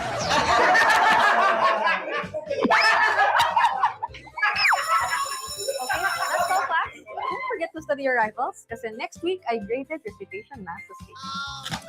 Goodbye and thank you, teacher!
Anong masabi ko sa laban namin, ang tinaguriang Clash of Titans? Masaya. Bigyan namin kayo ng magandang laban. Tsaka babawi kami sa kanila kasi tinalo nila kami simple. Tsaka pasabi ko pala kay Teddy Cutie, good luck sa amin. Masabi mo sa mga nanonood, Pops? Ha? Sa mga nanonood? Sa mga nanonood, enjoy lang nila ang MPL. Daddy D o Daddy J? Hadji o Sanje? Pili. Birds ako, birds. Birds, nice one, Pops. Nice pili, Pops. Ikaw pa rin. Ikaw pa rin, mahal, Cho. Baby ko. Uy, sama ako dyan! Nilalaro nyo. Ay, hindi mo pala yan. Hello guys, debut game ko sa TLPH. First match, kalaban namin Falcons. Sobrang saya lang guys kasi nandito na ako sa big stage ng MPL. Kaya solid. Masasabi ko sa sa fans ng Team Liquid, patuloy niyo suportahan yung Team Liquid, patuloy niyo ako suportahan guys. Maraming salamat. Thank you so much. Yung preparation ko sa gold lane guys, nag-prepare ako para sa laning na kasi malakas din ka-laning si Super Marco tsaka veteran na rin kaya pinag-practice ko talaga yung laning ko. Feel ko po na makakalaro po sa MPL stage kasi sobrang saya po kasi big stage. Pinakamalaking stage sa MLBB kaya sobrang saya at sobrang exciting.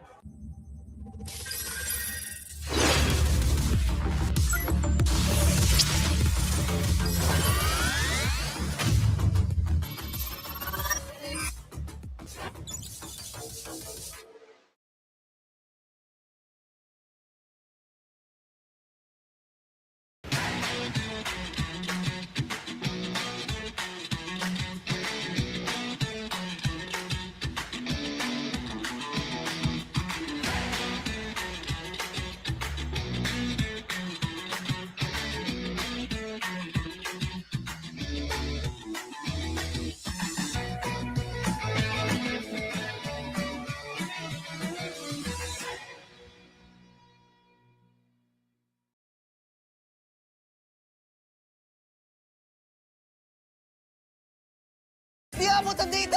Defeat! GG bro! Don't worry! The Only with Smart Power All 99. Hindi bitin with 10 gig data to power your games plus only Facebook or only TikTok. Load now! Foul! You know your scalp can get up to 5 times more dandruff? Get triple anti-dandruff power. Supercharged with Clear. Hey, you! Did you know men have 1.4 times weaker scalp? Get a shampoo that's 100% made for men. Supercharged with Clear. Enemy alert. Your scalp gets 1.5 times greasier, causing dandruff. Get triple anti-dandruff power. Supercharged with Clear. Stop and pull over. Your scalp gets 1.5 times sweatier. For cooling power, supercharged with Clear.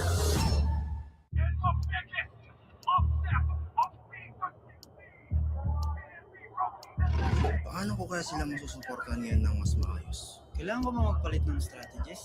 Nagagampanan ko kaya ng maayos ang role ko? Will I be able to meet their expectations? We have to prove them all wrong.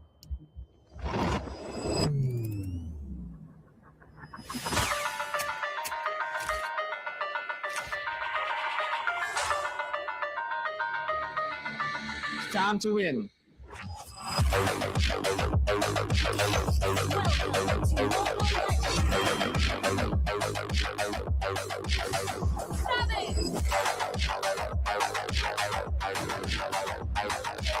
You have slain an enemy.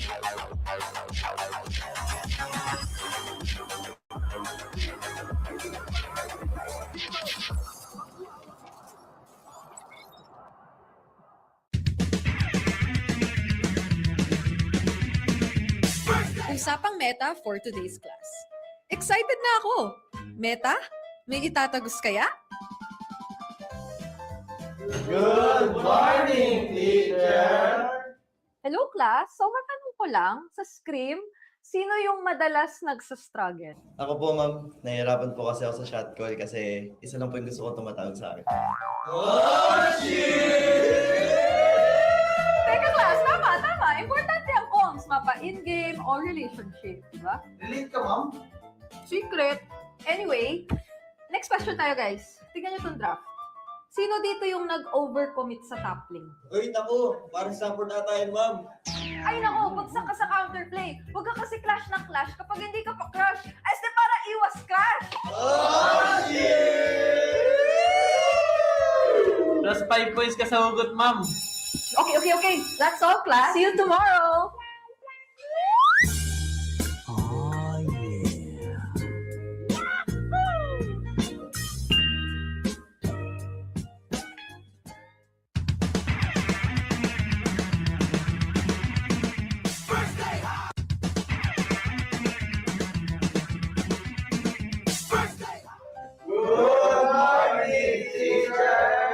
May bagong grading sa loob ng classroom. Sino kaya ang bagsak at sino ang may palag? Okay. May grado na ang lahat base sa inyong naging pinakamainit na katapat sa lane. Now, class, ano sa tingin nyo ang palag ni Demon Kite kay Carl T? Ako! Si Carl TC Goat, si Demon Kite, celebrity! Okay, makinig. So, pag-usapan naman na natin yung iba't ibang uri ng rivalry, class. So, unang rivalry, yung team na palaging next season na lang versus yung team na palaging nag-champion. Ma'am! Masakit naman yan! Ma'am, parang may pinapatamaan ah. Grade 91%. May angas, may storyline, pero minsan pag finals, bigla na lang nawawala. Parang signal sa probinsya. Ma'am, di naman na kami yan, no? Okay,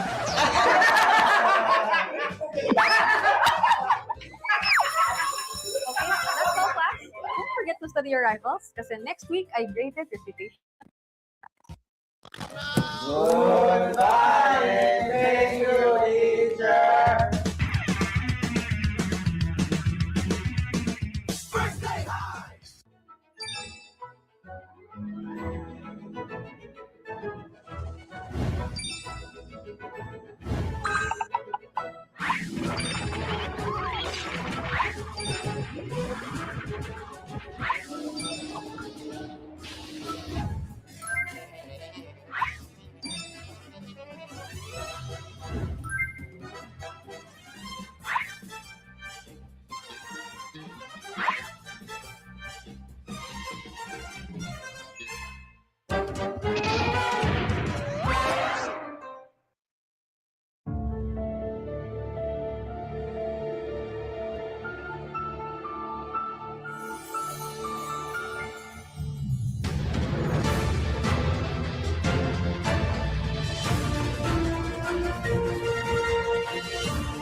Anong masabi ko sa laban namin, ang tinaguriang Clash of Titans? Masaya. Bigyan namin kayo ng magandang laban. Tsaka babawi kami sa kanila kasi tinalo nila kami Sibol. Tsaka pasabi ko pala kay Teddy Cutie, good luck sa amin. Masabi mo sa mga nanonood, Pops? Ha? Sa mga nanonood? Sa mga nanonood, enjoy lang nila ang MPL. Daddy D o Daddy J? Hadje o Sanje? Pili. Birds ako, birds. Birds, nice one, Pops. Nice pili, Pops. Ikaw pa rin. Ikaw pa rin, mahal ko. Baby ko. Uy, sama ako dyan! Nilalaro nyo. Ay, hindi mo pala yan. Hello guys, debut game ko sa TLPH. First match kalaban namin Falcons. Sobrang saya lang guys kasi nandito na ako sa big stage ng MPL. Kaya solid. Masasabi ko sa sa fans ng Team Liquid, patuloy niyo suportahan yung Team Liquid. Patuloy niyo ako suportahan guys. Maraming salamat. Thank you so much. Yung preparation ko sa gold lane guys, nag-prepare ako para sa sa laning na kasi malakas din ka-laning si Super Marco tsaka veteran na rin kaya pinag-practice ko talaga yung laning ko. Feel ko po na makakalaro po sa MPL stage kasi sobrang saya po kasi big stage. pinakamalaking stage sa MLBB kaya sobrang saya at sobrang exciting.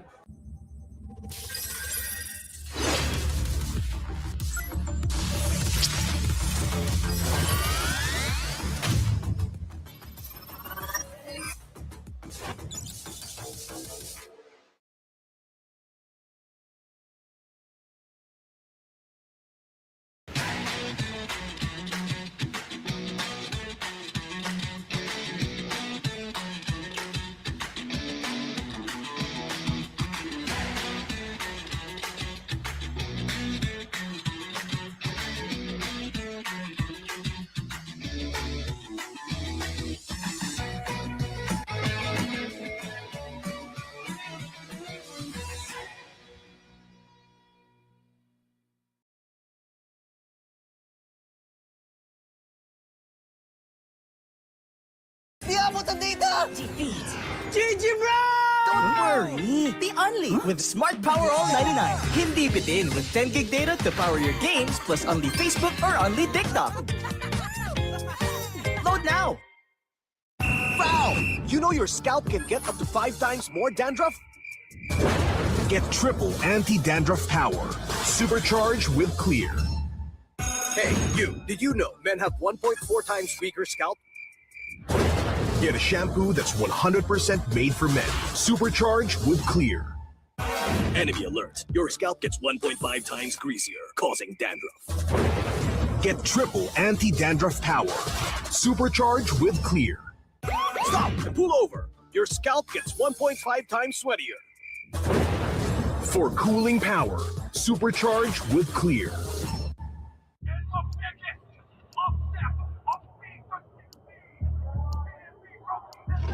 Paano ko kaya sila masusuportahan ngayon ng mas maayos? Kailangan ko magpalit ng strategies. Nagagampanan ko kaya ng maayos ang role ko? Will I be able to meet their expectations? We have to prove them all wrong.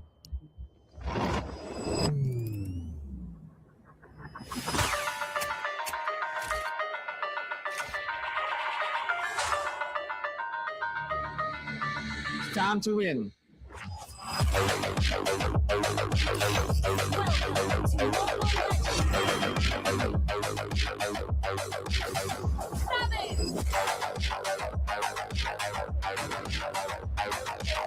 You have slain an enemy.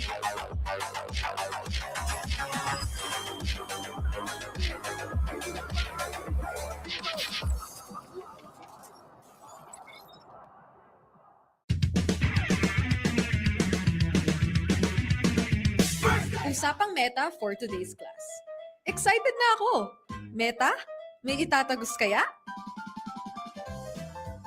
Good morning, teacher! Hello class, so matanong ko lang, sa scrim, sino yung madalas nagsastruggle? Ako po, ma'am. Nahihirapan po kasi ako sa shot ko.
Magandang hapon sa lahat ng sumusubaybay sa MPL Philippines Season 17. Narito na tayo sa pangalawang laban sa ating Super Fan Saturday para sa hapon na ito at kami ang inyong makakasama. Uumi pa rin kasama dito si Hans Galeria at pati na rin si Midnight. At para naman sa ating English Desk, Naisu, kumusta kayo dyan?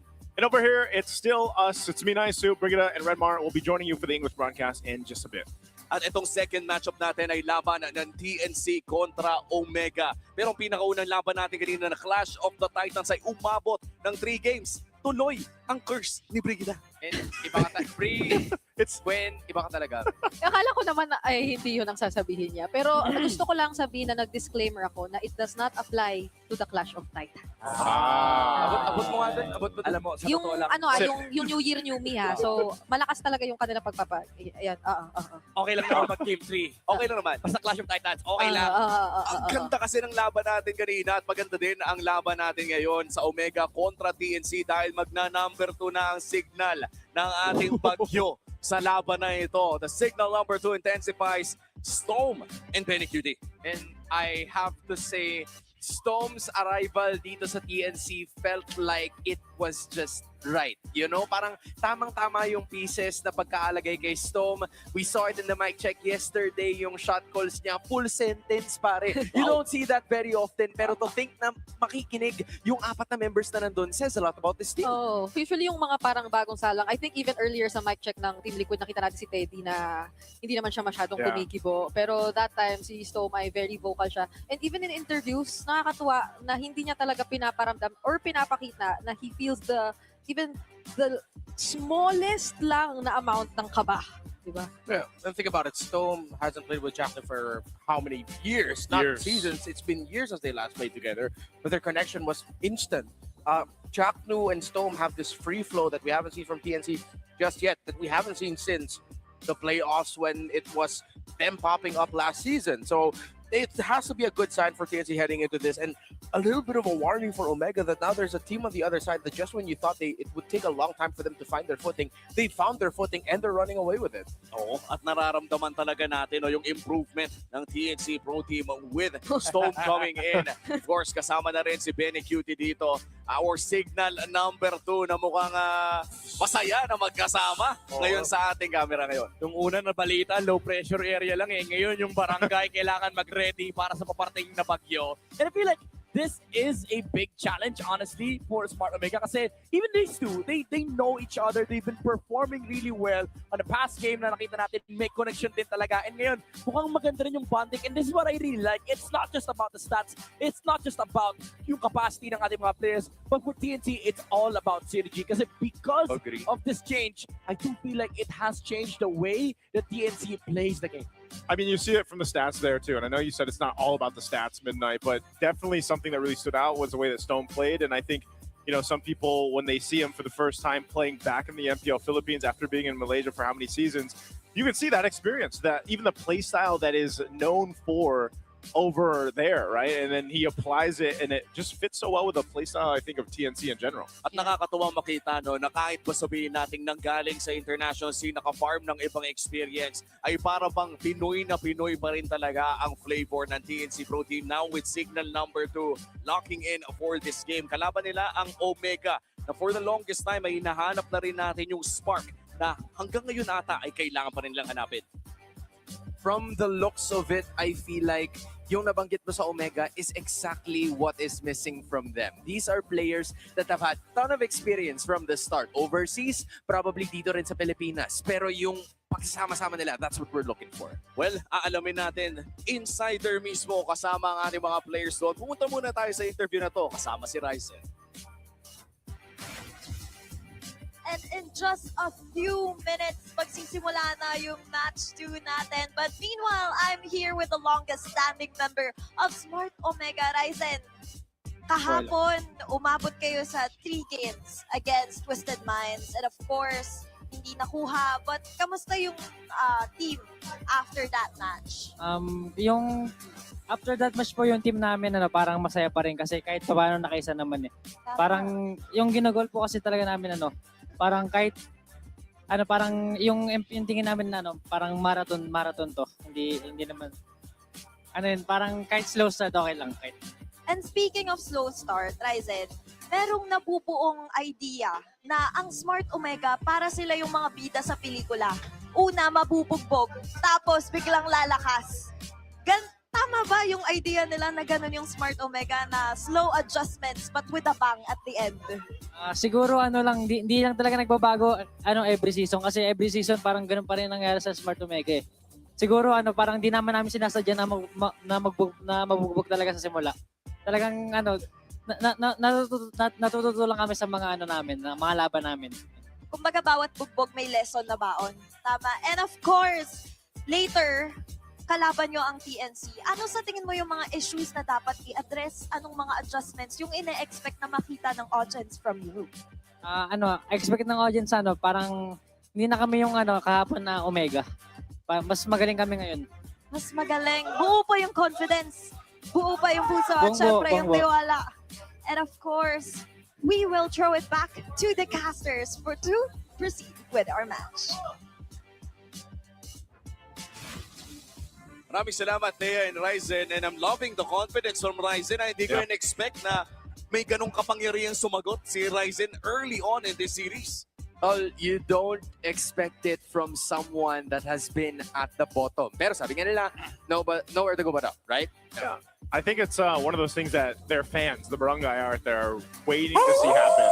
Well, ito na nga rin, inabangan na natin kung ano nga ba ang kailangan gawin ng parehas na kupunan. Ito ang dahaw ng ating Infinix Keys to Victory analyst. Kayo na muna. Maraming salamat, Renmar, para sa napakagandang Sunkyu and Naomi para sa aking pag-present ng kailangan nilang gawin for this match. Now, let's start with Omega. Kailangan nila maging ready sa early and fast 5-man setups. Nakita natin yung signal number 2 na bagyo ay napakabilis kumalaw mula dito sa TNC. So, kailangan nilang abangan yung mga early rotations and movements coming up from the trio mid of TNC. And also, when it comes to objective, you have to stand firm na para bang puno na hindi papahangin at papatumba sa mga bagyo. They have to play for the setups for TNC not to be able to take these big objectives in the early game. Now, for TNC, what about Renmar? Well, it links up with the very first key to victory for Omega. Break down Omega's flaky early game. We saw the TNC, they've greatly improved their early to mid game with how smarter, sharper the rotations are between Stone and Jackdo. As long as they keep that up, honestly, they're going to be fine. But they have to deny as much meta heroes from Omega in the draft.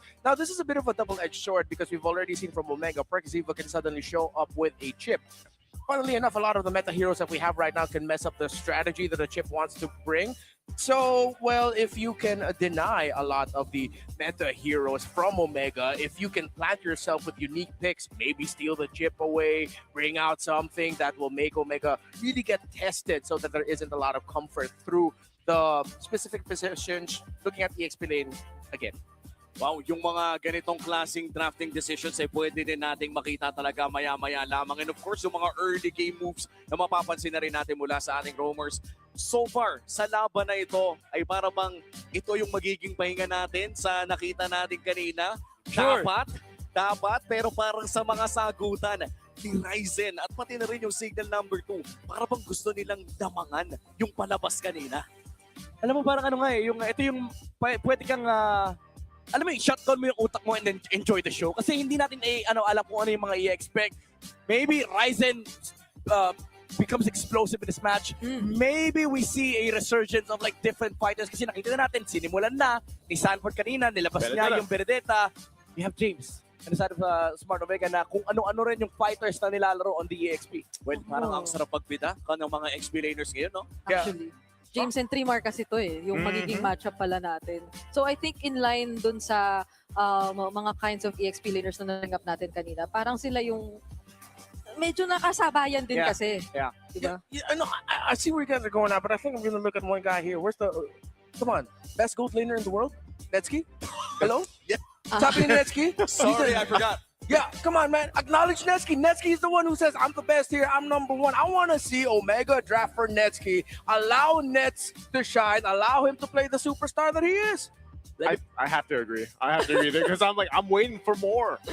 Let me pose a question, though. All right, what's the question? How do you deal with signal number 2 with flying clouds? Oy! Oy! The Cloud Prince. The Cloud Prince. Si Netsky ang Cloud Prince. Isa sa mga naging, I would say, one of the funnier monikers na nakita natin dati. And he owned it. He owned it. He did. He did it again.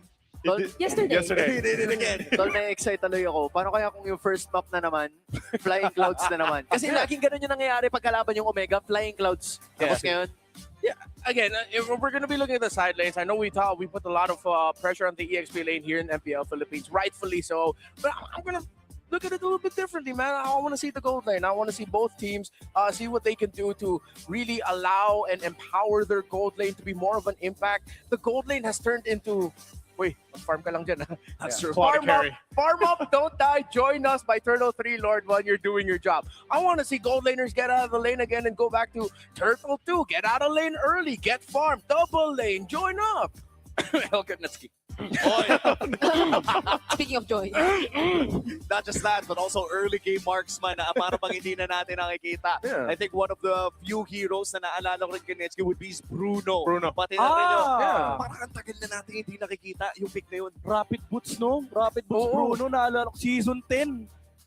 Yeah, hindi pa sikat si Bruno ay para bang gamit na ito ni Nets. But other than the risky picks na nakikita natin mula sa Omega, for TNC naman, vintage Binuya ang nakita natin last series. Ngayon naman ba may vintage Chakno ba tayo pwede ma-expect? classic Chakno, no? The Marcel yesterday, I think that was, he was able to go ahead and perform the way that people are used to seeing Chaknu play. And the thing is he can do that on a majority of heroes. So if he's, channeling that inner Mamba mentality, that's something that he can definitely do here. Yeah, which is great. And specifically for Stone, kung isa siya sa mga pinaka nakapagpa-activate nun ulit. Kasi parang ang daming naghihintay na makita ulit natin yung ganoong klase ng super aggressive gameplay from Chakno. And Stone is capable of pairing up with Chakno really well, even on heroes like the Marcel. So what more kapag ka, diba? I have one wish list here. Since we're talking about Chakno, we talked about gold laners. I want to see any of these two teams pull a page out of the book of Navi Indonesia and put up Beleric and Rome. I know that's something that we don't see a lot here. We've seen it once or twice here in the Philippines in previous seasons. I think it was 14 the last time we saw him. Yeah. It was Chakno that first played it. It was Chakno that played it. It was the Beleric. So that's my crazy wish list for this one. I want to see one Beleric game. I second the motion. What about What about Masha? What about Masha Rome? I second the motion too. Ang dami nating pwedeng makita dito, no? Especially from Chakno. As far as I remember, yung Beleric game na yun ay Louis ang kanilang mid laner kung saan pinapadala nila yung Beleric sa mga purple buff ng mga junglers kanina, in which case ay naging malupit din ang mga laban sa loob ng jungle. Tandaan natin, first series natin was Kyle versus Carl. This time, our jungle matchup will be Zaida versus Ryzen. Dalawa din na grabe yung maiguhan. I wonder, since yun yung nakita natin in the first match, kasi meron tayong bits of utility, meron din tayong nakita bits of assassin, where the two teams gonna go? Are they gonna share a piece of both those books, or will they stick to just one specific role, which is the assassin? Na kilala natin si Ryzen for most of the time being one of the best Fanny users for quite some moment, and si Zaida na nag-showcase ng kanyang skills during Season 16. That's true. At kung naaalala natin, si Zaida at si Ryzen ay sikat na Fanny players sa mga oras na yon. Napakaganda ng kanilang performance. At napakaganda din ang mga diskusyon natin dito. Maraming salamat sa ating English panel. At ngayon magsisimula na ang ating laban. I-welcome na natin ang ating players. To ensure the integrity of the game, please welcome our marshals, Luis, Miko, Dojin, and JD. They have felt the sting, but the heart of the barangay never stops beating. Let's hear it for Smart Omega!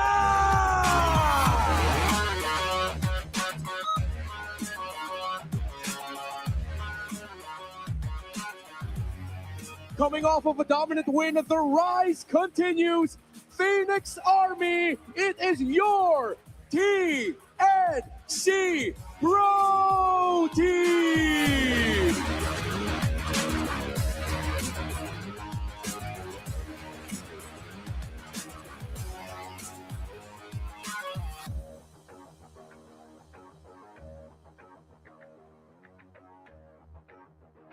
And our head referee, the Chop Master Sent. Please welcome our head coaches, Coach Rura and Coach Itmax. Welcome to another super fan Saturday match. FPL Arena, make some noise!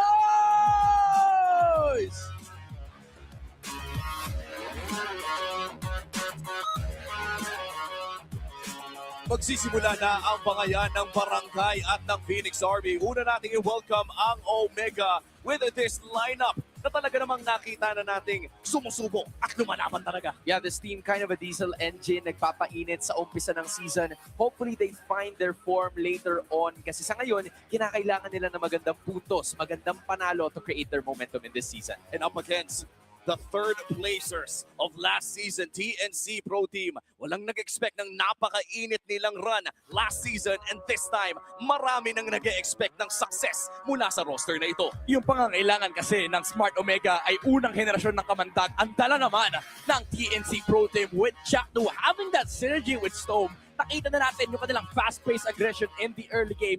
It's just a matter of execution. And I feel like yung burden ng pagdadala ng bago dito ay nasa side ng Barangay. Yung lason, yung hinahanap nilang kamandag laban dito sa TNC, I feel like it has to come down to hero choices. Maybe we see new heroes for today for Smart Omega to be able to surprise TNC. Oo, at nakakatuwa din makita yung mga new heroes na pwede nating makuha mula sa mid and roam duo naman ng Omega na si Mingwin at si Perksiva. Both of these players na talaga namang naghanap ng tsansa na magpakitang gilas dito sa pinakamalaking liga ng MLBB. And you know, before this graph disappears from us, which it actually did, yung ganap kanina between the first blood kills is something na kalamangan talaga ng Smart Omega. Yes. So the early game is there. The turtle control has been there at their advantage too. Pero yung hinahanap is yung finishing touch, and we're about to see if they can do that today. At bago natin bisitahin yung mga kailangan na gawin sa laban, i-ensure muna natin ang tournament integrity. Pumunta na tayo sa Smart 5G Ping Test. What up? What up, mic check? Yun guys, shoutout nga pala sa mga pumunta dyan guys. May may fan pala ako na galing sa Mindanao. Yun, shoutout sa'yo and sana mag-enjoy ka sa una mong punta rito. Ingat ka sa pag-uwi mo. Sino ka man. Yun guys, yun, shoutout nga pala sa Omega. Galingan natin pareho, bigyan sila ng magandang laban. Jack, 6-7. Wait lang may ka 1v1 ako guys, si Bunak. Yung duro ko, binabati pag sa 1v1 eh. Uy, nakangalay ka ata, boss ah. Nakangalay ka? Bata ka ba, boy ah? Nak, bata ka pa, nak. Legit, nak. Okay. 1v1 guys, 2-1 standing namin ngayon. O, di ba? Ano? Yun guys, Andiyo pala kami, ito yung pruweba oh. Yun guys, kita nyo naman kanina, pinakita ko. Wala talagang palag si Bunak sa 1v1. Sa Copra lang siya magaling. Hindi na ako kaya sa Leo. Sana naman manalo na kami. Kasi pangit naman magiging Holy Week kung ano. Maganda naman ang preparation natin, di ba? Hindi, kasi di ko pa nakita kung paano manalo kape. Puro kasi tali nakikita mo kape. Antayin mo, mananalo rin tayo. Kung talagang para sa atin kasi para sa atin. Wala naman yun pare-paresan tayo ng mga kinakain, pre. Di ba kinakain ng mga yan? Nag-gym ba sila? Nag-gym naman si Ports. Thank you guys sa mga nanonood pa rin sa amin kahit talong-talong kami sa stage. Makabawi din kami. Malay mo sa pagtapos ng Holy Week, bigla kaming Siyempre ngayon panalo talaga tayo. Pero lalabas yung last natin pagtapos ng Holy Week first. Kasi gusto namin yung mga top teams yung mga kalaban namin eh. Sa Bible na yun na David Goliath na. Dating ko talaga naka-momentum yung TNC. Malapit nyo sila guys. Pero wala kaming pakialam doon. Momentum din kami ngayon. The underdog mentality para dito kay Netsky. Nakita natin na kahit ba acknowledge na ayun yung masasabi natin na first part to solving a problem is acknowledging it. At nakita na nga ni Netsky na may kailangan pa talaga silang gawin. Naglagay siya ng date. It's either before Holy Week, malakas na sila, which is today. Oo. O kung hindi man ngayong araw na to, pagkatapos ng Holy Week. Alam yung kapag kalaban na nila yung top teams. Tama. And I feel like, again, part of the solution is, tulad na sabi mo, yung address the problem, acknowledge that the problem exists. And tama yung sinabi ni Hans kanina they do have that early game tempo. Nakita natin si Perks tsaka si Mingwin really did have effect in the early game. Nakokontrol nila minsan. It's just the finishing touches that they have to work on. And that was what was missing At the same time, sa unang naging mga linggong laban ng TNC was them getting snowballed in the early portions ng ating laro. Pero yung laban nila kahapon really showcased something different. Yung mga naging shot calls ni Storm would have made or would have been the game changer for this team para maibalik nila yung ganitong klase ng form. Pero hindi lang naman sa shot call yun. It should also come from the draft. And eto Max, nababanggit mo ito kahapon, na yung laro niya or yung drafting process niya towards Onyx has really been stellar. Can he repeat that today? With the players that he has dito sa TNC Pro Team, it's going to be a challenge for him to think of something new na mula sa, siyempre, sa mga playbook na nag-e-exist na. Ay tingnan natin kung anong ilalabas niya dito sa laban against Omega. This is game 1 of this best of 3 series. Sa pagkakaalam ko, ang pinili dito ng Omega ay blue side. Sila ang home team sa laban na ito. And red side naman for TNC, wala pa silang panalo dyan sa side na yan. And Smart Omega, they've done their homework. They banned the Harley. 2 beses ang ginamit ng TNC kahapon. Even daring to first face the Harley pick. Something na nakita din natin from PLPH earlier on. So at least malilimitahan nila dito yung hero options for Zyda, but there is that flex factor onto TNC na pwede sila mag-utility jungle. We haven't really seen Ryzen be successful in that role.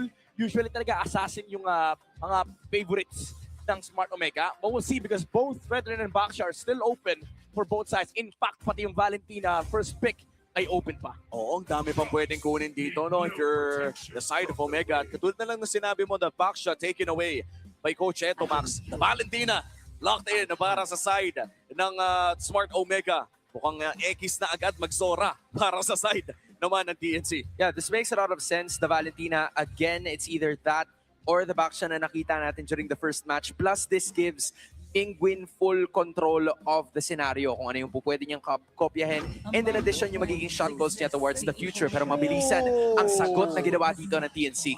Grabe, pinangunahan na. Subukan niyo mag-Fredrin, subukan niyo mag-Leomord. May suyo kagad yung TNC. However, there is that Kalea. Kala ko kalid yung pipik pero letter K pa rin naman. So same lang. So ang ginaganda kasi dito is meron silang huli doon sa suyo. And the early game is much more amplified because they can brawl. Medyo encourage actually for Smart Omega yung makipagsuntukan dito kasi dalawang heroes nila kaya makipagsuntukan talaga kasi may passive heal. Oo, yun din talaga yung isa sa mga nagpapalakas talaga sa isang Kalea, especially in early game fights. And might I just say na isa rin ito sa mga semi-OG Kalea combo, yung Kalea carry na nasa langit ka pa lang ay niraratrat ka na ng carry. Pinabanat-banatan ka, no? Lugi, no? Walang bawi. Parang pagbaba mo, deads ka na kagad. Again, that's the tried and tested combo dito para sa kanila. At nasamahan mo pa ng possible real-world manipulation. That is a scenario the TNC would have to go through. Now, if I'm looking at it, depende yung magiging priority nila towards either the EXP or the roam. And my choice, or their choice rather, would be the Phobius. Trying to limit it down para yung next na banning phase, focus na sila dito kay James. Historically speaking, Phobius has been real good against Kalea and Carry because he can just go Vengeance. So hindi basta-basta. Kumbaga, yung binabarat-barata mo sa hangin, may damage reduction daya eh. Bumabalik pa sa'yo. Pagbaba niya, tas nagtashkeo, babalik lang buhay niya. Bumabanda. Ito yung isa sa mga nag-iisang heroes na kayang pumalag pagbaba. And the funny part about this Phobius Midnight, sa pagkakaalala ko, bumababa lamang ang priority ng isang Phobius kapag hindi na uuso yung mga hero na sobrang daming dash. Pero ngayon na bumabalik na sila Carry, sila Fredrin at iba pa, ay para bang umakyat na naman sa high priority ang Phobius na ito na by the way ay naging maganda ang performance ni Flap kanina in game number 1. But this time around, game 1 ng Omega kontra TNC, tatanggalin ng TNC Pro Team itong Fredrin na ito. Yeah, I feel like ang magiging direction dito ng TNC is to try to force Omega to use the Leomord nitong si Ryzen. It's because they already have the Phobius on their side. Plus Isuyu, a pretty good matchup. So ngayon, tinatanggalan nila ng Fredrin and they've already removed the backsha. So at least yung mga utility junglers are no longer part of the question. It's just a matter of gaano katapang ang Omega na piliin yung Leomord if it's still open. Yeah, it's definitely a hard choice for Smart Omega. Kailangan nila pag-isipan itong jungle road. Maybe they revert back to the likes of the, the Guinevere. Maybe kasi kailangan mo ng catch additional layer and some form of like mobility. Yung Harley kasi sila mismo nagtanggal. Yung kasi, yung Leomord parang mahihirapan. Especially with the real world manipulation. I'm bored. Ayun, tinanggal yung Guinevere. Warsado talaga. Wala na iwan, pare. Parang pinipwersa nga talaga nila yung Leo Mord. Feeling ko nga, ano to eh, parang kung ikaw yung Smart Omega, iniisip mo na Joy eh. Ayaw nga. And even if you're up against a Phobius, historically speaking, ang talagang kasabayan na isang Suyo would be the Joy. And kung matatandaan natin, yung Immortal form ay wala ng magic damage reduction. Yeah, kumbaga, ano na, nakahubad si Suyo. Nakahubad na. Kasi dati, ano eh, yung armor niya pang ano lang, pang parehas eh. Ngayon, wala na yung magic defense. Wala so, na. Pakatao na siya. Yung susano niya, hindi na ganun kakulat yung buto. Sakto na lang. Kumbaga, Sakto na lang. pag physical, pwede pa. But if you're up against magic damage, by the way, Valentino pa lamang ang magic damage ng Omega, ay medyo magiging X yung Immortal form spam para dito sa Suyu. Pero base sa... And this is... Uy, ayan na, vintage shock no. Ayan ang hiningi natin. You know what I'm thinking about this is bukas pa rin naman yung Claude, weirdly enough. They probably chose to prioritize yung Cho right away since either way, may mapipili pa rin naman sila sa dulo eh. Yeah. I think Benny Kid is gonna be comfortable here to do whatever he wants. Pwede nga siya mag-Sora pa if he wants to. There's also that CC Goldane Flex for TNC, but for Smart Omega, again, ipit sila sa mga options dito for the Jungle Joy, Leo, and then sa XP, I think you have to go Alice. Either Alice or, honestly, Clue, maybe? And if ever gusto mo ng 1v1, CC, but then again, hindi. Pero yan yan, ang Clue, yeah. Clue kanilang kukunin, kasabay na rin ng Leo Mord. Pero tulad na lang ng pinag-usapan natin dito, guys, is this Leo Mord force? Yes, I think it is. Actually, alam mo, kung medyo crazy itong TNC, lagay nila yung Cho sa gold lane. Oy! Tapos gawa sila ng isa pang roamer. Pero medyo mahirap yun actually. Teka lang. Sinong gumawa ng Cho gold lane lang? Di ba TNC din yun? Tapos pwede ba sila magkalid? Actually, sila din yung gumawa nun. Or was it Liquid? I can't remember.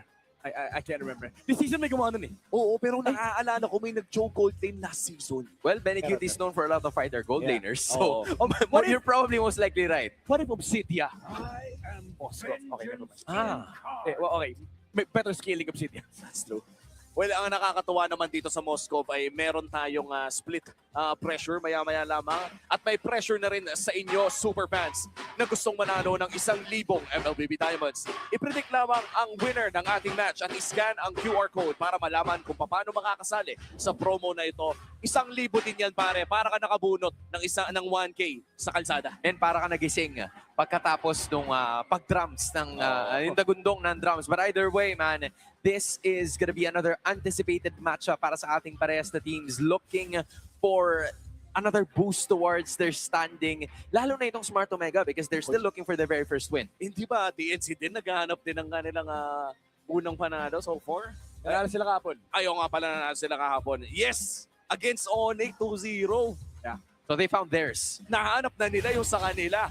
At ngayon sa pagpasok natin sa ating game number 2 of today ay makikita ang TNC Pro Team at Omega. Nahanap na ng TNC ang kanilang spark for this season. Ang Omega naman ngayon ang nape-pressure hanapin ang sa kanila. You know, it feels like para dito kay Perks, he has a hero that could potentially be a game changer para sa kanilang laban. Those pick-offs are gonna be really important para makapag-engage yung Smart Omega. And again, ma-reinstate nila yung kanilang domination towards the early portions of this game. Pero kailangan nila maalagaan si Ryzen upon making sure na makaka-deal siya ng damage while not taking him out. Yeah, even though they do have that pick-off capability, they have to be really smart about it. No pun intended, that is Smart Omega sila. But there is a lot of like re-engage from TNC. Honestly, at this point, if you're Smart Omega, you're looking to shut down Cho. Si Cho lang, si Chakno lang yung kailangan nilang intindihin. Basically, James can do the backline zoning by himself. Pwede niyang harangan yung Suyo, pwede niyang harangan yung Phobius. Matter of fact, yung Cho lang talaga kalaban nila kasi Moscow mamaya pa yun eh. There's no other playmaker sa side ng TNC Pro Team na pwedeng magsimula ng team fights on demand. Siguro, you could say, 3-mar, potentially secondary engage kung sakaling mag-flicker Dark Wave siya. Pero that's way too much resources para lang magsimula ng team fight. So this is a scenario on whether or not Shakno can find the right engagements habang maaga pa. And I feel like that's still gonna happen pagdating ng unang pagong ng laban na to. Kasi again, Omega is also playing their cards safely. Hindi nila basta-basta kinocommit yung mga skills, and of course, they're still waiting for level 4 to happen. At katulad na lamang ng unang pagong na pinag-uusapan natin, ay narito na rin yung unang big rotation ng pares sa kupunan. All 4 members present sa laban na ito. Ito na yung typical rotations with the Phobius na pumupunta na mid lane. Diyan nagpapa-level 4. And they have the river control here for TNC. They're just waiting for Zaida to finish farming, and now he's in the turtle pit. Here we go. Trimar, ang uumpisahan dito si Ryzen, nagpalabas na ng kanyang kabayo. Then all of a sudden, it's gonna be Percy. But Ryzen still gets the first turtle. The early still gonna be really good para sa kupunan ng Smart Omega.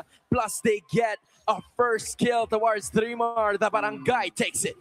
And surprisingly, no, hindi ginamit ni Trimar ang kanyang flicker doon. First blood and the first turtle ay mapupunta sa kamay ng Omega Midnight. Yeah, ganda ng first target dito ng Smart Omega. Again, just punish the Cho. Nung nawala yung frontline dito ng TNC, kailangan nang umalis ng ibang heroes ng TNC dahil yung Smart Omega, kapag nilabanan mo pa, may Leomord pa with the Phantom Steed. And ang problema din kasi, even though yung Suyo ay mataas ang kanyang retry damage, so does the Leomord. So nung nakuha nila yung pag-go, meron silang shields, meron silang chasing capacity, and nag-level 4 din kasi yung Kalea. So for TNC, tama naman yung decision nilang pinili na umalis ka agad. And I think Mingguin was also able to steal away the real-world manipulation.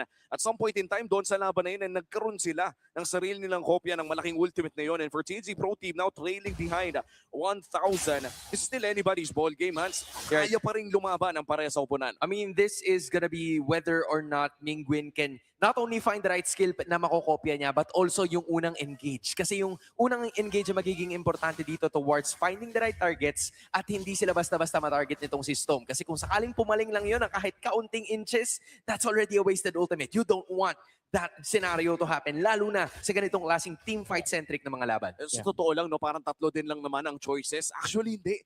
Nakakita na tayo ng isang Valentina dito sa MPL Philippines na kumukopya ng Phobius para magkaroon ng maraming dash or gap closers against the enemy team. And so far, para sa TNC Pro Team, no, mukhang ang ikot nila ay patungo munang XP laner. Pero mukhang hatid lang nila si Trimar patungo dito sa upcoming turtle fight. Kailangan na talaga padala yung kanilang Phobius para sumama dito sa clash kasi yung first target talaga ng Smart Omega, simple lang patay lang nila yung Cho. Kaya kailangan nila ng secondary engage with the Phobius. Maybe this time they try and force something with the flicker mula kay Trimar. Kasi hindi pwede si Chuck mo lang talaga inuuna. Ayun lang! Hatak na naman, nagaling dito kay Persiva, and that is gonna be Trimar na una magiging target, and all of a sudden, may sipa naman gagaling kay Chuck, pero si Trimar una mawawala. Chuck count to 25% of his health. Nandito na naman ang Omega, target na naman nila ang pagong at magbaback away ang TNC Barangay. Omega takes another turtle. Decisive calls mula sa Barangay. Persiva burning that flicker. Pare, kinuha yung solusyon. Sabi nila, si Cho yung gusto namin. Oy, ito yung Phobius, ito yung +1 nila. Sige, patay natin. Nung nawala si Trimar, sinipa ni Chuck na yung Leomord, kaso wala pa silang damage. At grabe yung ginagawa ni Perks dito, no? Kadalasan, nakikita natin yung flicker ng isang Kalea ay binuburn exclusively para sa mga jungle o para sa mga marksman. But this time around, Phobius ang ginagawang choice ng Omega. Ang lupit nga, hindi pa nga ginamit yung Tidal Strike, man, flicker lang talaga. Yun lang yung ganun kabilis flicker buhat para hindi mo i-expect mula sa TNC. Tol, napapaligiran si Netsky gagamitin niya yung mga shuriken pero parang hindi na yata makakahabol yung iba sa kanyang mga teammates are actually makahabol pa pala! Dahil si Trimar mawawala, si Netsky buhay pa, pero si Benny Cute hindi na siya hahayaan na huminga sa laban na ito. He's gonna be going back to the base for the next few seconds at si Jacknu ay tatakbo. Nagawa na nila ang kanilang plano pero hindi sila hahayaan ng Barangay! Dahil dalawa ang bagsak sa tulong ni Mingguin. Omega leads by 2.4K! At yung mobility ng Valentina nag-lock in sa kills na yun at rekta purple pa ang kanilang call. Hindi nakareact, men. Yung TNC, grabe yung double touch nung ni Mingguin. Ang sakit nung Valentina. And Smart Omega, even though TNC set that trap, nakahanap pa rin sila ng re-engage and now they have control in the river once again. They're now bringing the carry to wherever they want. And si James, tamang trabaho lang. Ngingitian niya lang ito, Tore. And look at this early game tempo as well. Kontrolado na ng Omega. Papunta na 3,000. Solid skin talaga, pare. Imposibleng hindi madistract. Best skin ever. Best collab, tas ang masaya niyan, maandali bilhin. Lahat tayo may ganyan. May gold glue. Ang saya ni Hansong. Oo. Lahat tayo masaya ngayong araw na to. Nalaro yung Fanny, nalaro yung Bene, nalaro yung Glue. Pero ito na, pinasok na naman. Ben, hindi naglalaro ang Barangay Smart Omega dahil may hatak na naman si Perksiba kanina pero sa side na pinasok na naman. And then itong si Chuck Noob, anyway, ipit sa ng konti siya na mawawala. But then, Mingwin stays alive. Any cutie sa may padalikuran. Storm, free hit lang din. Pero si James ay papatungan. Sinashampon niya na naman. Ito ang clear men para sa iyo as James takes another one down. Nakapitan ni James. Parang ganun lang TNC Pro Team, hindi makagalaw. 3 for 1 si Perksiba pa, yung binayad. Pare, grabe yung re-engage dito ni Mingwin. Kinopya niya yung RWM dulong-dulo yung heroes ng TNC. Even though yung idea for TNC, it was kinda nice. Chakno set that play for TNC. Pero again, yung sinasabi natin kanina, yung counter-engage, kahit pa Kalea composition dito yung Smart Omega, yung Valentina talaga yung X-Factor eh. Kasi kapag binigyan mo ako ng real-world manipulation, dalawa yung paraan namin para mag-start ng teamfight. At sobrang nalugi ata ang TNC Pro Team around that area. Considering na katulad ng sinabi mo, Midnight, dulong-dulo talaga. And Mingwin right now, spectacular game. In fact, perfect game para dito sa Valentina na to. Wala pang deaths, 100% KP. Ito na talaga yung main missing piece na hinahanap ng Omega. Again, this is what I was talking about during the start of the draft. Yung kapasidad nitong si Mingwin na pumili ng mga tamang desisyon and the right shot calls for those fights to happen. And it is working as of now. Ito na naman yung kwento. Maganda na naman yung simula ng Omega. Can they keep this going? Pero sa ngayon, ang gagawin nila ay planong magpabagsak ng Torre sa may bandang itaas. No contention mula sa TNC and they will safely take that for themselves. Map control all around for the Barangay. At mukhang hindi pa papalag ang TNC Pro Team as of now, Midnight. As we look at this game, lamang na ang Omega. That is a given fact. Paano nga ba makakapalaga ang Phoenix Army dito? They have to pick off this Kalea before anything happens.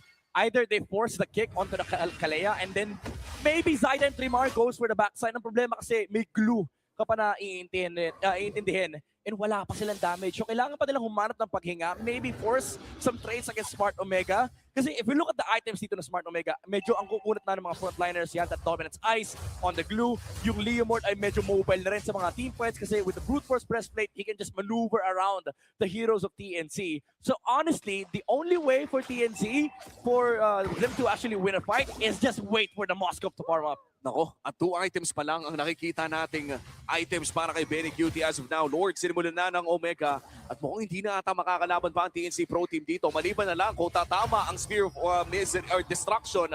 That's the Lord secured para sa Barangay. Uncontested Lord for OMG. Tol, nung humarap na si James kontra dito kay Zaida, parang nagets na ng TNC na nandun sila mismo and there was no way for them to find a route there. Pero si Perks, may plano sana pero titigil muna niya ang hudyat.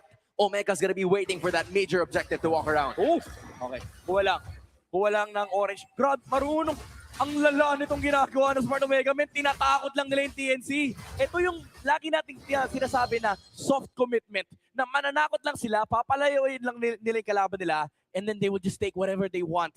And lagi yung ginagawa ni Perksiba, kasi may threat kasi ng fleeting time from the Kalea. So if you're TNC, anytime na-abante rito yung Smart Omega, you have to back off. At hindi rin sila makasabay sa cross-map trade, men. Sinubukan nila mag-push doon sa may bandang ibaba. But with Lord-empowered minions ay kailangan dumepensa ng Phoenix Army. Dito sa mid lane at top lane, puputok na nang hindi pa nakakalapit ng Lord. Kaya naman para sa TNC, magiging mas mahirap ang pagdepensa dito sa top side. Perksiba! Kaya sigurado makakabangga sila. At ayun na naman yung Tsunami Slam. Chuck na makakatakas pa rin pero medyo agulgol na talaga ang kanyang buhay. Kailangan niya makaalis sa pagkakataon na yun. It's still an energy shield or at least an inhibitor safe for both of them.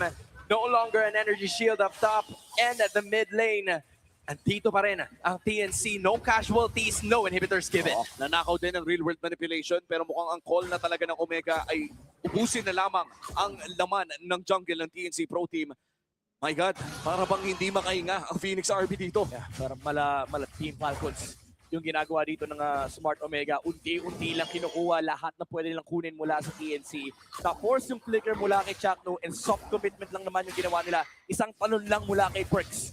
And then kumalas kagad ang Barangay. Kasi alam nila lamang na sila You just have to choke the farm of Benny Cutie at this moment. Tumataba din naman si Netsky. So hindi problema for Smart Omega kahit tumagal tong game na to. At kailangan pa nga maghabol, no? Hindi pa rin buo yung Trinity na hinahanap natin sa Moscow na to. Meanwhile, this carry is already going towards a Rose Gold Meteor. Papunta na siya doon sa safety net na item. Oo, safety Netsky. Saka malala rito, magkaka-chastise Poldron pa si James. So yung front line ng Smart Omega ay lalo lang titindi kasi if you're TNC, how do you kill James? Ayun na, buo na yung chastise Poldron. I think it's almost impossible for TNC actually to kill James unless medyo alanganin yung kanyang pagsampa. Oo, at mukhang the waiting game talaga ang lalaruin ng TNC Pro Team dito considering all of the things na nabanggit mo, Midnight. Wala pa sa oras lumaban ang TNC Pro Team. Meanwhile, for Omega, they have all the chances na kunin ang Lord na ito ay pagpatuloy yung pag-push. Wala pa namang inhibitor turret na nawawala para sa side ng TNC Pro Team. Pero sa paparating na Lord, safe to assume, hindi nalalaban ang TNC dito. Yeah, there is no way for them to find the route. In this case, di naman naghahanap na si Perxiva at kahit si James ay pupwesto na rin. So kung ikaw, itong si Benny Cutie, ikaw lang siguro ang aasahan. But even the route ay natakpan na rin ng iba. An early Spear of Destruction means an easy Lord para sa Smart Omega. I was gonna say, the only way for TNC to contest that Lord is a magical Spear of Destruction. Pero hindi rin sapat yun. Ang laki pa nung HP ng Lord nung tumama yung ulti mula kay Benny and it signaled for Smart Omega to take position and then binurst kagad Lord kasi alam nila na kapag lumapit yung TNC, nakapwesto si James tsaka si Perxiva. So confident sila i-burst doon. Kamunti ka pa mahuli si Zaida. And that would have been crucial para sa side ng Omega.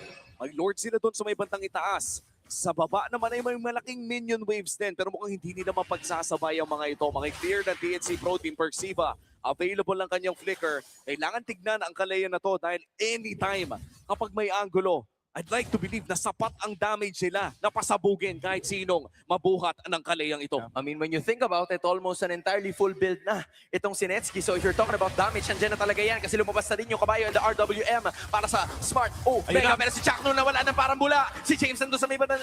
Ay, di ba? Ilalim. Umaatake pa rin sa ilalim ng torre. Si Ryzen ginagamit yung kabayo para makabalik pa rin. But then, dito na si Netsky. Pero siyang nawala sa pagkakataon na yun.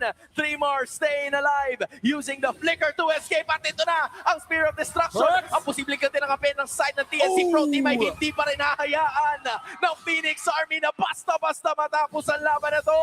Oh wow! 2-for-2 exchange na nangyari with TNC Pro Team able to defend their base. Dalawang inhibitor turret lamang nawala pero correct me if I'm wrong, Midnight, that was disastrous para sa side ng Omega. Yeah, hindi man mapatay-patay si James. It was a critical error mula kay Netsky when he dashed in sa harap ni Trimar.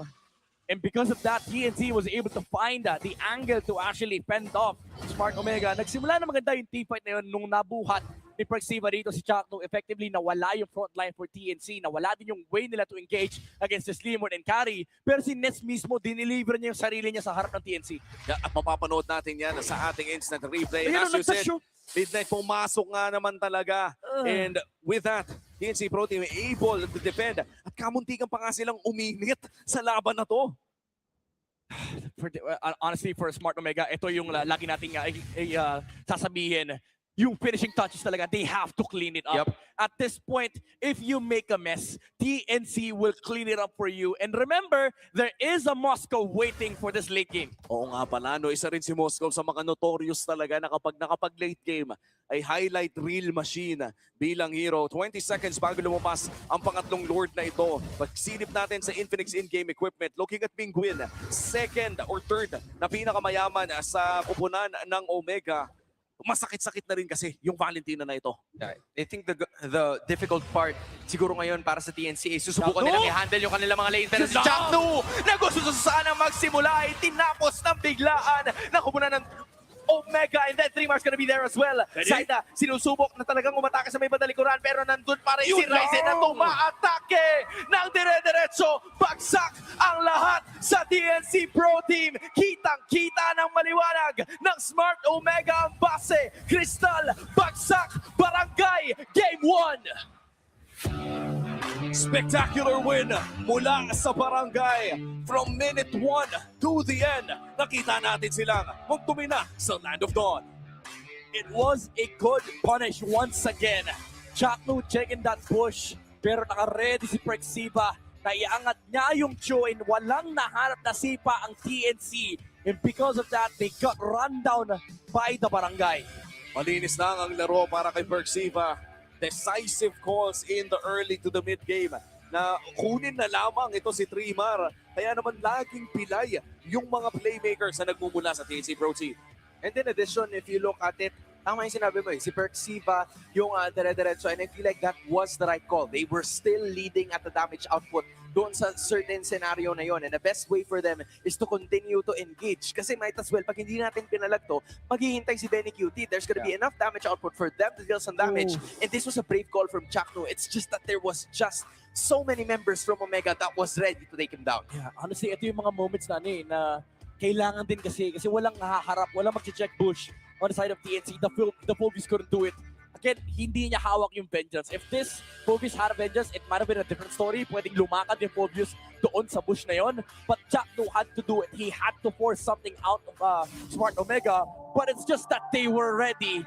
And Mingwin on his Valentina, the re-engage factor, the damage as well, secondary damage layer for Smart Omega is the MVP of this game. Grabe naman yung kapitan ng barangay. Oo, ibang klase din kasi ginawa niya during the early parts of this game kung saan yung mga aggressive na tower dives right after that one winning team fight. Isang winning team fight lang ang kinailangan ni Mingwin para magkaroon ng signal na mag-call ng mga aggressive na tower dives doon sa gold lane.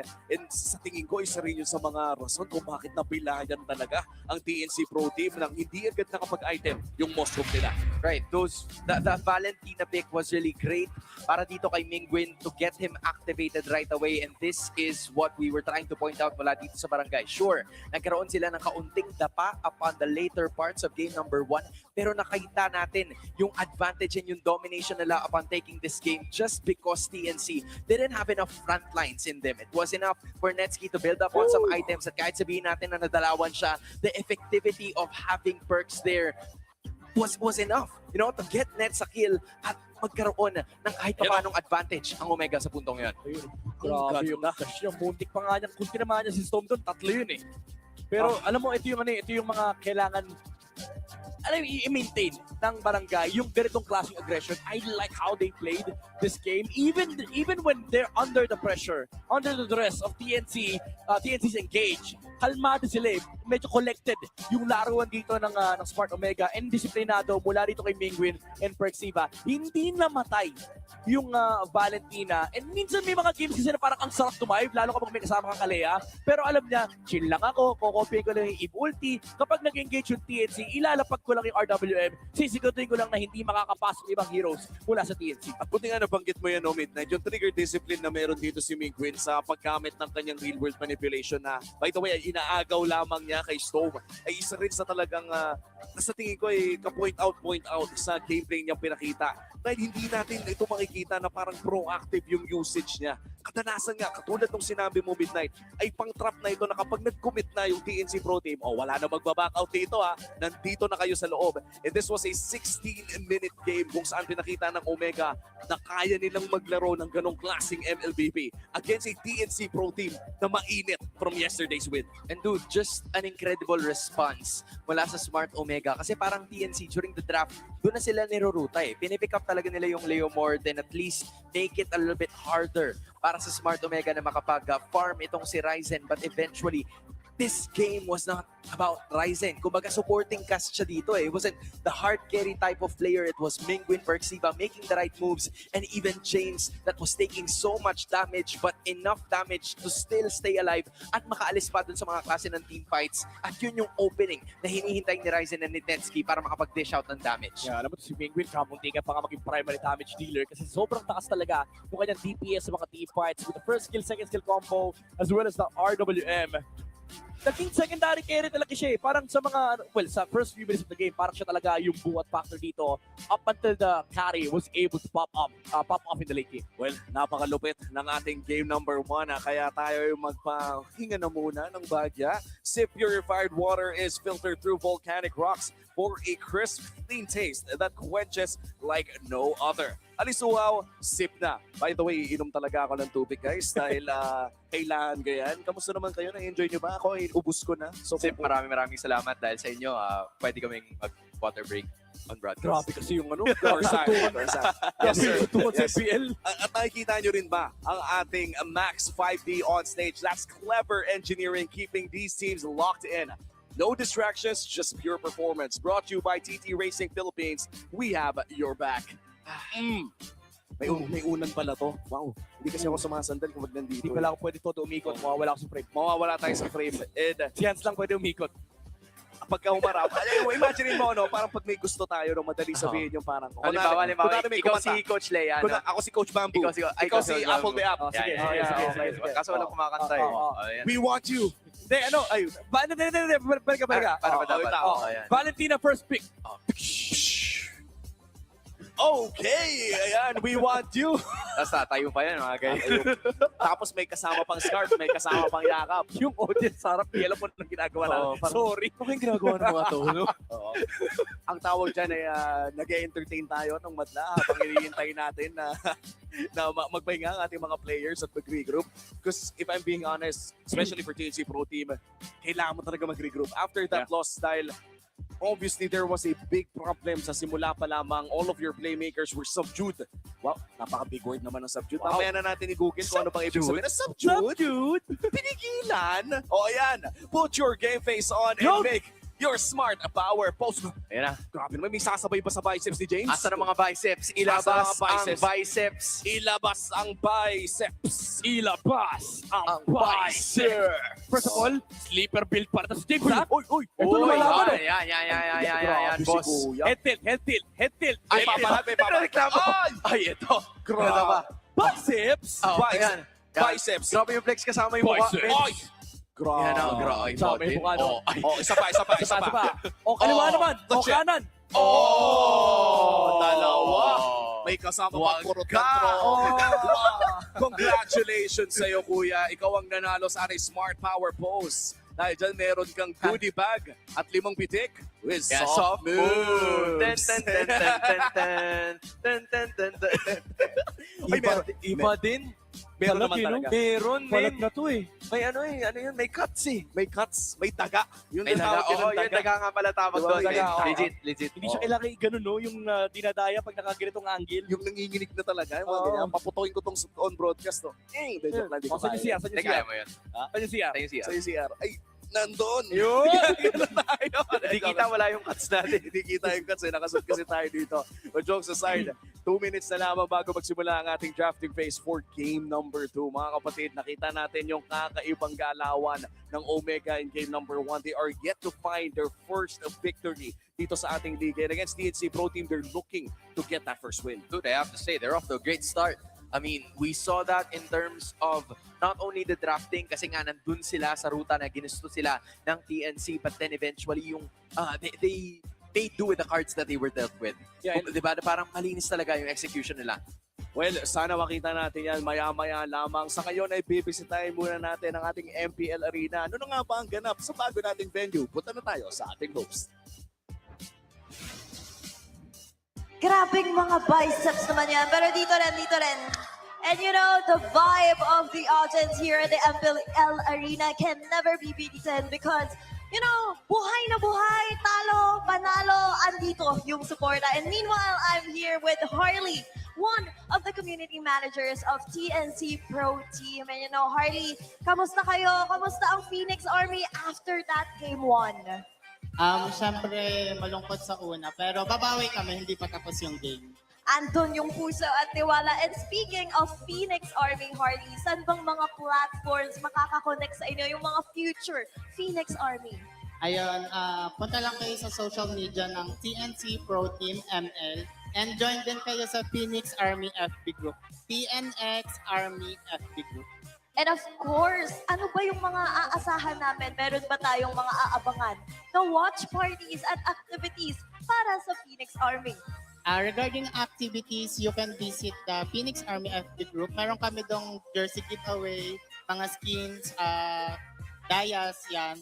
And then regarding watch parties, you support nyo naman yung official streamer namin, which is yung VY's Watch Party, and si Bipolar, and Sakura and Sasuke page.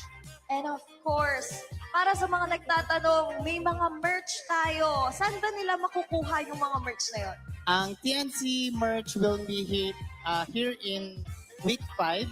So, abangan niyo yung mga new merch na ilalabas ni TNC. At aabangan rin ang ating Game 2 of Match 2. And I'll throw it back to our casters. Maraming salamat, Thea and Carly. Ibang klase talaga si Carly. No? Sa dinami-dami ng mga dinaanan ng mga teams, ibang klaseng community leader. Ang isa na nakita natin sa interview na yon. And now with TNC Pro Team, na medyo natihado sa game na yon. Kailangan talaga nila ang suporta ng Phoenix Army entering this game number 2. Tol, nakakatawa. Kasi kahit pala yung mga community manager, meron ding off-season moves. May roster changes din. May roster changes din. Nakita ko siya nakasuot ng black, nakasuot ng sky blue. Ngayon naman nakasuot siya ng orange. Ako, Mima Dars, ano kaya ang kailangan contract ni Mima? Nadamay pa si Mima. Panalo ka ng kanina. To be fair, si Mima, kahit nung ego pa. Oo nga. So medyo long-standing yung contract niya. Oo, may ano na eh. May rumor mill. May rumor mill. Kahit mga Community leaders. Anyway, TNC Pro Team ang pumili ng side nila ngayon dahil home team natin ng Omega Red Side for TNC Pro Team at pinili din po nila ang Broken Walls para sa game number 2. Yeah. Oo nga eh. Tsaka, in addition, I was about to ask you guys, kasi yung TNC nakikita natin, base dun sa pagtakbo ng draft, it seemed like they really had a great composition. But then eventually, pagdating dun sa laro, biglang parang kulang sila ng front line. Right? And it's so weird kasi yun yung napansin natin towards them. They were mobile, they were agile, they dished a lot of damage. And then eventually, biglang nabaliktad na Omega yun. Naubusin kasi nung tinanggal yung Hylos, yung Gatot, kumbaga nawala ng option yung TNC dito versus the Kalea. So I think that is something that they have to address in this second game. Although neutral map naman, yung magiging map 2. Wala kasi so far wala pa tayo napapatunayan ng magandang strategy in Broken Wall. Siguro ang gagawin lang dito ng mga teams natin ay i-refer nila yung pader kung sila nag-rock. Or maybe somebody wants to pick up a Fanny. Oy, maybe. At this point, dalawang Fanny players ang nakikita natin sa line-up ng parehas na kupunan.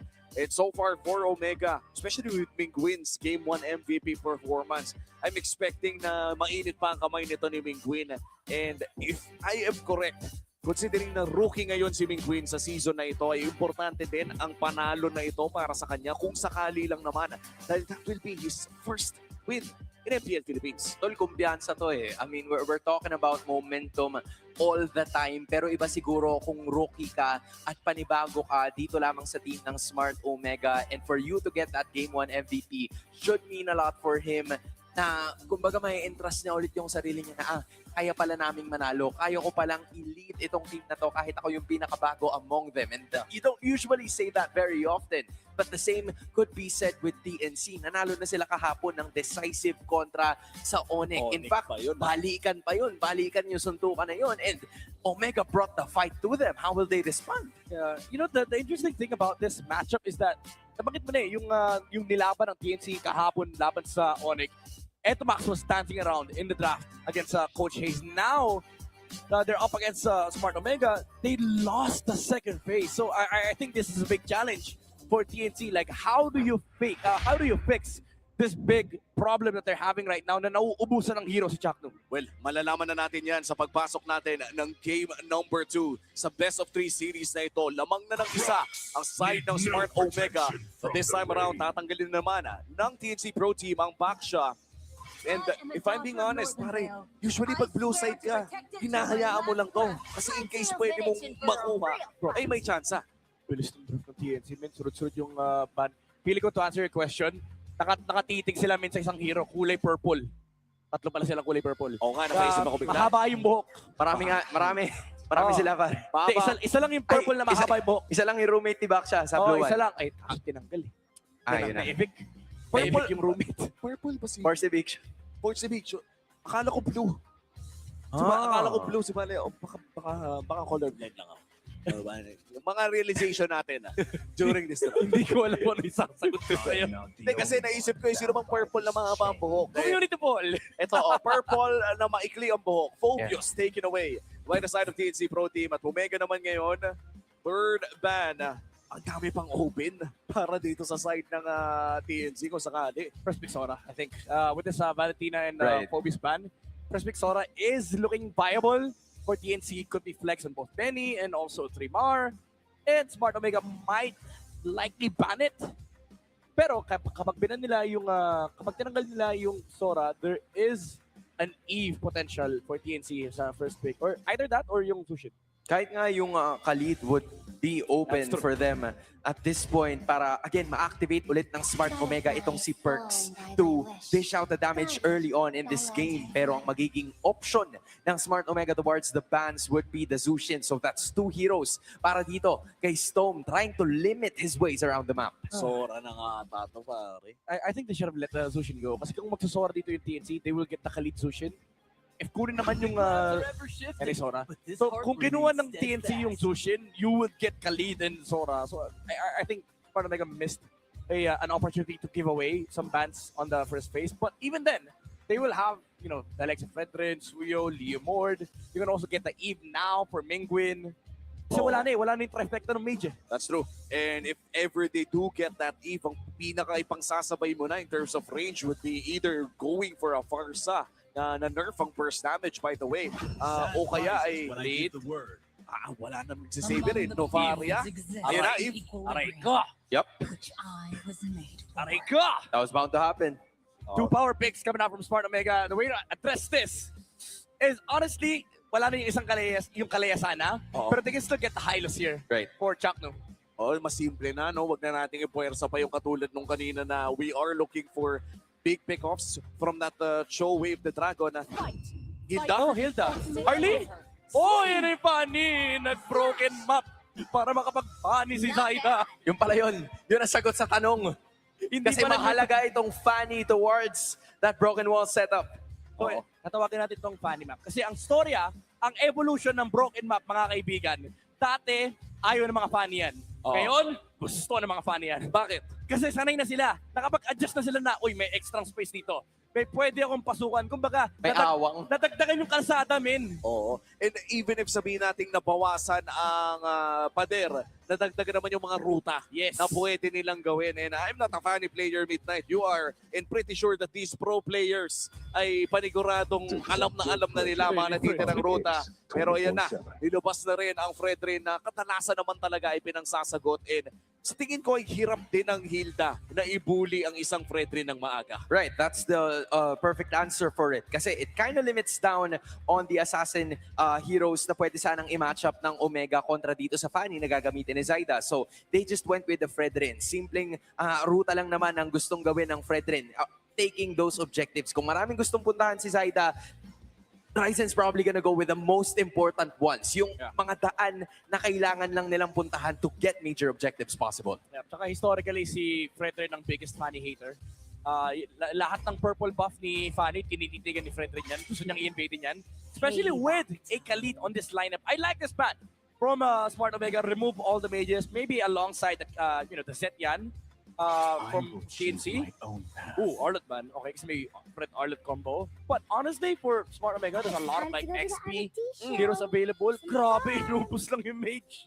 Oo, pero that does leave the Zetyan open. And I'd like to believe na maganda ang combo ng Zetyan at isang Fanny na nagbibigay ng slight window and setup for this Fanny. But then again, no, hindi pa nga natin sure kung gold lane ba or XP lane tong Sora. Yeah, I mean the Zetyan is a bit weak against the Khalid kasi pwede mong i-pop yung passive anytime you want. But the beauty of having a Zetyan here is yung capability mo to deal damage and poke the Fredrin, and also you will have that reset factor. Kasi technically speaking, hindi naman direct and head-on problem yung Khalid kasi may Hilda na poprotect na sa Zetyan. That's true. At hihintayin natin kung ano nga ba yung magiging red 4 dito.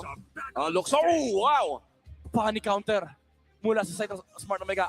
I mean, they could have done this on red 5, but Smart Omega, they're confident enough to pull out a Brody on red 4. And this is, by the way, this is something na nakita ko pa lang naman sa mga RG, but it's a gold laner that can fight into the Sora. Oh, wow. And interesting concept ang pwede nating makita dito. Papasok ng ating final picking phase on the side of TNC Pro Team. Will this be an XP lane Sora or a gold lane Sora? kaya naman kasing druin ni Trimar at pati na rin ni Benny ang hero na ito. Again, this fills up, I'm talking about Omega, yung branding nila na maganda yung kanilang simula towards the early game. I think they're gonna double down on this kasama noong Brody setup and the Fredrin as well. And then, the Eastern Chain is gonna be the turn that they have and yung Zetyan na nabanggit nyo. So the Fanny Zetyan is gonna be the combo na dedependehan nitong TNC. Ang daya naman ng Fanny na to, may GPS. dalawa yung global vision, no? Alam mo, ang hirap po yung pumili ng XP dito for James. Ang nakikita ko lang is yung Lapu. They need somebody that can fight into the Hilda, into the YSS, somebody that can also dive the Zetyan and doesn't really care about the damage of the Fanny. Uranus, wala. May frontline sila pero parang walang damage, parang bitin yung magiging early game yung Fredrin. They need something stable. Maybe Trizla, honestly. Or Esme. Well, let's see kung anong pipiliin dito ng Omega. And you know, when in doubt, Terizla is always a good choice. Pero mukhang labo-labo pa rin talaga ang kukunin ng Smart Omega para kay James. This will be a very interesting game mula sa Omega considering na ito yung isa sa mga rare instances na makakita tayo ng Brody sa loob ng ating laro. Right, it's been a while. Kumbaga, hindi naman siya ganun kadalasan na napipick up, but there are some niche instances na po pwede siyang lumabas dito. And I think these are one of those cases na yung Fanny, ang magiging main target talaga is gonna be that gold laner dahil doon sa kanyang mobility. But maybe, just maybe, Netsuke can use that second skill right on time habang wala pa yung cutthroat para manatiling buhay and dish out the damage that they need.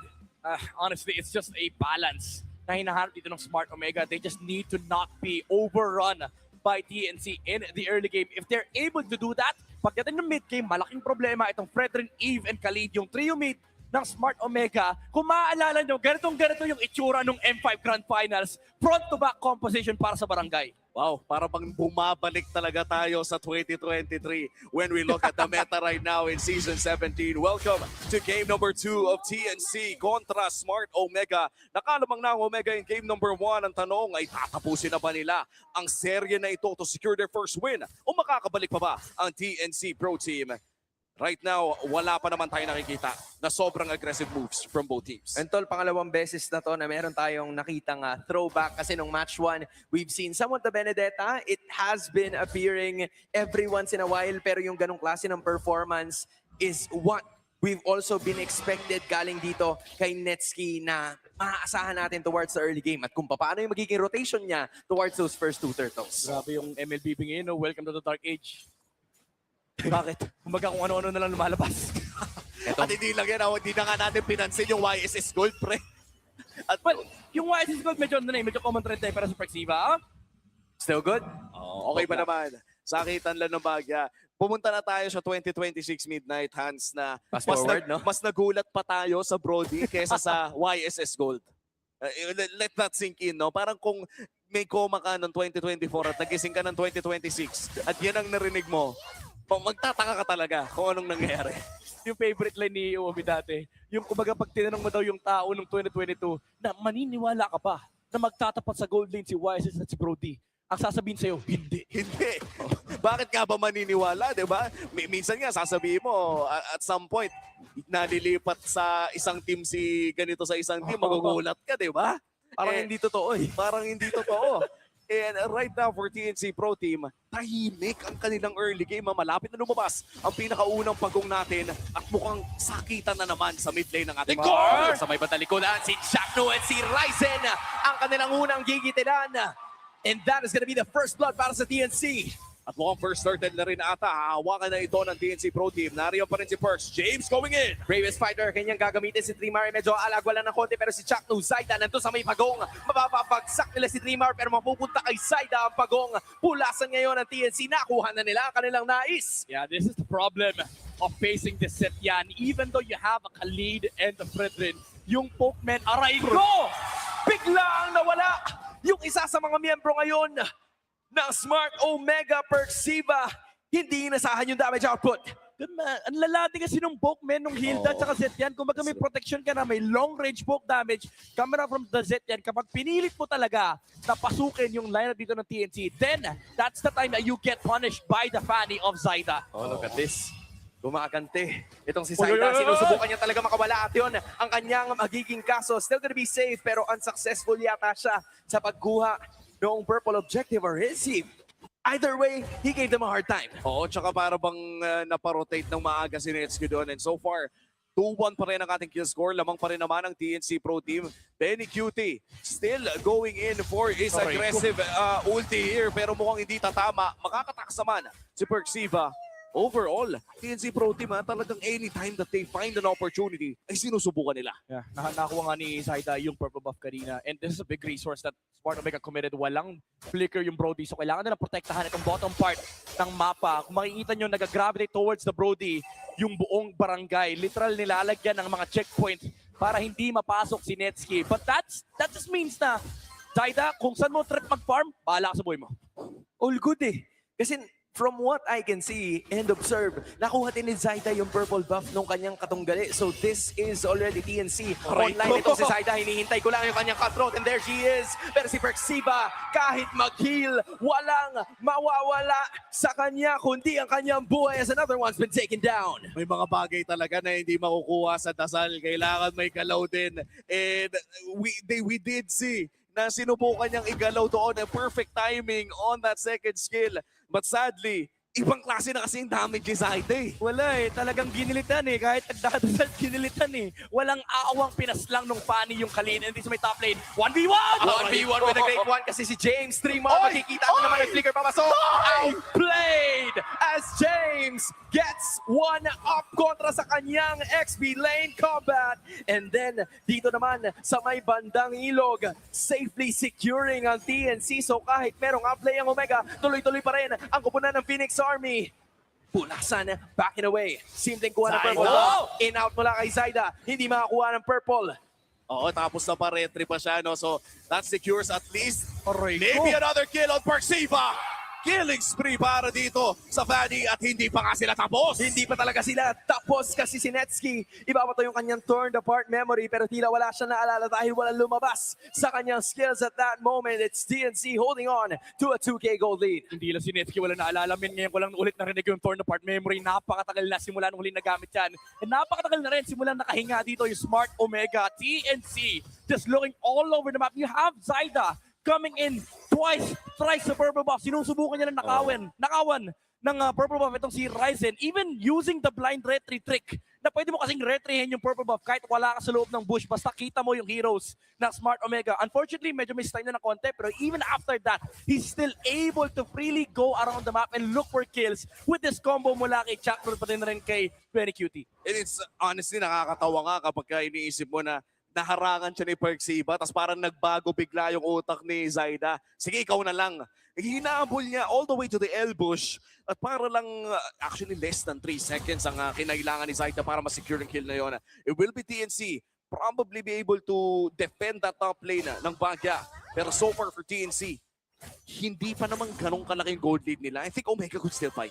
Yeah, pero solido yung naging simula nitong si Zaida. That is a dream start para dito sa isang Fanny roaming around, especially with the broken walls na meron tayo ngayon. At si Chaknu nagbibigay ng karagdagang impormasyon. Perxiva will also be doing the same. The damage is gonna be there, pero si Benny Cutie, trabaho lang ang kanyang nais sa pagiging simple lang ang pag-atake. Pero ito na ang simula sa tulong ng Fury of the Phoenix. May stunts na mangyayari, pero si Chaknu ang malatatagan na damage output sa ngayon. Ryzen magtuton, 3-mar makakatakas pa na. And then, Zaida's gonna be doing the same. James nakaabang. Is TNC aware of his positioning? The answer is yes. Andun yung iba sa pagong, pero si Zaida nasa kabila.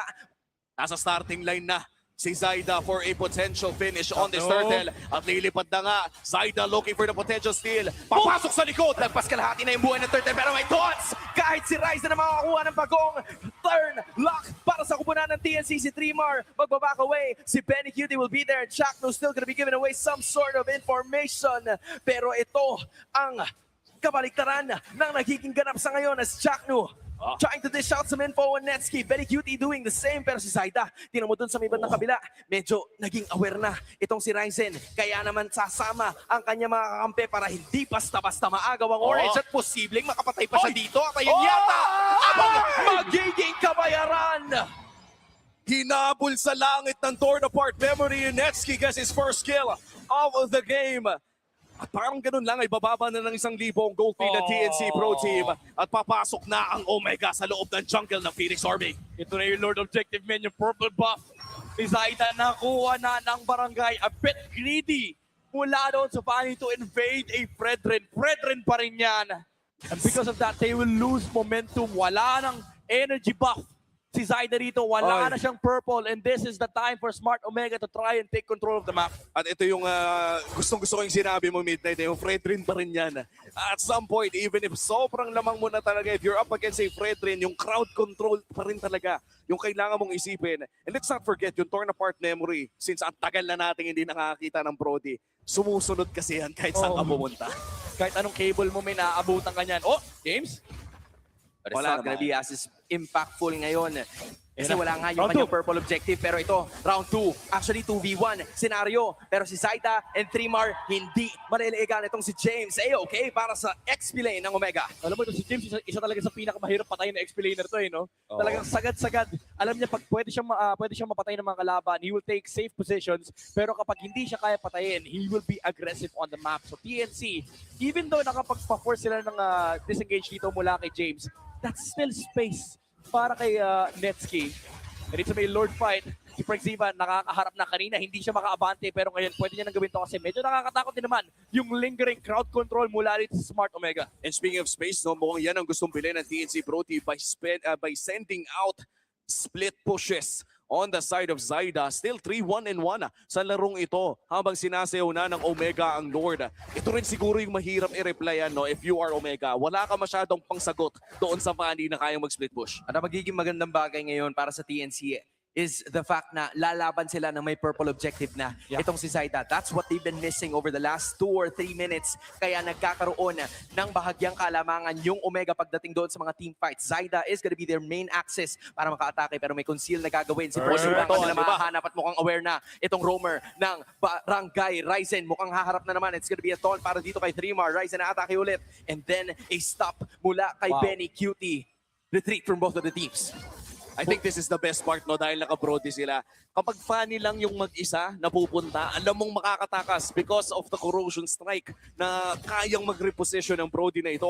Pero sisimulan na nga ng Omega ang Lord at mukhang TNC Pro Team ang susubok. Hindi, TNC ata ang may hawak nito. Tol info kay Chakno, sabi niya, andito na yung Smart Omega, andito na naman yung Fury of the Phoenix, and then Zaida takes another Lord para sa kanyang kubunan ng pinakaunang Lord na laban na to. Pulasan na naman palagan ng dalawa nating teams. Chakno, and then Trimar's actually gonna go down. Zaida, konti na lang kanyang buhay sa pagkakataon na yun, pero merong heist na ginawa ang Phoenix Army. Clinotch ng TNC Pro Team ang Lord na yun. And they are back in this game. Nakakalamang na ang Omega kanina. Pero bago pa man din uminit ng sobra-sobrang barangay, ay binawi muli ng TNC Pro Team ang momentum. You know, it started from the attempt ng TNC na puntahan yung Fredrin. Smart Omega stopped the gank from TNC. And ang ganda ng trigger discipline Hindi ginamit ni Prexiva yung kanyang ultimate para habulin yung ibang members dito ng TNC. But in the Lord pit, even though Smart Omega yung humahawak ng Lord, yung global cancel, men. Si Storm kasi may Fury of the Phoenix. Wala siyang pake kahit nasa Lord pit kayo. Papasok na si Trimar, pipindutin niya yung Fury of the Phoenix, na-stun si Ryzen, hindi siya naka-retry. At napakahirap naman kasi talaga, no? Especially kapag magaling mag-timing ng Fury of the Phoenix yung set yan. Isa rin yan sa mga naging early prototypes ng playstyle nung bago pa lamang na hero sa set yan. And right now na meron na talagang lugar sa loob ng meta. Ay kitang-kita ang result ko. Bakit? Grabe ka naman doon, Zaida. Wow! Jungle pang kalawakan eh. And as in, ang bilis, iba talaga, or meron talaga diferensya with the purple objective, Zaida, and without one. Para dito sa fanning ito, TNC now holding on to 1,000 in terms of gold pagkatapos nung kanilang takedown with that Lord. Pero ganun pa man, wala pang basag na inhibitors. This is still a free game for anybody. Napatingin ako bigla sa item ni James. Parang after kang ikutan ng Fanny ng mga 5-6 na beses, may kasama pang katrubang, papaisip ka, ano ba nagpapakunat dito? Bibili ka na At ang answer doon ay papunta pa lang pala ng Queen's Wings. Pare, wala pang anti-crash yan. Pag lumabas yan, medyo mahirap patayin yung heroes dito ng Smart Omega. To be fair though, like for TNC, ang problema nila is yung ease of execution ng kanilang lineup. Kasi sa Smart Omega, ang dali lang haharap lang yung Fredrin, itotot lang yung mga target, tapos basic attack lang si Netsky. Pero ang problema kasi ng Smart Omega ngayon is yung macro advantage na meron ng TNC you have these global heroes na may bypass. Essentially, parang may link silang kalaban na may bypass. Uy, napaflicker. O kasi wala siya sa pwesto eh. Nandoon. Nakita ka agad ng Smart Omega. 4 yun. And handa sila na sapak-sapakin ito si Chakno kung hindi siya mag-flicker doon. Tsaka hindi rin kasi pwedeng mamatay 30 seconds before yung Lord eh. That's an auto-concede. Pero teka lang, Trimar makakalipad naman. But in this upcoming Lord Midnight, ano ba ang approach dito of your TNC Pro Team? You know, maybe let Smart Omega take the Lord position kasi again, meron kang bypass. You have the Fanny and the Zet yan. Yun lang, naharangan ni Pagsiba. Alamata. Kinabahan din ako eh. Parang yun yung mga imahe bago yung sakuna. Hindi ko rin mabanggit eh. Baka mga jinx eh. Pero hindi ganon ang mangyayari para dito sa barangay kasi sila pa nga ang nakahanap doon sa dalawa na sana ay a-ambush sa TNC. Zaida, nananahimik at nagtatago sa bandang itaas. Delikado dito si Mingwin kung sakaling makita siya. Pero so far, hindi pa naman nagpapakita sa mapa. Si Ryzen lamang ang nakikita around this Lord Pit. Pero kailangan ng lumipad ni Zaida dito. Critical mass on this Lord. I-all in na ata to, Tol. Hindi binibitawan ng Smart Omega. Andiyan naman yung Fury of the Phoenix and Zaida sa may patalikuran. Pero si Ryzen na makakuha niya. Chakno trying to at least escape from that one. Same could be said para dito kay Trimar. Mabubuhay pa siya after ng Torn Apart Memory. At malinis trinabaho. Smart Omega yon. Wow, what an attempt coming out from TNC. Kamuntigan sana yung retry dito mula kay Zaida with the cutthroat. Pero nilayer ni Ryzen yung kanyang retribution with the Appraiser's Wrath. And that gave Smart Omega the opening that they needed.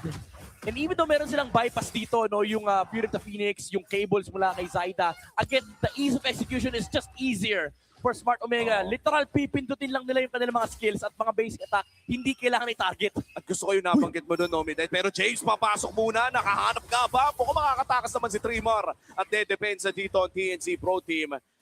Napepwesto na si Ryzen doon sa likod. Makakatot ng isa. Chakno ata kanilang mahuhuli. Pero masyadong makunat. Tuloy yung pag-push para sa side ng Omega. Pero mag-aantay ata sila ng minions. Sa isa, ang bagsakan ng mga tore para sa kupunan ng TNC. Ang susunod ay yung nasa bandang itaas dahil yung Lord ay humahakbang na at kakatapos palang bumangga. Omega, ngayon sila naman ang nag-shift towards that goal momentum. Zaida makakuha ng tore sa may bandang ibaba rin. Pero hindi titigil ang barangay para kumatok sa pintuan ng TNC. Pakapalagkaya sila. Andun na yung bangga ng Lord. Pero si Trimar ay magtutuloy-tuloy para wala siya makukuha sa pagkakataon ngayon. The stun's gonna be there. Online na si Zaida. Mingwin ay mamamatay! Courtesy of that damage coming in from the TNC jungler. Chakno, nagkakumpiyansa para maka-atake pero dahil doon, papalag pa rin ang Phoenix Army.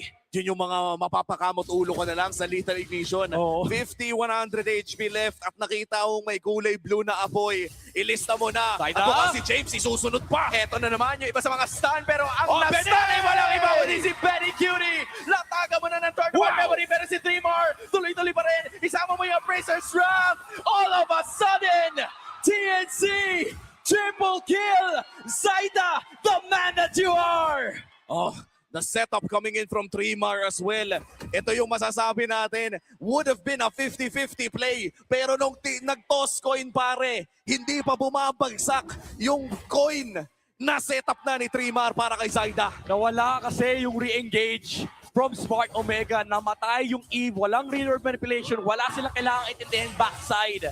And now Zaida is free to play the game without the stuns coming out from the Brody, without the control from the Fredrin. Kahit sino makita ng TNC, pwede nilang patumbahin. Well, siya naman yun namang gagangsta. I mean, look at this replay right here. Yeah, look, James, ginamit niya yung kanyang Bravest Fighter. Wala na rin yung Khalid stun. Si Netsky, even though maganda sana yung positioning ng Brody, he was left in the middle of the fight. And yung setup mula kay Trimar, tatlo kagad yung tinamaan ng cable ni Zaida. Kahit wala siyang purple buff dito, pseudo energy buff, yung nakuha niya kasi tatlo yung kanyang tinawiran. Oo, parang bumalik din lang eh. Dahil sa sobrang daming dikit-dikit doon. What a play mula kay Trimar at Zaida. Giving them back a 2K gold lead against Omega. But right now, Omega pa rin ang may hawak ng Lord na ito. May ruta naman ang TNC Pro Team in a potential retake on this Lord Pit.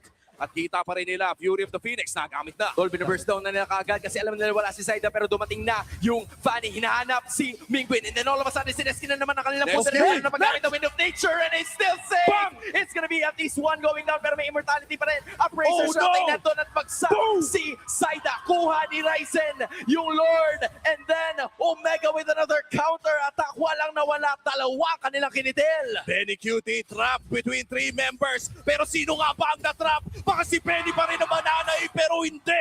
What a stun mula kay Netsky and Persiva. 3 down for TNC. A bit unfortunate for TNC. This is where you attribute the difficulty of executing this composition mula sa TNC. Yung cutthroat ni Zaida, men, napunta kay Netsky. Ang kasunod nun, in-stun siya ni Netsky and nakalimutan ni Fanny kung ano yung pantakas niya kasi lumabas kagad yung torn apart memory.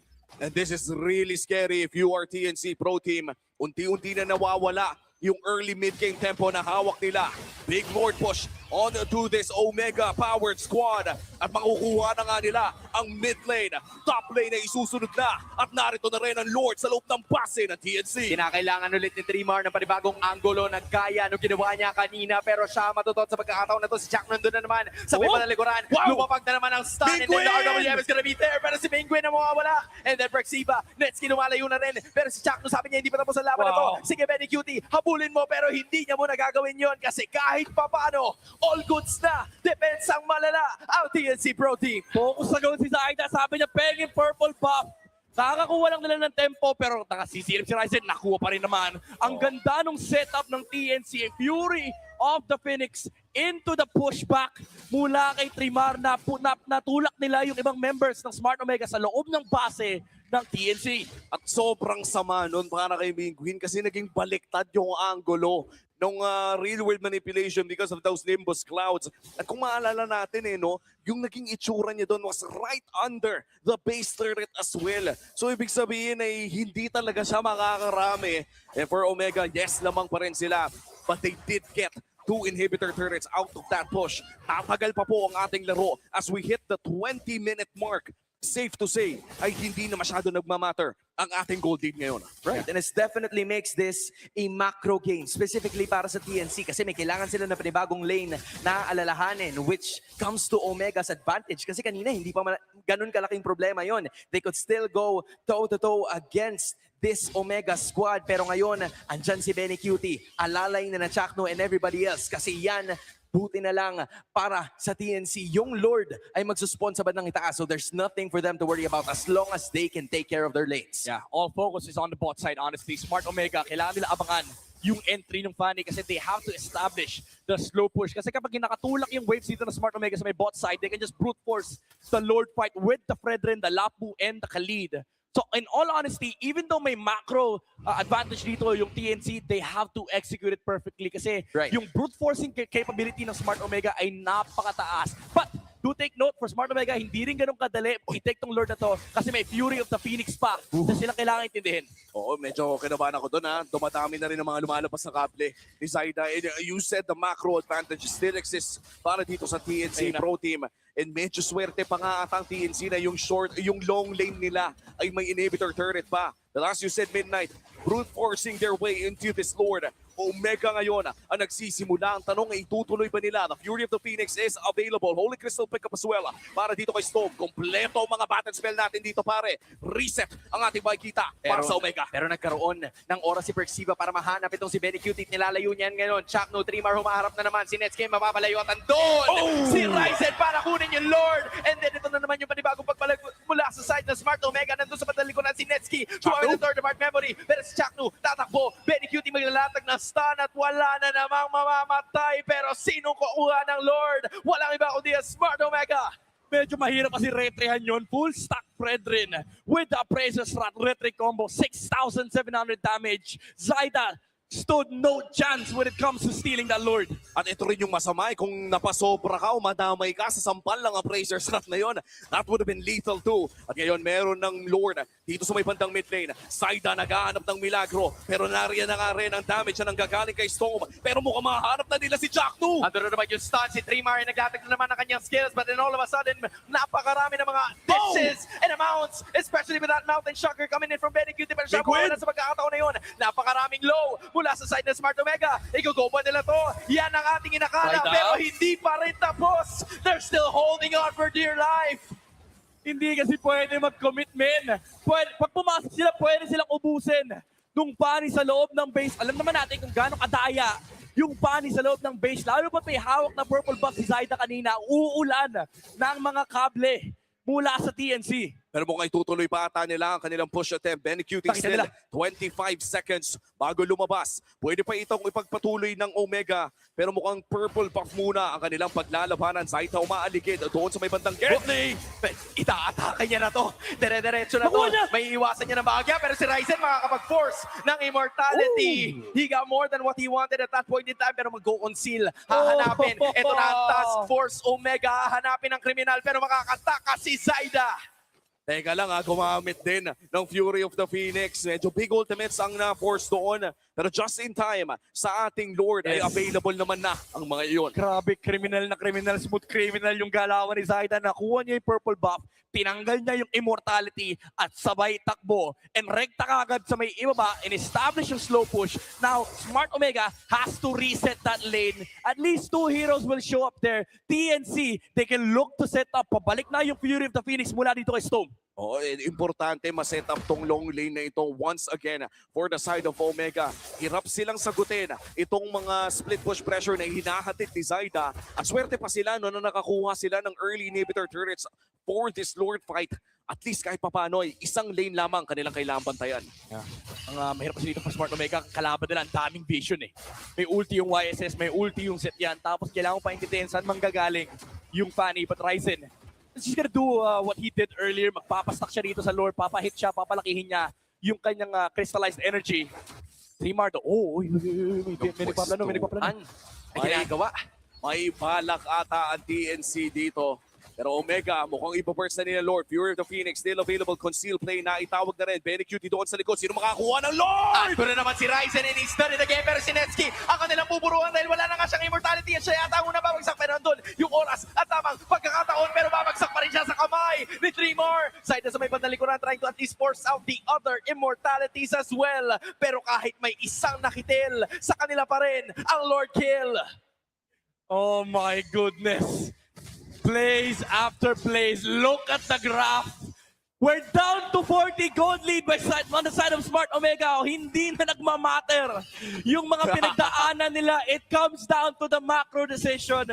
These micro decision, TNC, buhay pa sila pero hanggang kailan? Walang gold lane ni Smart Omega ngayon, so baka matepensa pa nila tong Lord na to. Oo, most likely, kaya nga itong depensahan ng side ng TNC Pro Team without a marksman. 25 seconds pa bago lumabas si Netsky. Mahihirapang mag-push ang side ng Omega. Pero pwede pa rin nilang gamitin ang Lord na ito. Pwede pa rin nilang gamitin yung mga minion waves doon sa may bandang ibaba. Chakto ngayon, nasa harapan ng 4 na miyembro ng Omega. Pero napakakulang pa rin. At mukhang magbibigay lamang ng vision.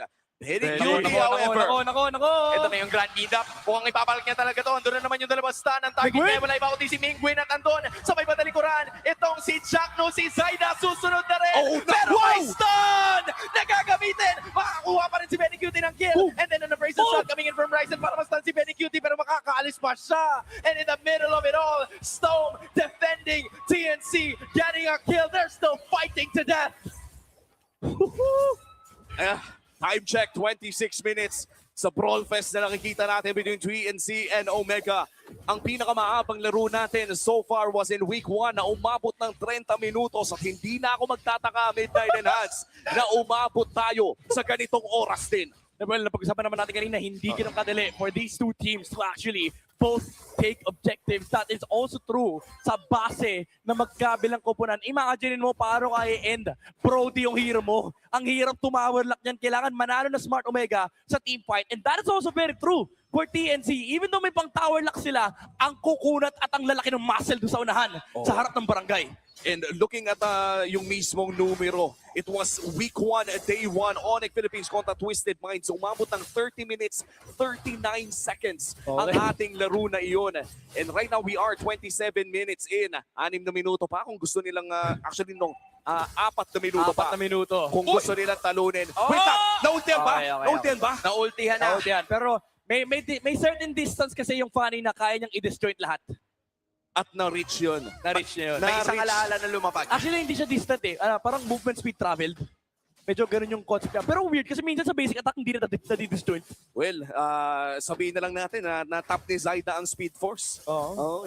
Yun na ang pinaka-explanation. Sabado kasi ngayon. Sabado nga ngayon. Shoutout kay Brigitte. Alam mo, buti na sabi mo yan. Kasi sa ngayon, yung magiging mahabang gabi ng TNC ay mas hahaba pa dahil yung Lord ay nasa baba. So they're gonna have to be very careful on how they're gonna approach this. Kasi kailangan pang mag-clear ni Zaida bago makapalag yung TNC doon sa Lord Pit, and Omega's gonna be ready for that. Ito na ata yung pinakamasayang Lord para sa Omega na malayo yung kailangan na lang tignan at hindi masyadong kailangan bantayan.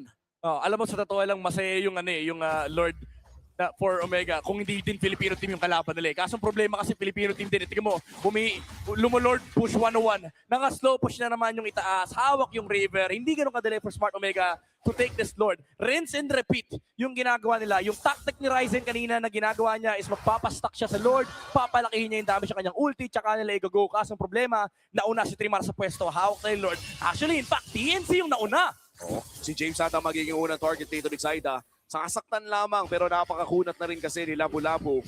Sisimulan na nga ng TNC Lord na ito. Si Panic Cutie ang hawak.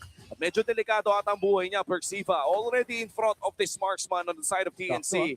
Maganda din na mabanggit na ang mga battle spells natin ay kompleto. Maliban na lamang kay Netsky, 15 seconds on his flicker.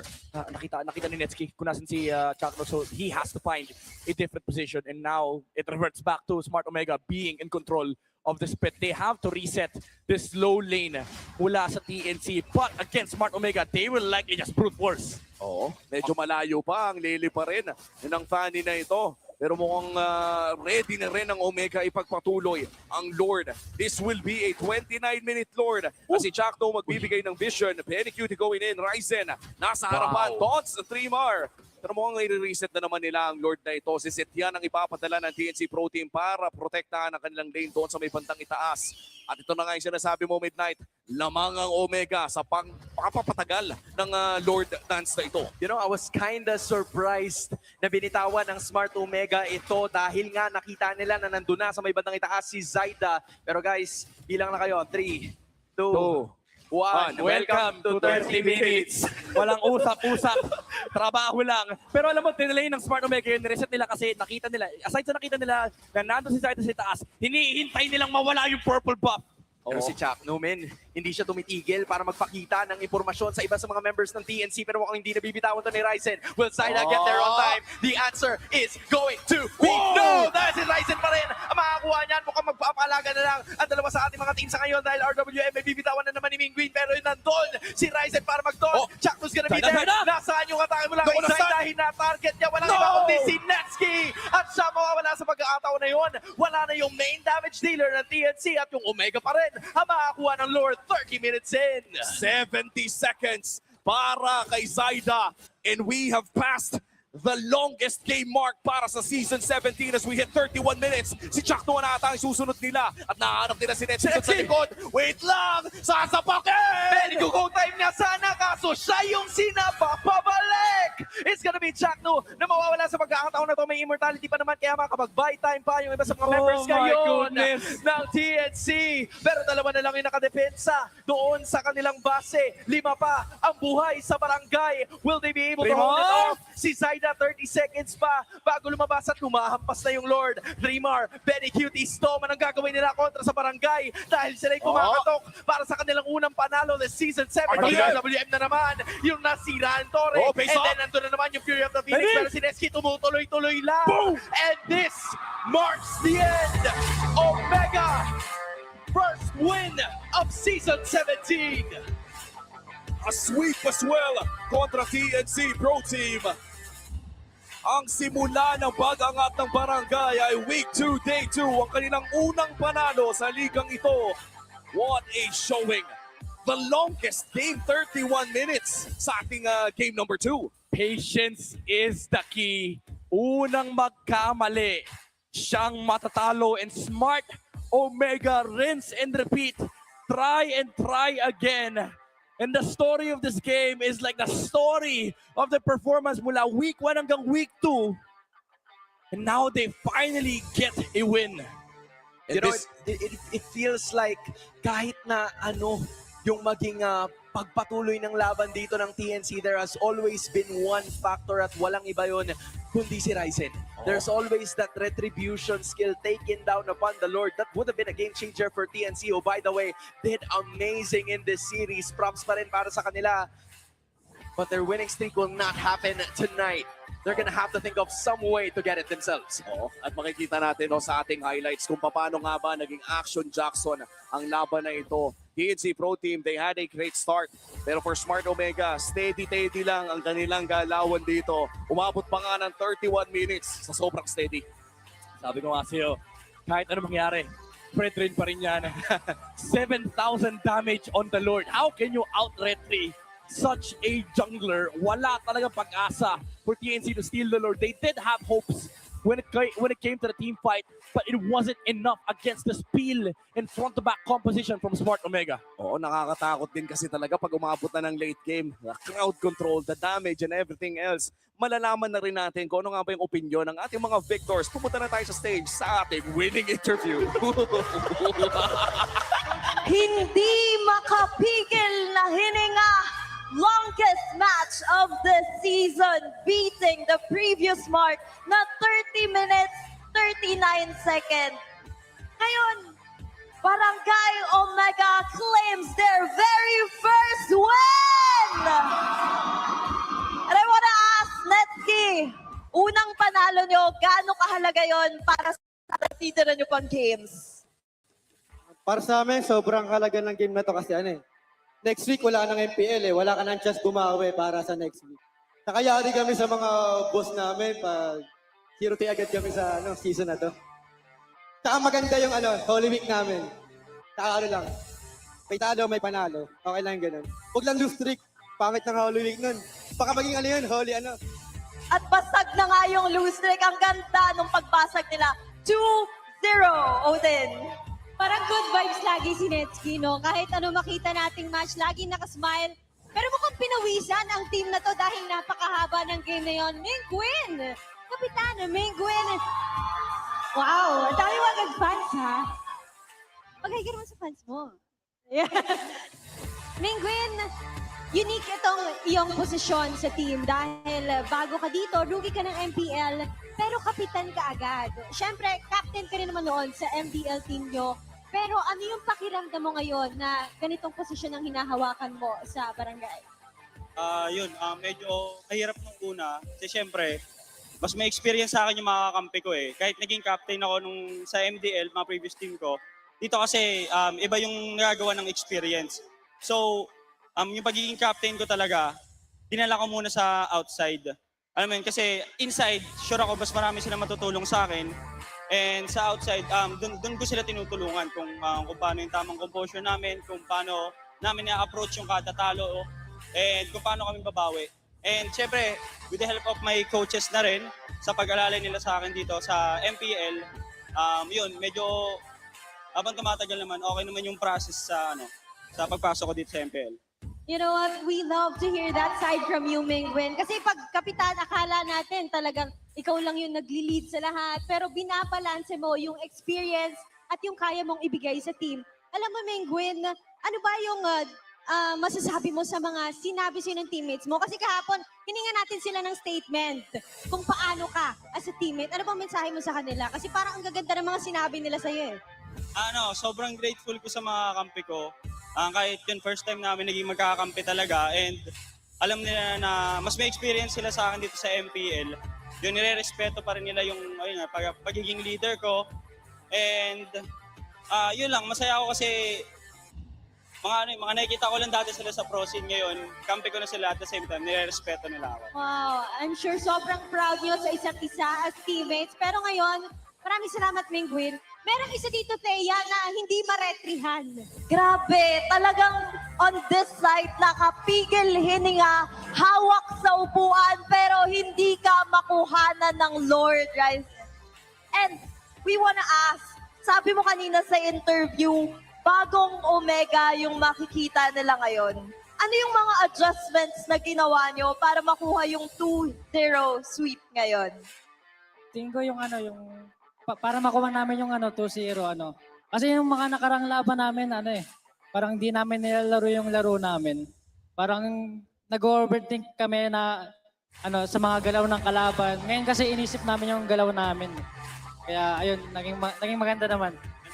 And of course, we should expect more from them. Ito na ang start ng streak ba ng barangay. But we'll see as we reveal the MVP of this match. Sino sa tingin nyo? Halo-halo. Pero sino nga ba ang ating match MVP? It's you, Ryzen! Ryzen! Ikaw ang MVP ng match na to. Grabe, sobrang worth it ng yung long game especially. Hindi ka talaga na-retrihan. Ano ba ang gusto mong sabihin sa buong barangay na nandito ngayon? Sa mga fans namin, bibigyan lagi kami ng magandang laban. Salamat sa mga pumunta ngayon sa venue. Tapos, shoutout kay Ate May. Tsaka happy birthday sa mami ni Ate May. Shoutout sa jowa ko, kay Shinoa. Tsaka sa family ko. Shoutout. May buff naman pala. Oo. Yan. Grabing buff yun, no? Oo, grabing buff yan. Once again, give it up for your match winner, Smart Omega! You may now take your victory walk. What a sweet victory indeed for Smart Omega. It is their first match win, 2-0 sweep, and record-breaking sa long game ng match na yun. And we'll further see kung paano ba nangyari yung record-breaking na 30+ minutes as we throw this back to the casters. Maraming salamat Odin and Thea at pati na rin sa Smart Omega. Congratulations muli sa pag-secure ng unang victory nila sa ating liga. Napakahirap manalo sa MPL Philippines. At it took 31 minutes for our Game 2 MVP na si Netsky para idala ang panalo para sa Omega. And ibang klase ang youngstana ng Omega. I just have to say, Brody, hindi na natin ito madalas nakikita sa laruan ngayon over the last few seasons. But for some reason, napagana to ni Netsky, nabuhay siya kung sa mga times na kailangan niya mabuhay at hindi siya basta-basta na takedown ng Fanny through the help of his teammates and of course, incredible positioning as well. Yeah, last second pa, purchase ng Hasclo, Rose Gold with the Wind of Nature, napakabilis ng daliri. Ng best gold laner in the world. Best gold laner in the world. The Cloud Prince himself. And ito yung napag-usapan natin ito kanina, nung bago nag-start yung match, bring up, weird heroes. And now they brought up the Brody na hindi mapatay basta-basta ni Zaidaw. Gave enough of a problem for TNC kasi paano mo nga naman papasukin yung Brody dito ng Smart Omega? You had to do it with Trimar. Kaso ang problema, pag ginawa ni Trimar yun, yung Predren libre yung access niya sa pag-control kay Fanny, pag-control kay Lachakno, kay Penny Cutie. So parang nahirapan yung TNC humanap at kampanan yung kanilang mga trabaho. And it was because of just one pick. Omega, even though they lost the early game, they have the macro tools in the mid to late game to sort of like hold down TNC. Yung ginagawang strategy dito ni Ryzen, yung kanyang new tech na, Lord, tulungan mo ako, papastak ako ng crystallized energy at yung appraisal sa rate combo ko ay 7,000. Imposible sila kasi manakawan ng Lord. Oo, at nakita natin yan, especially on the most crucial Lords doon sa late game na talagang hirap na hirap mang nakaw dito yung Fanny. And sa totoo lang, men, even if you have the Fury of the Phoenix, at some point in time, sapat na yung HP at lifesteal na meron ng Omega na pwede na lang nilang sabihin na lang natin i-bait yung Fury of the Phoenix na yun. And syempre, ikaw ba naman, 31 minutes. Wait, ito ang ating official? Ito, 31-37. So lamang-lamang ng 1 minute at 58 seconds. 58 seconds. 58 seconds lamang ang lamang. Pero still, a record-breaking game para sa first win ng Omega. Tol, iba pa rin I mean, when you look at it, basing it on Omega,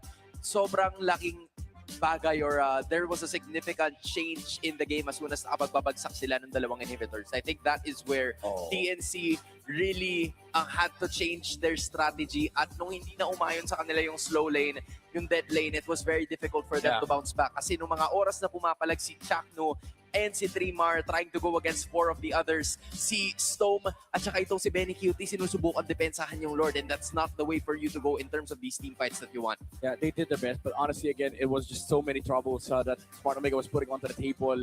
Netski with the itemization on the Brody, yung Sky Piercer pickup na nagkaroon siya ng stocks noong unang beses na napatumba yung Fanny. Again, yung pagbili ng Rose Gold into the Immortality, Rose Gold, Wind of Nature, Hasclo. Ang dami. Sa sobrang tagal ng game, napakayaman ni Netski. And by the way, I just wanna comment, ito si James, never namatay by the way, yung lapu-lapu this game.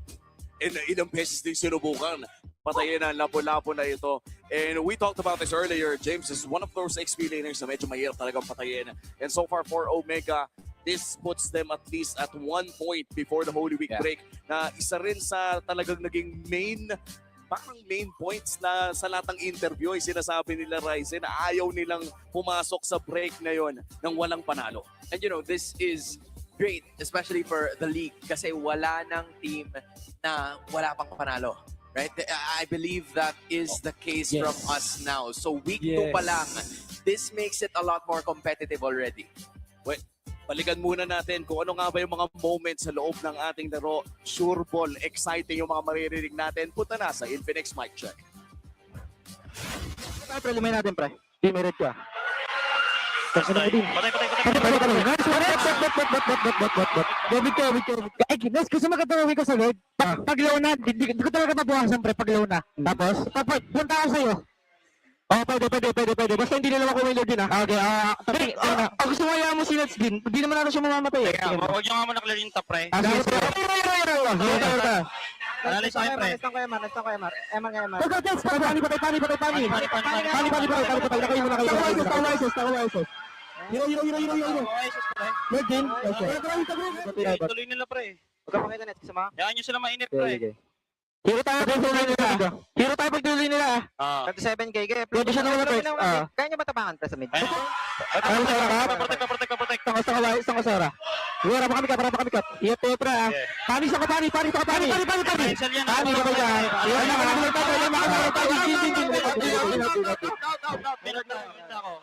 Pre, dalawa, pre, ha? Pagkain nyo, tower lock natin, ha. Tara nga, makapalmit natin. Pre, pero matawag lang ako. Papapligirin ko na yung set yung pre. Papapligirin ko na. Tawlak.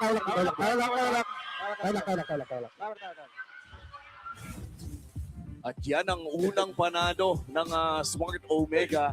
Oh, ba't kayo natatawa? May inihintay ba kayo? Hindi, man. Wala lang. Gets na siguro nila yan.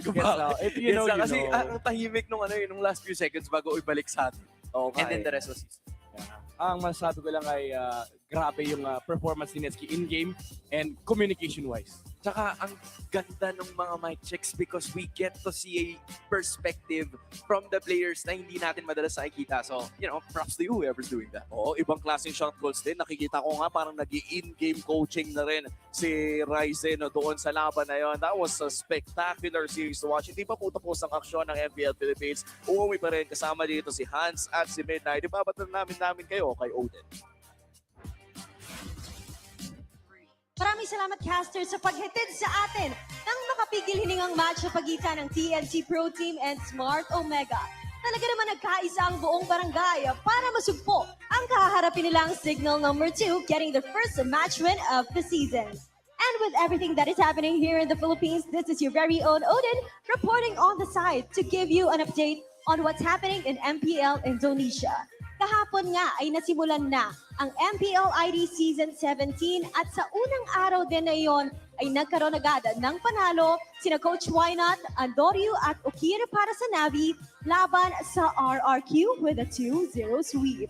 Nanalo rin naman sina Coach Panda at Eman para sa Bigatron by Vitality kontra sa M7 runners-up na Alter Ego with a 2-1 result. Samantala, ang kupunan naman ni Navaloyski na Geek Fam ID ay hindi inaasahan ang naging resulta matapos nilang kaharapin ang Evos with a 2-0 sweep. And right now, ongoing ang match na debut ni Kelran, ating gold standard. Kasama ang Onyx at kalaban naman nila ngayon ang Alter Ego. And that's it for MPL Indonesia Season 17. Balik muna tayo dito sa Pilipinas. Alam kong naging napakahaba na ng ating araw. And that's just the match 2 of the day.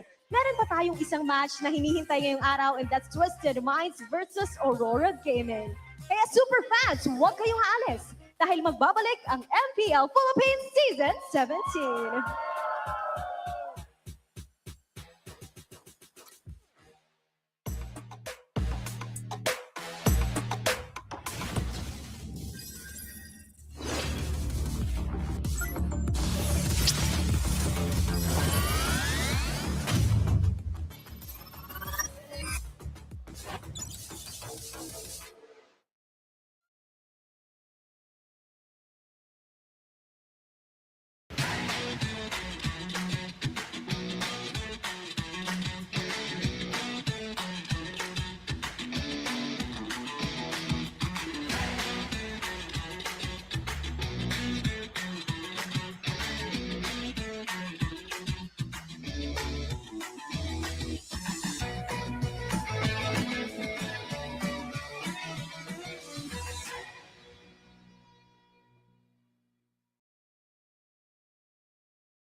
Di abot ang data!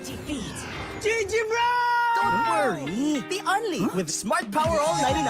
Hindi bitin with 10 gig data to power your games plus only Facebook or only TikTok. Load now! Foul! You know your scalp can get up to 5 times more dandruff? Get triple anti-dandruff power. Supercharged with Clear. Hey, you! Did you know men have 1.4 times weaker scalp? Get a shampoo that's 100% made for men. Supercharged with Clear. Enemy alert. Your scalp gets 1.5 times greasier, causing dandruff. Get triple anti-dandruff power. Supercharged with Clear. Stop and pull over. Your scalp gets 1.5 times sweatier. For cooling power, supercharged with Clear.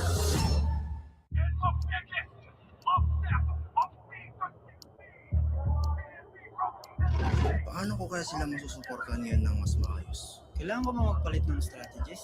Nagagampanan ko kaya ng maayos ang role ko? Will I be able to meet their expectations? We have to prove them all wrong.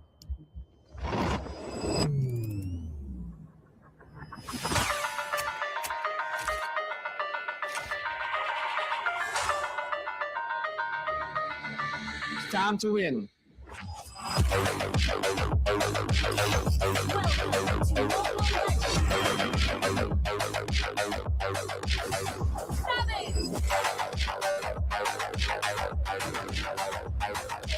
You have slain an enemy.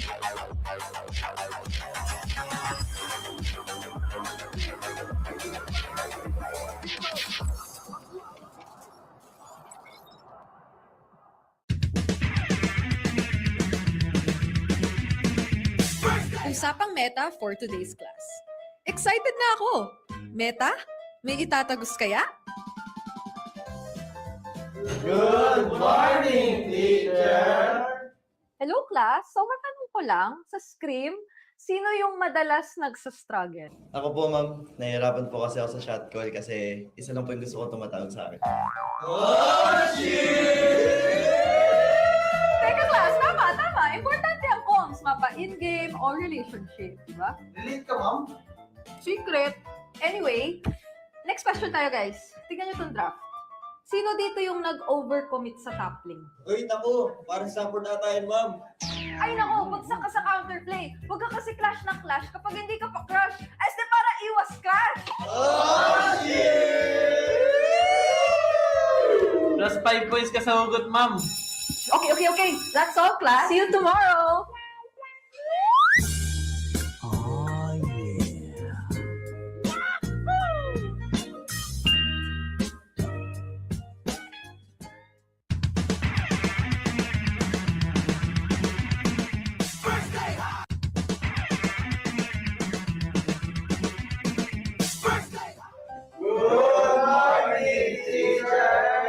May bagong grading sa loob ng classroom. Sino kaya ang bagsak at sino ang may palag? Okay. May grado na ang lahat base sa inyong naging pinakamainit na katapat sa lane. Now, class, ano sa tingin nyo ang palag ni Demon Kite? Kay Carty. Ako! Si Cartesi Goat, si Demon Kite, celebrity. Okay, makinig. So, pag-usapan naman na natin yung iba't ibang uri ng rivalry class. So, unang rivalry, yung team na palaging next season na lang versus yung team na palaging nag-challenge. Ma'am, masakit naman yan. Ma'am, parang may pinapatamaan ah. Grade 91%. May angas, may storyline, pero minsan pag finals, bigla na lang nawawala. Parang signal sa probinsya. Ma'am, di naman na kami yan, no? Okay,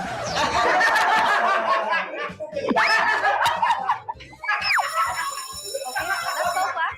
Don't forget to study your rivals kasi next week ay graded reputation math sa stage. Goodbye, and thank you, teacher.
Anong masabi ko sa laban namin ang tinaguriang Clash of Titans? Masaya. Bigyan namin kayo ng magandang laban. Tsaka babawi kami sa kanila kasi tinalo nila kami Sibol. Tsaka pasabi ko pala kay Teddy Cutie, good luck sa amin. Sabi mo sa mga nanonood, Pops? Ha? Sa mga nanonood? Sa mga nanonood, enjoy lang nila ang MPL. Daddy D o Daddy J? Hadje o Sanje? Pili. Birds ako, birds. Nice one, Pops. Nice pili, Pops. Ikaw pa rin. Ikaw pa rin, mahal, Cho. Baby ko.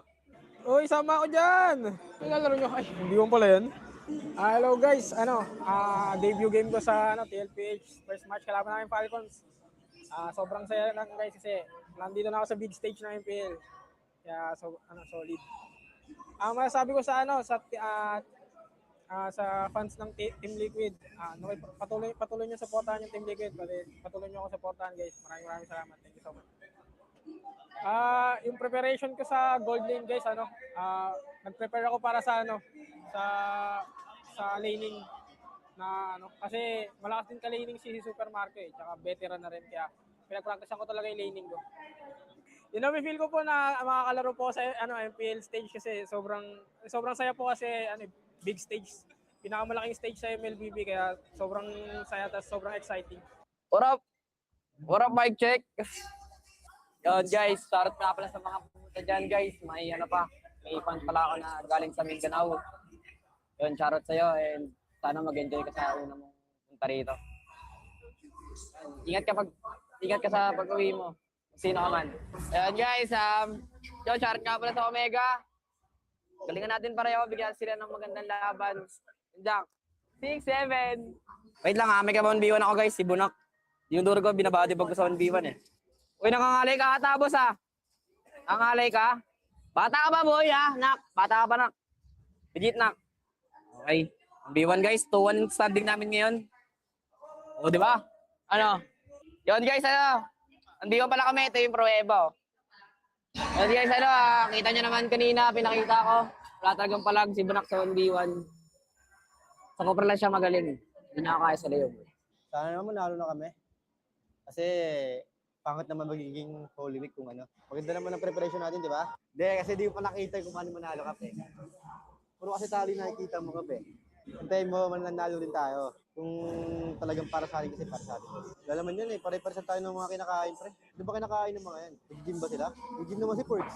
Thank you guys sa mga nanonood pa rin sa amin kahit talong-talong kami sa stage. Makabawi din kami. Malay mo sa pagtapos ng Holy Week, bigla kaming Siyempre ngayon panalo talaga tayo. Pero lalabas yung last natin pagtapos ng Holy Week first. Kasi gusto namin yung yung mga top teams yung mga kalaban namin eh. Sa Bible na yun na David Goliath na. Dating ko talaga naka-momentum yung TNC. Malapit nyo sila guys. Pero wala kaming pakialam doon. Momentum din kami ngayon. It's Super Fan Saturday, and for the super fans, bago kayo magpunta sa MPL Arena, you should explore the MPL playgrounds. Because for today, we have the Rora and Falcons booth, and of course, dapat yung ma-explore kung ano ba yung meron sa booth nila. First off, we're gonna go to Rora's booth. I'm here with Ayan, and of course, i-discuss niya sa atin kung ano ba yung mga merch na makikita mo here sa booth. Because of course, andun yung inaabangan nating jersey, pero meron kayong mga bagong ibebenta sa ating mga Rora fans, right? So what are those? Meron po kami nung doodle shirt, which is yung fan merch ng Rora, and then tote bag, at saka lanyard, and then yung desk mat din po. Three designs po. So of course, nabalitaan ko Ayan na naka-sale din daw kayo right now. So ano yung mga naka-sale na bagay? Naka-sale po yung basketball jersey namin, which is $849 po siya, na dating $899. And no, I heard na meron pang isang gagawin here sa Rora's booth because when you buy one jersey and you follow them on Facebook, you get the chance to spin the wheel and get another merch. So parang ganito. Right? So spin the wheel, after nyong bumili ng jersey, makakakuha ka dito ng keychain, ng stickers, and of course, the photo cards of our Rora players. And next up, of course, nandito tayo sa Falcons booth with... I'm Lauren. So Lauren, ano ba yung makikita ng Falcon fans here sa booth nyo? We have our new release of Falcon shirts. We have white and black. And we also have our hoodie. All of our clothes have size variants from extra small to 3XL. And also we have our new Falcons cap, this one, and our player stickers. We have sticker packs that contains every player and our logo. And of course, kung fans kayo ng Falcons, these are a must-have. Mamili na lang kayo kung cap, sticker, lanyard, shirt, or hoodie. And of course, there's still a lot to explore here at the MPL Playground. So while you're waiting for the drafting or the game, come visit us here.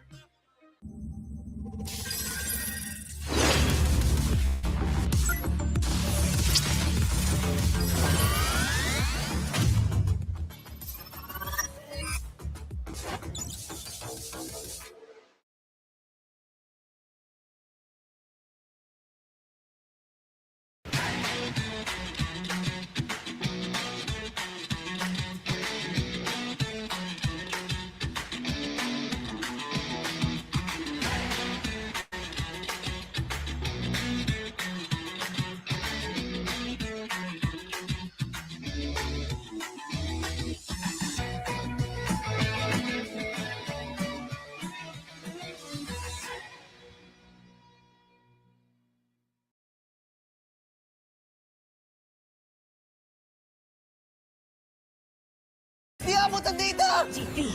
GG bro! Don't worry! The Only with Smart Power All 99. Hindi bitin with 10 gig data to power your games plus only Facebook or only TikTok. Load now! Foul! You know your scalp can get up to 5 times more dandruff? Get triple anti-dandruff power. Supercharged with Clear. Hey, you, did you know men have 1.4 times weaker scalp? Get a shampoo that's 100% made for men. Supercharged with Clear. Enemy alert. Your scalp gets 1.5 times greasier, causing dandruff. Get triple anti-dandruff power. Supercharged with Clear. Stop and pull over. Your scalp gets 1.5 times sweatier. For cooling power, supercharged with Clear.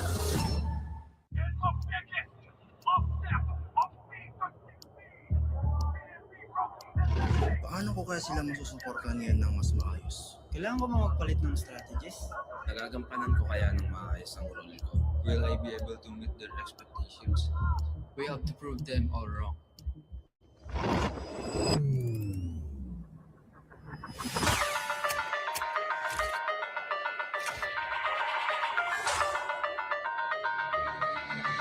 Time to win.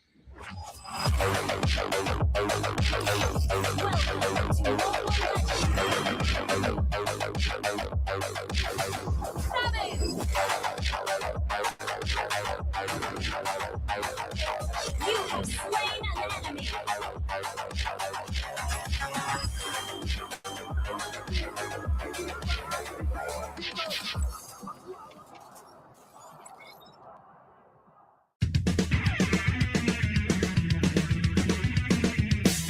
Usapang meta for today's class.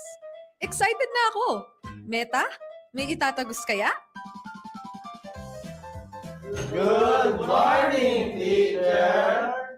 Hello class, so matanong ko lang, sa scrim, sino yung madalas nagsastruggle? Ako po, ma'am. Nahihirapan po kasi ako sa shot call kasi isa lang po yung gusto ko tumatawag sa akin. Teka class, tama. Importante ang comms, mapa in-game or relationship, di ba? Relate ka, ma'am? Secret. Anyway, next question tayo guys. Tingnan nyo itong draft. Sino dito yung nag-overcommit sa top lane? Uy, naku, parang support na tayo, ma'am. Ay nako, bagsak ka sa counterplay. Huwag ka kasi clash ng clash kapag hindi ka pa crush. Ay, de para iwas crush!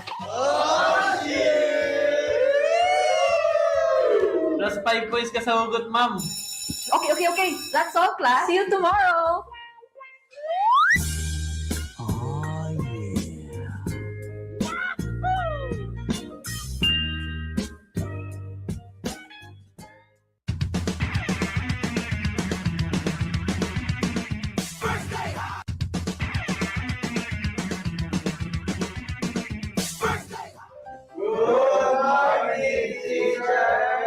May bagong grading sa loob ng classroom. Sino kaya ang bagsak at sino ang may palag?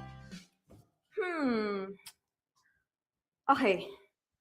May grado na ang lahat base sa inyong naging pinakamainit na katapat sa lane. Now, class, ano sa tingin nyo ang palag ni Demon Kite kay Carl T? Ako! Si Cartesi Goat! Si Demon Kite, celebrity! Okay. Pakinig. So, pag-usapan naman na natin yung iba't ibang uri ng rivalry, class. So, unang rivalry, yung team na palaging next season na lang versus yung team na palaging nag-champion. Ma'am! Masakit naman yan! Ma'am, parang may pinapatamaan ah.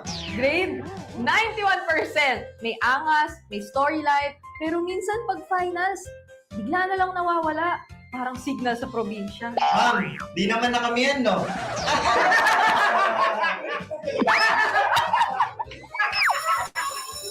that's all, class. Don't forget to study your rivals kasi next week I graded reputation math sa station. Goodbye and thank you, teacher!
Anong masabi ko sa laban namin, ang tinaguriang Clash of Titans?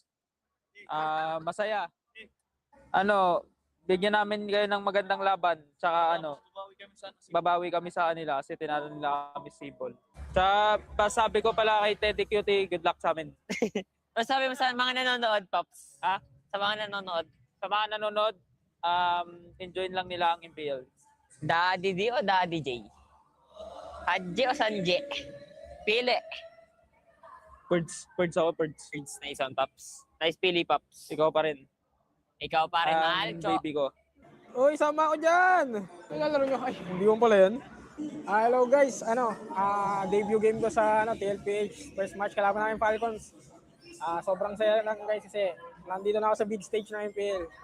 Kaya solid. Masasabi ko sa sa fans ng Team Liquid, patuloy niyo suportahan yung Team Liquid. Patuloy niyo ako suportahan guys. Maraming salamat. Thank you so much. Yung preparation ko sa gold lane guys, nag-prepare ako para sa laning na kasi malakas din ka-laning si Supermarket tsaka veteran na rin kaya pinag-practice ko talaga yung laning ko. Yun ang feel ko po na makakalaro po sa MPL stage kasi sobrang saya po kasi big stage. Pinakamalaking stage sa MLBB kaya sobrang saya at sobrang exciting. What up? What up, mic check? Yun guys, start na pala sa mga pumunta dyan guys. May fan pala ako na galing sa Mindanao. Yun, shoutout sa'yo and sana mag-enjoy ka sa una mong punta rito. Ingat ka sa pag-uwi mo. Sino ka man. Yun guys, yun, shoutout nga pala sa Omega. Galingan natin pareho, bigyan sila ng magandang laban. Jack, 6-7. Wait lang may ka 1v1 ako guys, si Bunak. Yung duro ko, binabati pag gusto 1v1 eh. Uy, nangangalay ka ata, boss Nangangalay ka? Bata ka ba, boy, Nak? Bata ka pa, nak? Legit, nak? Okay. B1, guys. 2-1 standing namin ngayon. O, di ba? Yun, guys, Nandito pala kami. Ito yung pruweba, Yun, guys, kita nyo naman kanina, pinakita ko. Wala talagang palag si Bunak sa 1v1. Sa Copra lang siya magaling. Hindi na ako kaya sa Leo, boy. Sana naman manalo na kami. Kasi pangit naman magiging Holy Week kung Maganda naman ang preparation natin, di ba? Hindi, kasi di mo pa nakita kung paano manalo kape. Puro kasi talo nakikita mo kape. Hintayin mo, mananalo rin tayo. Kung talagang para sa akin kasi para sa akin. Wala naman yun pare-paresan tayo ng mga kinakain, pre. Di ba kinakain ng mga yan? Nag-gym ba sila? Nag-gym naman si Ports. Thank you guys sa mga nanonood pa rin sa amin kahit talong-talong kami sa stage. Makabawi din kami. Malay mo sa pagtapos ng Holy Week, bigla kaming Siyempre ngayon panalo talaga tayo. Pero lalabas yung last natin pagtapos ng Holy Week first. Kasi gusto namin yung mga top teams yung mga kalaban namin Sa Bible na yun na David Goliath na. Dating ko talaga naka-momentum yung TNC. Malapit na sila guys. Pero wala kaming pakialam doon. Momentum din kami ngayon. It's Super Fan Saturday and for the super fans, bago kayo magpunta sa MPL Arena, you should explore the MPL playgrounds because for today, we have the Rora and Falcons booth and of course, dapat yung ma-explore kung ano ba yung meron sa booth nila. First off, we're gonna go to Rora's booth. I'm here with Ayan and of course, i-discuss niya sa atin kung ano ba yung mga merch na makikita mo here sa booth because of course, andun yung inaabangan nating jersey, pero meron kayong mga bagong ibebenta sa ating mga Rora fans, right? So what are those?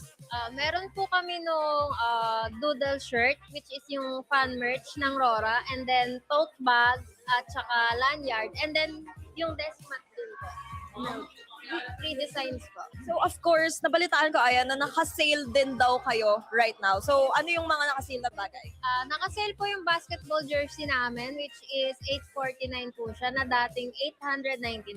And I heard na meron pang isang gagawin here sa Rora's booth because when you buy one jersey and you follow them on Facebook, you get the chance to spin the wheel and get another merch. So, parang ganito. Right? So, spin the wheel. After nyong bumili ng jersey, makakakuha ka dito ng keychain, ng stickers, and of course, the photo cards of our Rora players. And next up, of course, nandito tayo sa Falcons booth with... I'm Lauren. So Lauren, ano ba yung makikita ng Falcon fans here sa booth nyo? We have our new release of Falcon shirts. We have white and black. And we also have our hoodie. All of our clothes have size variants from extra small to 3XL. And also we have our new Falcons cap, this one. And our player stickers. We have sticker packs that contains every player and our logo. And of course, kung fans kayo ng Falcons, these are a must-have. Mamili na lang kayo kung cap, sticker, lanyard, shirt, or hoodie. And of course, there's still a lot to explore here at the MPL Playground. So while you're waiting for the drafting or the game, come visit us here.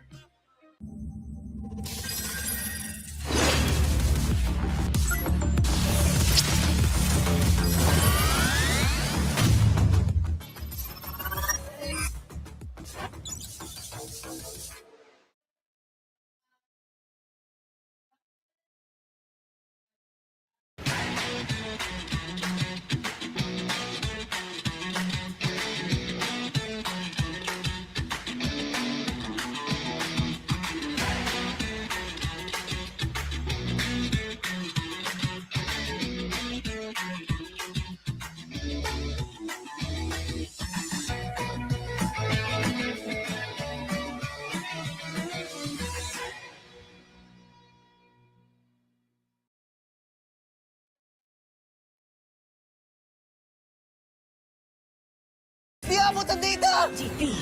GG bro! Don't worry! The Only with Smart Power All 99. Hindi bitin with 10 gig data to power your games plus only Facebook or only TikTok. Load now!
Magandang gabi sa lahat ng sumusubaybay sa MPL Philippines Season 17.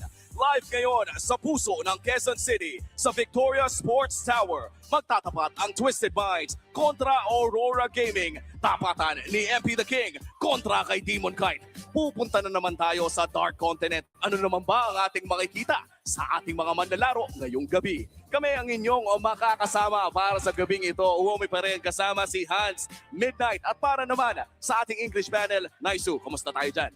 We're doing good. We're getting to the third series. It's me, Naisu, Brigida, and Redmar will be joining you guys on the English broadcast later. Wow, napaka-exciting makita ko ano nga ba ang lalabas dito sa ating third series. First series, Clash of the Titans, 3 games. Second series, na-break natin ang single game longest time record. Thank you, Brigida. We are now down to our last series of this Super Fan Saturday. And hindi ako mag-e-expect ng anything less from the last match of the day. Kung ano yung intensity na nakita natin during the first and the same amount or probably the length of the series that we saw in the second, dapat ganito din sa third or maybe even better. Especially now na hindi ka talaga pwede mag-expect dahil kung ano na nakita natin today and dito sa Dark Continent, Dark Era ng MLBP, ay baka makakita pa tayo ng kakaiba mula sa Twisted or sa Aurora. You know, it's funny. Hans was sitting in that seat yesterday, and he kept throwing this question to me about the Dark Continent, man. And I do agree. It's great to see. I think we've seen so many unique hero picks up to this point, and I think these two teams specifically are meta. You know, they set the meta. They set the trend for us right now. So maybe we see some more in this matchup. Yeah, because I think also Naisu was mentioning na he's more on the mid lane picks na gusto niya talagang makita yung mga panibago or yung mga Dark Continent, quote-unquote. Pero it's only been 2 weeks or wala pa nga 2 weeks dito sa MPL. We've seen them in all sorts of roles. Like even the jungle sa Balmond. I want Akai. Where's my Akai, man? That's all. Well, considered pa bang Dark Continent si Akai at this point? No, but I just want it, dude. Well, who knows, no? Baka lumabas. Dahil so far sa mga nakikita naman natin, for the side of Aurora Gaming, nabanggit na nga ito ni Brigida na lumabas ang Balmond sa kamay ni Demon Kite. Lumabas na rin ang Hanabi mula naman sa Smart Omega in Week 1. But this time around, Coach Bonchan on the side of Twisted Minds ay panigurado naman ay may ilalabas din natang bago ito. Sana. Kasi na-excite ako sa mga ganitong klase ng picks eh. Kasi I'm sure that there's a lot of people, you know, playing casual MLBB and just, you know, casual players and fans na ito yung kanilang mga mains. And for them to see something like this executed in the professional stage, that's something that they could look forward to na pwedeng ulit-ulitin yung mga laro. But of course, in a tournament setting, yung mga ganito, it's kind of a risk. But at the same time, pag gumana siya, it could deal a lot of damage. Parang ano lang, medyo siguro, for me personally, nagiging mahirap lang at some point na i-differentiate which falls under Dark Continent and which yung parang kaya naman, tinetesting lang. Kasi yung Brody nga kanina, napagana naman siya eh. Oh, who knows, baka may bago nga tayo makita dito. Isa sa mga grabe magpakana sa ating Dark Continent ay si Coach Bonchan. Panoorin ang video na ito. Afford naman talaga nila na gumamit ng mga something na kakaiba. Like for example, yung Balmond and Wesley. Kasi nasa momentum sila papasok ng ng MPL. Nagkataon nilang siguro na may konting gigil against dun sa kalaban nilang team. Kaya siguro hindi nila na pull off. Pero pagay ko naman, as long as na-practice nila yung mga ginagamit nilang hero. Okay yun. Meron. Kasi yung mga tao sa Pro League, yung mga players and coaches, minsan kasi natatakot lang sila na maglabas ng bago eh. Yung tipong aantayin pa nila yung iba na ilabas to bago nila gayahin, bago sila sumubok. So, applicable talaga yun eh. Kahit anong hero, basta yung expertise mo nandun, gagana yan.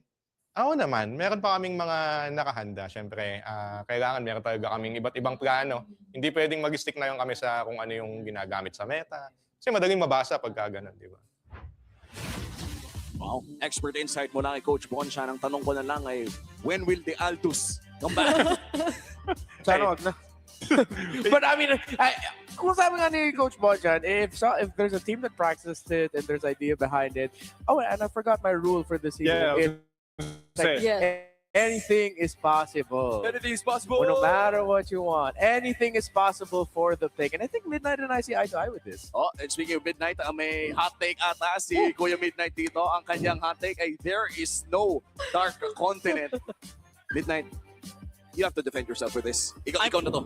I mean, we've seen so many things over the few years. And I think today was an example kung bakit totoo to. Kasi nag-throwback na tayo. Inangat na natin yung mga Fredrin backshot, binalik natin yung Brody. And even week number 1, nakakita tayo ng iba't ibang strategy. Suyu Skypiercer. Diba? Hanabi. And I think in this patch, MLBB has evolved to a point that gameplay is everything. Anything fits, any gameplay, whatever you want to throw it. Again, yung Suyu nagbalik just with the sole purpose of having a Skypiercer, Kurumi Snowball. In fact, Harley ay nagbabalik sa ating patch. So, I'm saying, agree ako kay Renmark kasi every specific comps, there is a specific way of playing it and it is still viable in this patch. Yeah, creativity is always rewarded in MLBB. Either that or it's severely punished because maybe the other team is just prepared for it. And at the end of the day, there's a lot of fundamentals that just continue to live on. But come on, man, we went through an era of a star-spangled saber that almost won a world championship in M3. So I really think that there is a lot of room for creativity in this. And I'm sorry, I'm going to start this off, all right? Yeah, go for Let's it. start with Netflix keys to victory for Twisted Minds. Hyperactive MP the King. He has to be everywhere in this map. Unleash him, open him up in the river so that he can make an impact in the opposing jungle, in the side lanes, and in the center of the map. And of course, unleash the Lanzu. Twisted Minds, you have a very good EXP laner with you that has been one of the best in terms of playing the heroes that thrive with stress. Don't give him low cortisol, give him high cortisol, high impact. Sa akin talaga natapat yung Aurora. Sa akin talaga matatapat yung Aurora. And ito rin naman yung marirecommend ko for them. Contain Sean via draft or counter yung mga activities sa may mid lane. I feel like Sean is a very crucial part of Twisted Minds and this guy has to be shut down from minute 1 kasi yung control talaga ng Twisted Minds ay nanggagaling sa mid. In fact, kahit naman sino, nanggagaling sa mid lane yung kanilang tempo. So this is gonna be very important for Aurora but also to deny Twisted early 5-man setups kasi nakita natin kapag successful yung kanilang rampage throughout the mid, they like grouping up. Ito yung identity lagi ni Bonjan. Kahit saan siya magpunta, dala-dala niya yung ube. At nakakatuwa makita yun with younger hands sa kamay ng Twisted Minds na, by the way, ay super rookies last season at sophomores. Bakit may mali ba tayong nasabi doon, sir? Hindi, wala. Sinabi ko kasi younger hands. Nag-haya ko. Pri, kita, wag ka na mahiya. Kumaway ka na rin, Pri. Pri, younger. So yan, bawal na. Malaman tayo. Mga Thunders. That's all right. It's all right. And nakakatuwa makita na rin at this point si Sean, our former rookie of the season, na talagang grabe ang importansya sa loob ng Twisted Minds. Before we wrap up the conversation here, are you guys expecting this to hit the 3K mark? It has to be. We're all looking at Brigida for a reason.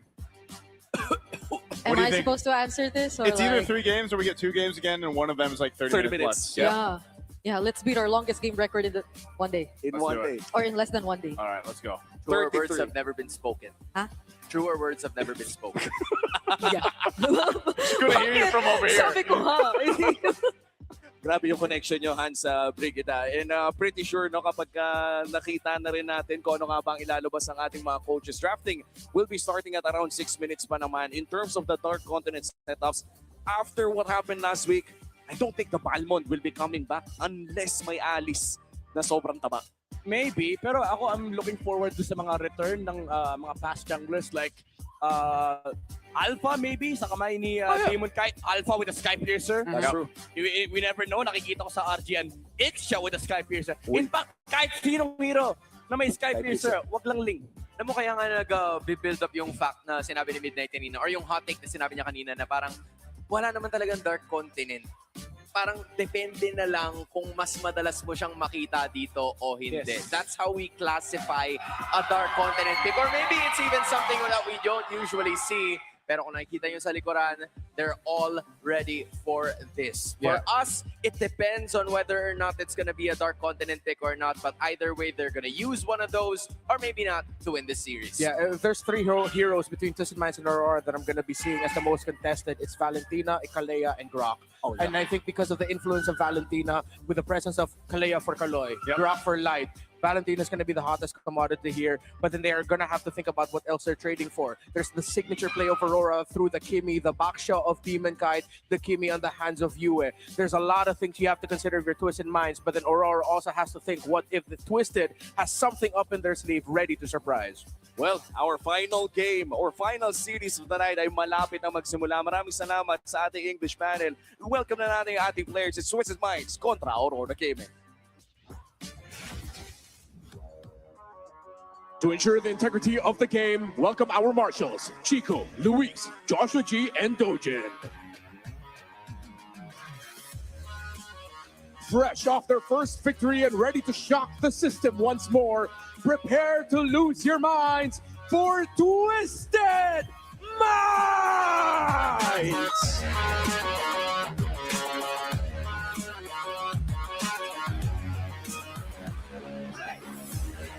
They are here to shine their light on the Dark Continent.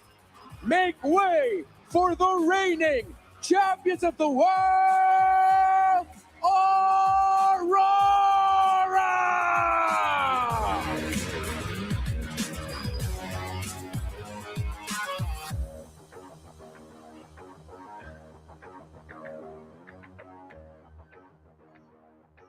And as always, our head referee, the Chop Master, Sent. And the coaches representing the two teams for Twisted Minds, it's Coach Eson. For Aurora Gaming, it's Coach Dexstar. MPL Superfans. Ito na ang last match sa ating Superfan Saturday. Maingay!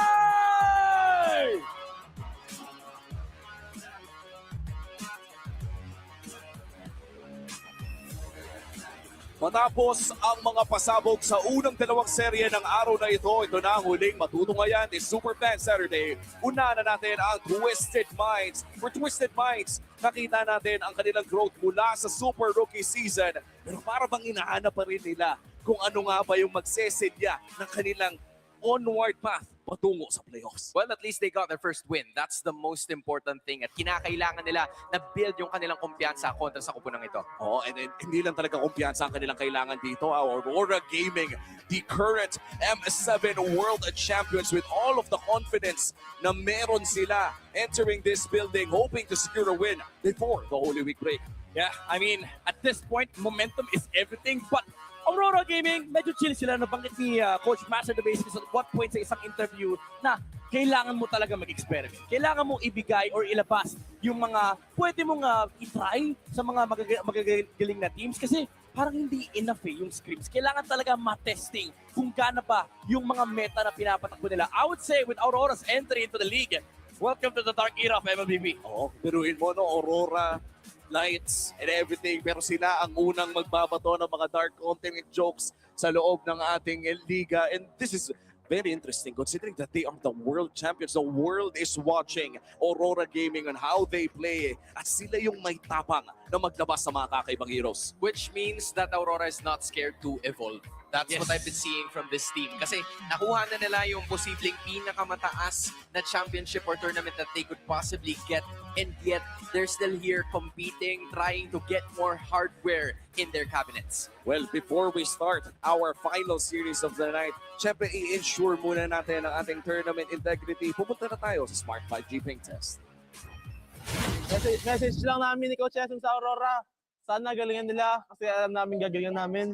At gagalingan ko para sa inyo. May message pala si Kaloy kay Light. Kahit sang anggulo daw tignan, si Kaloy ang lamang. May sinabi rin si Lanzo para kay Edward. Ang ML ay hindi labanan ng muka, kundi labanan ng kamay. May message din pala si Al para kay Doming Kite. Huwag daw sa ML na laban sa muka daw. Mas sabi ko kayo, ay, tropa si Kuya Eoy. Lagi ako nag-send ng heart me dyan sa TikTok kay Kuya Yue. Supportado ko dyan. Si Kaloy, guys, yung trash talk niya palagi sa Mega. Hindi niya minura yun, guys. Na-hype lang siya kasi first panalo namin this season.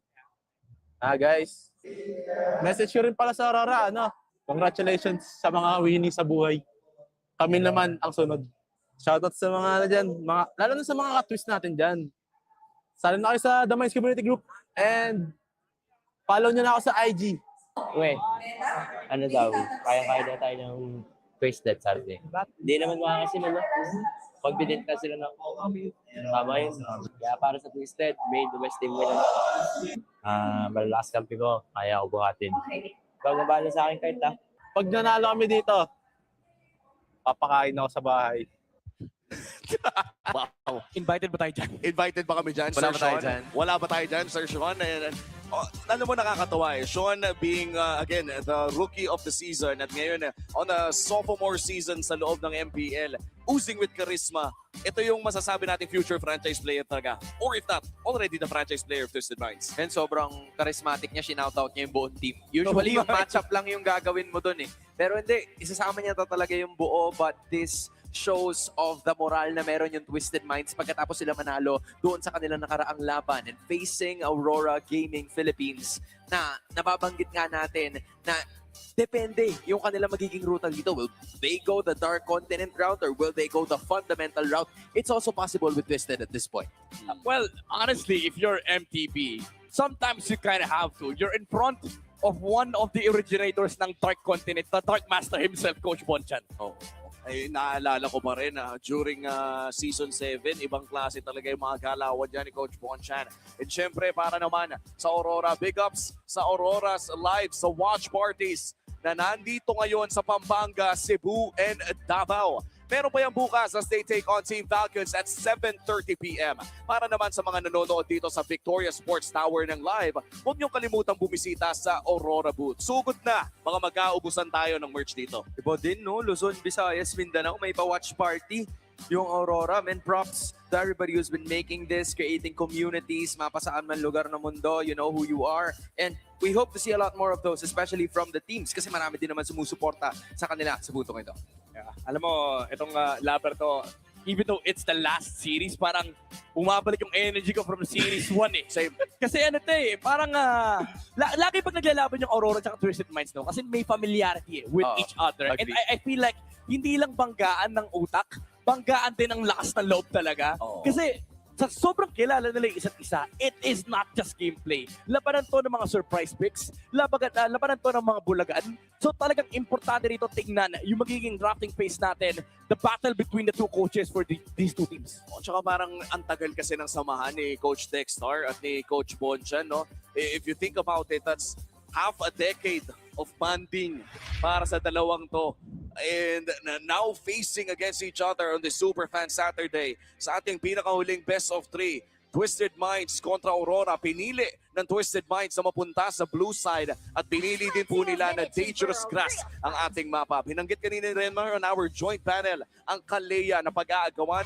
Mukhang ayan na nga, hindi na makakalusot sa ating batting phase. Tol, nagkaroon ng time na itong apat na coaches ng dalawang teams used to be in like one roster. So you know, the minds think alike. Nakadepende na lang to sa kung sino yung makaka-break ng character ng isa. Kung meron ka pa bang ibang baon aside from the ones that we've already witnessed before. We saw Aurora compete in M7. We saw Twisted Minds compete in the Cebol National Qualifiers. Ano pang baon nila heading into Season 17? Pare, yung laban ng mga coaches natin, break the code.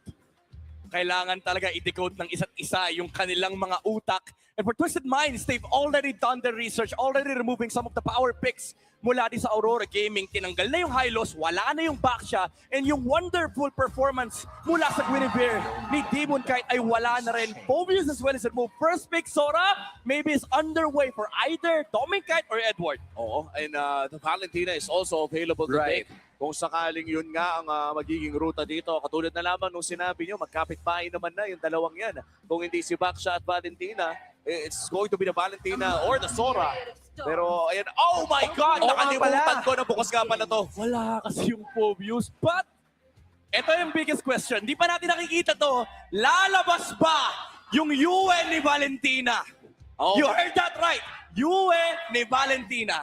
Matagal-tagal na rin. Isa yan sa mga unang pasabog ni Yue in his early years sa loob ng MPL Philippines. Parang oras na eh. Oras na ata, Sabado Yue. kasi. Sabado na. Sabado na kasi. na rin kasi. Di ba? Superman Saturday eh. Super. Fredrin? They're gonna hindi go. pa. They're gonna go for the Zushin. May chance pa rin kumuha dito. Kahit Sabado. Umaasa pa ako. Umasa pa ako. May dalawang laro pa na. Ay, may isa, dalawang laro Potentially. pa naman. Potentially. Ayan. Next 2 picks para dito sa Twisted Minds. Itong Freya na to, wala pa naman kasiguraduhan kung saan mapupunta. Hindi natin alam kung jungle, XP, or gold. Harley and Eve maybe? O Khalid. Para matanggal din yung Khalid Red 3 potential para kay Light. Now, there is that show para kay Light. He can still go back to the Grok pero I feel like kailangan nilang pigilan itong Khalid ng Twisted Minds. They already removed the heal to themselves. So, kapag hindi nila sinagot to, medyo kawawa sila sa second phase. Let's see kung yun na nga ba ang kanilang isasagot as we wait for this third pick. So far, no, itong sa Twisted Minds, sure naman na hindi Right. jungle Freya ito. It's a choice between XP lane and gold lane. Kung kayo papapiliin, saan nyo gustong ilagay ito? Gold talaga eh. I feel like for me, kasi conventional route, pwede ka mag-Dark Continent if you want to. It's just a really good option kontra doon sa mga pwedeng pang-atake nitong Fredrin and of course, Takari nakaka-pick up lang. I think the idea with that Fredrin pick na kinuha nila after seeing that Freya is may ton. So there's at least some way to stop it but not entirely kasi hindi siya yung hard crowd control that you would expect coming out of a Fredrin. So meron pa ring galaw na posible si Audita if he wants to. Okay. Aurora bans the Eve, limiting the mages that could come out from Twisted Minds. Tinanggal na rin yung lapu-lapu ni Edward. Ay, grabe naman yung like cosplay. Ayun o. Si Bright yan eh. Si Bright. Isa pa. Sayang. Ay, matanong ko lang no, Midnight. On the case of a Minsitar, during M7 ay nakita natin na pinipick naman against this Freya. Yun! Kalaw-ka-like score, siguro mga 8. Medyo malambot yung ngiti. Ayun o. 8 out of 10. Huwag kang ngingiti. Huwag kang ngingiti, sir. Ready, huwag kang ngingiti. Ayan na. Pwede na. Tumaas biglang so. Tumaas. Tumaas. But yes, on a case of a Minsitar Midnight, pwede pa bang makaalis ang isang, nakaka-cancel ba yung mga mobility abilities ng tatlong to on a Minsitar pick? You mean on the side of Twisted Minds? On the side of Aurora kung kumuha sila ng Minsitar? Well, pwede nila i-limit definitely sa loob ng teamfight yung mga dashes from Twisted. Kasi kapag nahuli ng isang Minsitar, let's say you put it on Rome na medyo dark continent din. Yun nga eh. Ay mahihirapan yung Twisted Minds humarap dito ng mga teamfight. In fact, first engage ang magiging gameplay ng Aurora. And now, tinanggal na rin yung Grok. So again, removing some of the answers against this Khalid. Show is still open. Or maybe we see something like Franco, maybe, Carmela, or Kufra. If there's one dude na maglalabas ng Franco, it has to be Light. I think siya ang may pinakamaraming Franco games in terms of MPL Philippines. Pero Sora muna ang kanilang kukunin. The Valentina banned out. Walang sagot ang Twisted Minds sa Sora na ito. I feel like they wanted to pick up the Sora para ma-deny yun dito sa Twisted considering na yung Valentina ay natanggal din naman completely. So mas bawas na naman yung pwedeng piliin ng heroes dito para kay Lanzo and the option is... Nice!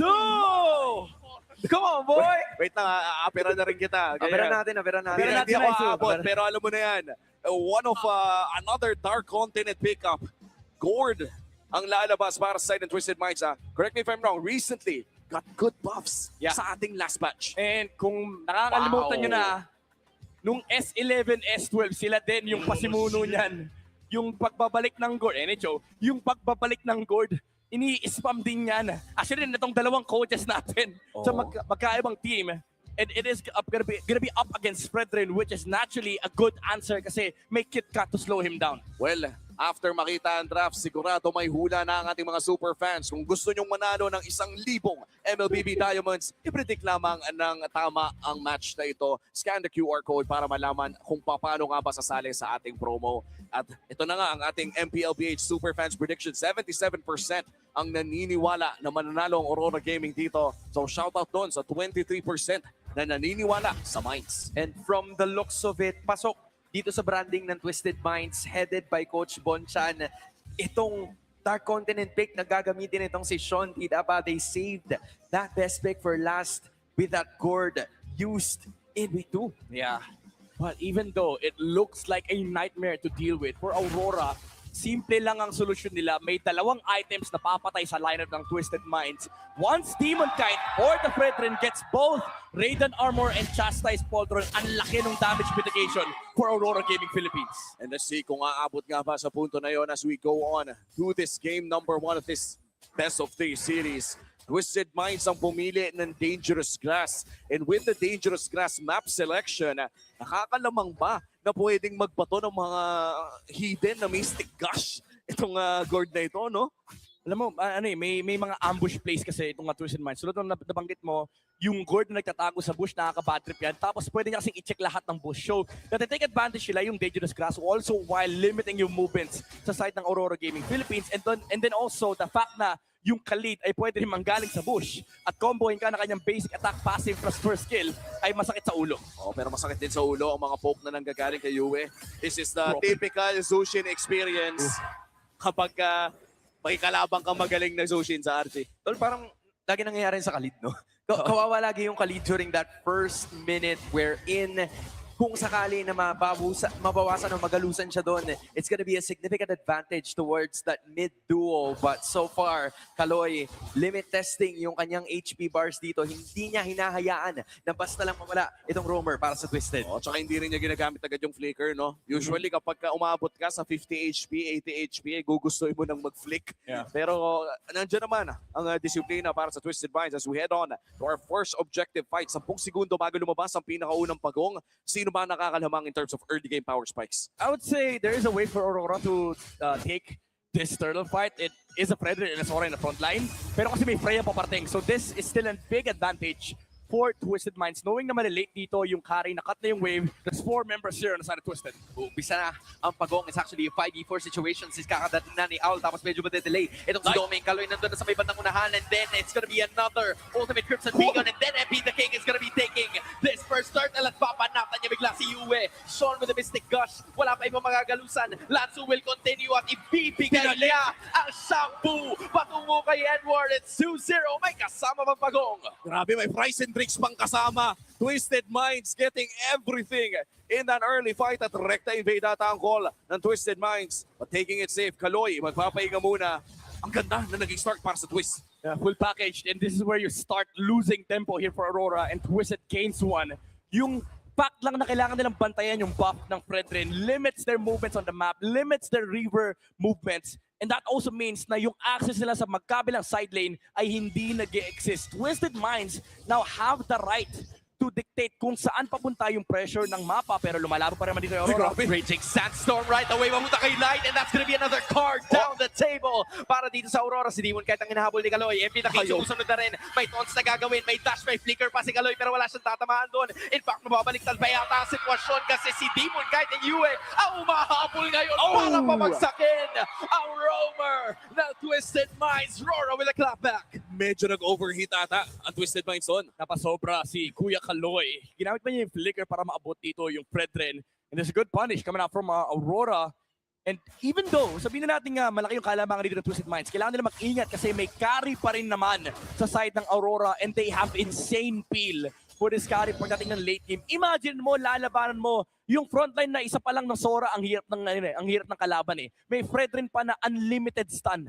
Kumbaga hindi lang unlimited yung unlimited damage yung pwede na i-dish out. Kahit kano katagal yung team fight, walang problema para sa Aurora. Multiple crowd control instances across 4 members na pwedeng ang promotekta dito kay Doming Kite. And yun din siguro yung sakit sa ulo, no? If you're playing a Freya, wala ka namang may purify siya. Nag-purify pala, buti na lang. Pero kahit kasi alam mo pag nagamit mo na yung Purified, wala ka na rin dash. Walking sitting duck ka sa harap ng Brethren kasi kukontrolin ka lang niya eh. Pero sinipa na kagad dito sa Kaloy sa may bandang ibaba, and that is actually gonna be another takedown pero dinedelay nitong si Kaloy, pero si Demon Cat na makakuha ng pagong. Patay pa si Kaloy pero naghahabulay pa sa mga members of Twisted Minds at sumasampal na itong si Owl para makakuha na kanyang pinakaunang kill sa laban na to. Objective for Aurora but a kill for Twisted. Oo, pero mukhang kailangan na mag-ingat dito ni Doming Kite. Masisimot niya to the bones. Yung shields na yun. And makukuha pa niya yung crab. What a trade. Hindi naabutan ni Owl yung siege minion. Ito yung sinasabi mo, may price and drinks, may ice cream pa. na nakuha dito si Doming Kite. Pero Twisted Minds, alam mo yung ginawa nila doon. Typical Aurora gameplay yon, yung minsan wala silang pake sa pagong. Hindi nga nag-retry. Si MP the King sabi nila, wala kaming pake sa turtle, gusto namin patayin yung Fredrin. At they were at least successful in deterring a lot of Aurora's advancements. Umabot na nga tayo sa punto na lamang sila na napakaliit lamang. But in this stalemate, na habang tumatagal, para bang medyo kinakabahan din ako eh. May carry. Yeah. Ang Aurora, hindi pwedeng ganito lang kaliit yung lamang if you're Twisted Minds. Yeah. As much as nakikita natin yung Twisted Minds umaabante sa mapa, hindi pwedeng yung Fredrin lang pinipresyo nila. At some point, they have to limit the farm of Doming Kite. Oo. At by the way, no, ibang klase, si Few pa ang naglaro ng Gord 671 days ago. Ganun po katagal naghintay si Naisu na lumabas ang hero na ito. And right now, the drought ends. Si Sean ang magdadala. 3 letra din yung nasa dulo ng pangalan niya. Yeah. And makikita natin, Aurora now controlling the tempo in the river. They're now rotating towards the carry. Doming, kahit ang kanila binabanatan, nakapag-flicker kagad. At dito na naman yung mga rest back. Actually, 5 yan, pare. Paano makakataka si Kaloy? Makakapag-flicker palabas. Same din ang gagawin ni Owl. So, the heist will not happen. Pulasan agad ang twist. Maganda sana yung nangyari para sa Aurora. Kaso nga lang, na-burn din naman dito yung flicker ni Doming Kite. And MP the King just trying to force the trade on the top side. Sila pa yung una makakabasag ng tower.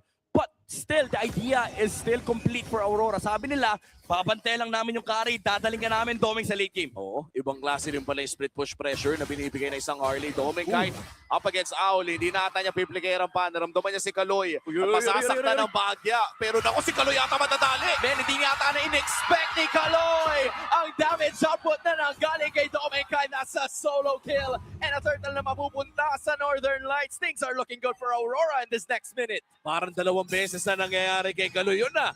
Dito na magsisimula yung shift ng momentum mo, umi-enhance. Aurora, kita naman natin na yung frontline nila ay ang hirap tibagin. And even if ipilit ng Twisted Minds, kailangan nila isipin, nasan yung Zushin, nasan yung carry. May ulti pa ba si Doming Kite? Kasi anybody that stands in front can be pressed down. Stick guard, ginamit na rin itong si Sean. Tapos may shampoo na naman na gagawin. Pero si Edward buhay pa rin. May push na gagawin. In-isolate po ng iba kundi si Lanzo. Pero si Kaloy na naman ang mamamatay. Lanzo numatakbo. Light is still gonna be there. Yu is gonna be taking the brunt of the deadly magic. But he's gonna be A-okay. Ligtas pa rin ang iba sa mga members ng Rora. Isa bumagsak. Ngayon punta sila sa gitna. Light nandun na naman. Hinahanap yung ibang target. But that turret will be more than enough para umiska po sila. Wait lang. Parang ang linis nun, pare. Napakalinis talaga, as you can see on the graph.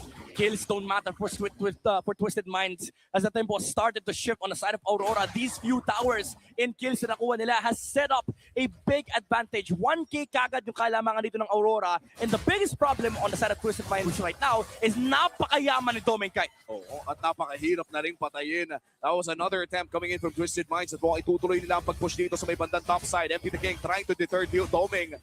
Pero gagamitin niya ang kanyang deadly magic. At least madedepensa nila yung Tori doon sa taas. This is already a significant amount of gold lead na hinahawakan ni Rora. Nasabi nyo to, kani-kanina lamang na napapanatili ng Northern Lights towards just 8,000 gold lead and below yung kalamangan ng Twisted. And then one team fight has managed to change it all para sa kanilang kupunan. Now Owl needs to find a way para ma-dish out niya yung damage kay Doming Kite. Kasi si Sean at si Owl yung hindi pa nagagalusan dito sa kupunang ito. So the magic and the physical damage would come in handy at some point. Maybe even 10 minutes or so. Kasi yun yung problema eh. Si Doming Kite yun, si Mr. President, ang dami niyang bodyguard. Right. VIP, mayaman yan, protektahan nyo yan. Dahil siya talaga yung primary damage dealer on the side of Aurora, and there's so much feel with the Zushin, with the Brethren, and the Khalid. Ang daming sasalo sa damage ng Twisted. At magiging komplikado din para sa Twisted Minds ang pagpasok nila sa Lord Pit na ito. Half HP, hawak na agad ito ni Demon Kite. At mukhang si MP the King. Ay, grabe! Yue, buhay pa nga ba? Wow. Ginamit niya yung Crimson Beacon. The shield. That was enough para makawala. So wala ng ultimate ngayon itong si MP the King, pero same could be said para kay Yue. They might restart this off. Babalik na naman sa Lord Pit. Sa tahanan yung Lord. Isasayaw na naman ito ng Aurora. Lanzu giving good vision for the side of Twisted Minds. Si Kaloy din ay nariyan pero mukhang hindi nila alam na si MP the King ay nagsisimula pa lamang ng kanyang purple. Recta Lord dance tayo. Ito ang pinakaunang Lord ng larong ito. At sinasayaw na agad ng Aurora Twisted Minds. Itong pinakaunang objective. Dalawang sistema yung in-play dito. Sistema ni Bonchan at sistema ni MTB. Skypiercer is up home. on Yue. So the shred and the burst is really open now for Aurora. Kahit sino makita nila, pwedeng bigyan ni Light. At hinihintay natin kung sino nga ba ang unang magpupull ng trigger. Slight gold lead for the side of Aurora Gaming. Si Owl ay nakita na ni Yue. Hindi niya mapapaangat. Pero si Edward in the vicinity as well. Lansu nandun lang sa may bandang balbas. Demon kahit papalik. Naku, may Magsipa na naman siya gagawin at walang iba kung pupunta kundi kay MP the King. Pero sila pa makakuha. And then Edward takes another one down. One more. Ibang klase yung set na ginawa ng Aurora. Si MP the King nasa may muna likuran. At hindi na makukuha yung Lord. It's gonna be Demon Kite unleashing the wrath. Hinahanap nila si MP. Crossover won't work. Aurora taking more from the table of Twisted Minds. At si Light lamang ang bumagsak para sa side ng Aurora Gaming. Major objective secured para sa M7 World Champions. Fearless engage mula sa roamer ng Aurora. Nauna siya. And the second layer of the peel nanggaling mula kay Edward. Just allow the damage dealers on the side of Aurora to either finish the Lord or finish the kill. At mukhang kill ang nakita natin na sinubukan ng Twisted Minds, pero Aurora ang nakakuha ng Lord na ngayon ay ginagamit na nila para mag-push dito sa may bandang ibaba. Mapapop na nila yung mga shield. Light, naghahanap na naman ng angulo, pero mukhang makakadamba naman dito ang side ng Aurora Gaming. Slight thought on Lansu, pero nagtitipid ata, nagtitimpe ang Aurora. Kaso nagamit na yung Mystic Gush towards a target papunta sa Aurora. Nevertheless, nagawa pa nilang madepensahan yung inhibitor sa may bandang ibaba, but still it is already around 25% pagdating sa kanyang HP. Nag-conceal na naman si Edward and company. Light in and out na naman as per usual, and then Twisted Minds doing the same thing, pero may stun na gagawin itong si Sean, and that is gonna be the end of that team fight. Or will it be dahil si Owl ay pumapalag pa rin? Twisted successfully defending their inhibitor turrets. Good defense for Twisted Minds. Walang na walang inhibitor turret. Silipin natin ang ating Infinix in-game equipment. Looking at our gold laners Midnight, mukhang nakakalamang na nga talaga by 2,000, and this is a large margin para sa ating gold laners. Super behind, hindi lang pagdating sa gold but also the ease of execution for Twisted Minds. Ang hirap pumasok para kay Owl, even with the Purified. The problem is, kahit si Pancha ng Cho, there is a second layer of engage mula kay Edward. Pwedeng tumalon yung Sora sa may bandang likuran at mahuli si Twisted Mind. And the number one problem that they're facing right now is hindi nila maabot si Domeng Kite. Oo, at kung subukan man nila, no, parang yung umaabot mismo kay Domeng ay natutunaw na. Kaya naman, rekta pag-invade ang gagawin ng Aurora Gaming as we head on to potentially another big objective fight. I don't think Twisted Minds want to find a team fight bago magsimula to. Pick off ata ang hanap nila. It's kind of hard, you know, like their way to pick off is with the Harley. Pero pag tinignan mo yung mga frontliners ng Aurora, ang dami nilang Radiant Armor. Umuulan ng magic defense sa side ng Aurora. Dagdag mo pa dyan yung Chastise Pauldron na ultimate counter laban sa Harley. Kaya atakihin mo siya, kaya ultihin mo siya, hindi siya mamamatay. It's really getting very hard para sa Twisted Minds sa makahanap ng opportunity. And for Aurora Gaming, kailangan lamang nilang laruin ang upcoming Lord na ito. In terms of team fights, nakikita na natin yung kalamangan na meron dito ang Aurora Gaming. And for Domeng Kite, isang item na lang ang inaabangan niya. Ganyan kayaman ang gold laner ng Aurora as we start this second Lord of the game. In terms of the Lords, nauna ang Aurora at mukhang gusto na agad nila ng pangalawa. Pamato na naman itong si Kaloy. Lansu naghihintay na naman ang tamang pagkakataon, pero si Demon Kite nandun sa may bandang likuran. Magbabato na naman, but Domeng Kite is still gonna be the one taking this Lord. At si Yue mababanatan, pero binalik niya sa kanyang makakakampi. Get away from me, says Yue. Owl, sinusubukan na tambahan niya iba sa mga members ngayon ng Aurora. Domeng Kite dishing out that damage at nawala ng parambula si Owl. It's Aurora full confidence in game 1. Gitnang gitna on that Appraiser's Wrath. And with that, Aurora Gaming not only securing the Lord, but also a winning team fight. Look at this. From minute 7, hindi na nakabangon ng Twisted Minds. Full macro control mula sa Aurora. Dinala nila to sa international stage. At ngayon binabalik sa Pilipinas. Sa harap ng kanilang mentor, this is how you play the Lord Dance. Light, sinipa niya kagad yung kalit. Even though na-dodge with the CC immune from the Raging Sandstorm, it did not matter kasi again, the number one problem is, how do you go to the carry on the backside? At hindi nga nila naisagot yun. Aurora Gaming using the Lord to secure that bottom lane inhibitor turret.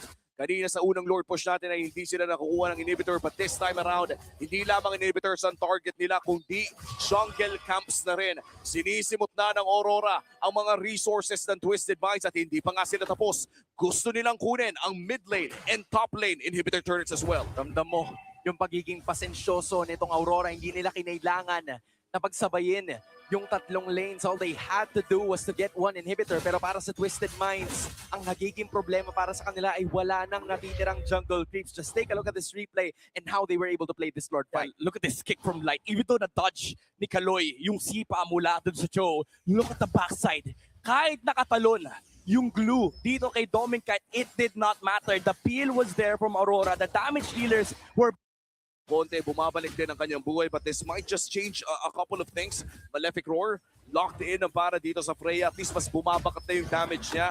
At 45 seconds pa naman bago lumabas ang susunod nating Lord. Ganda pa nung item purchase dito ni Dominicate, Winter Crown, para hindi siya masakyan ng glue and also hindi siya tamaan ng Deadly Magic. Multi-purpose item prioritization here for Dominicate. Sa sobrang yaman niya, pwede niyang bilhin ng item yung Freya. That's true.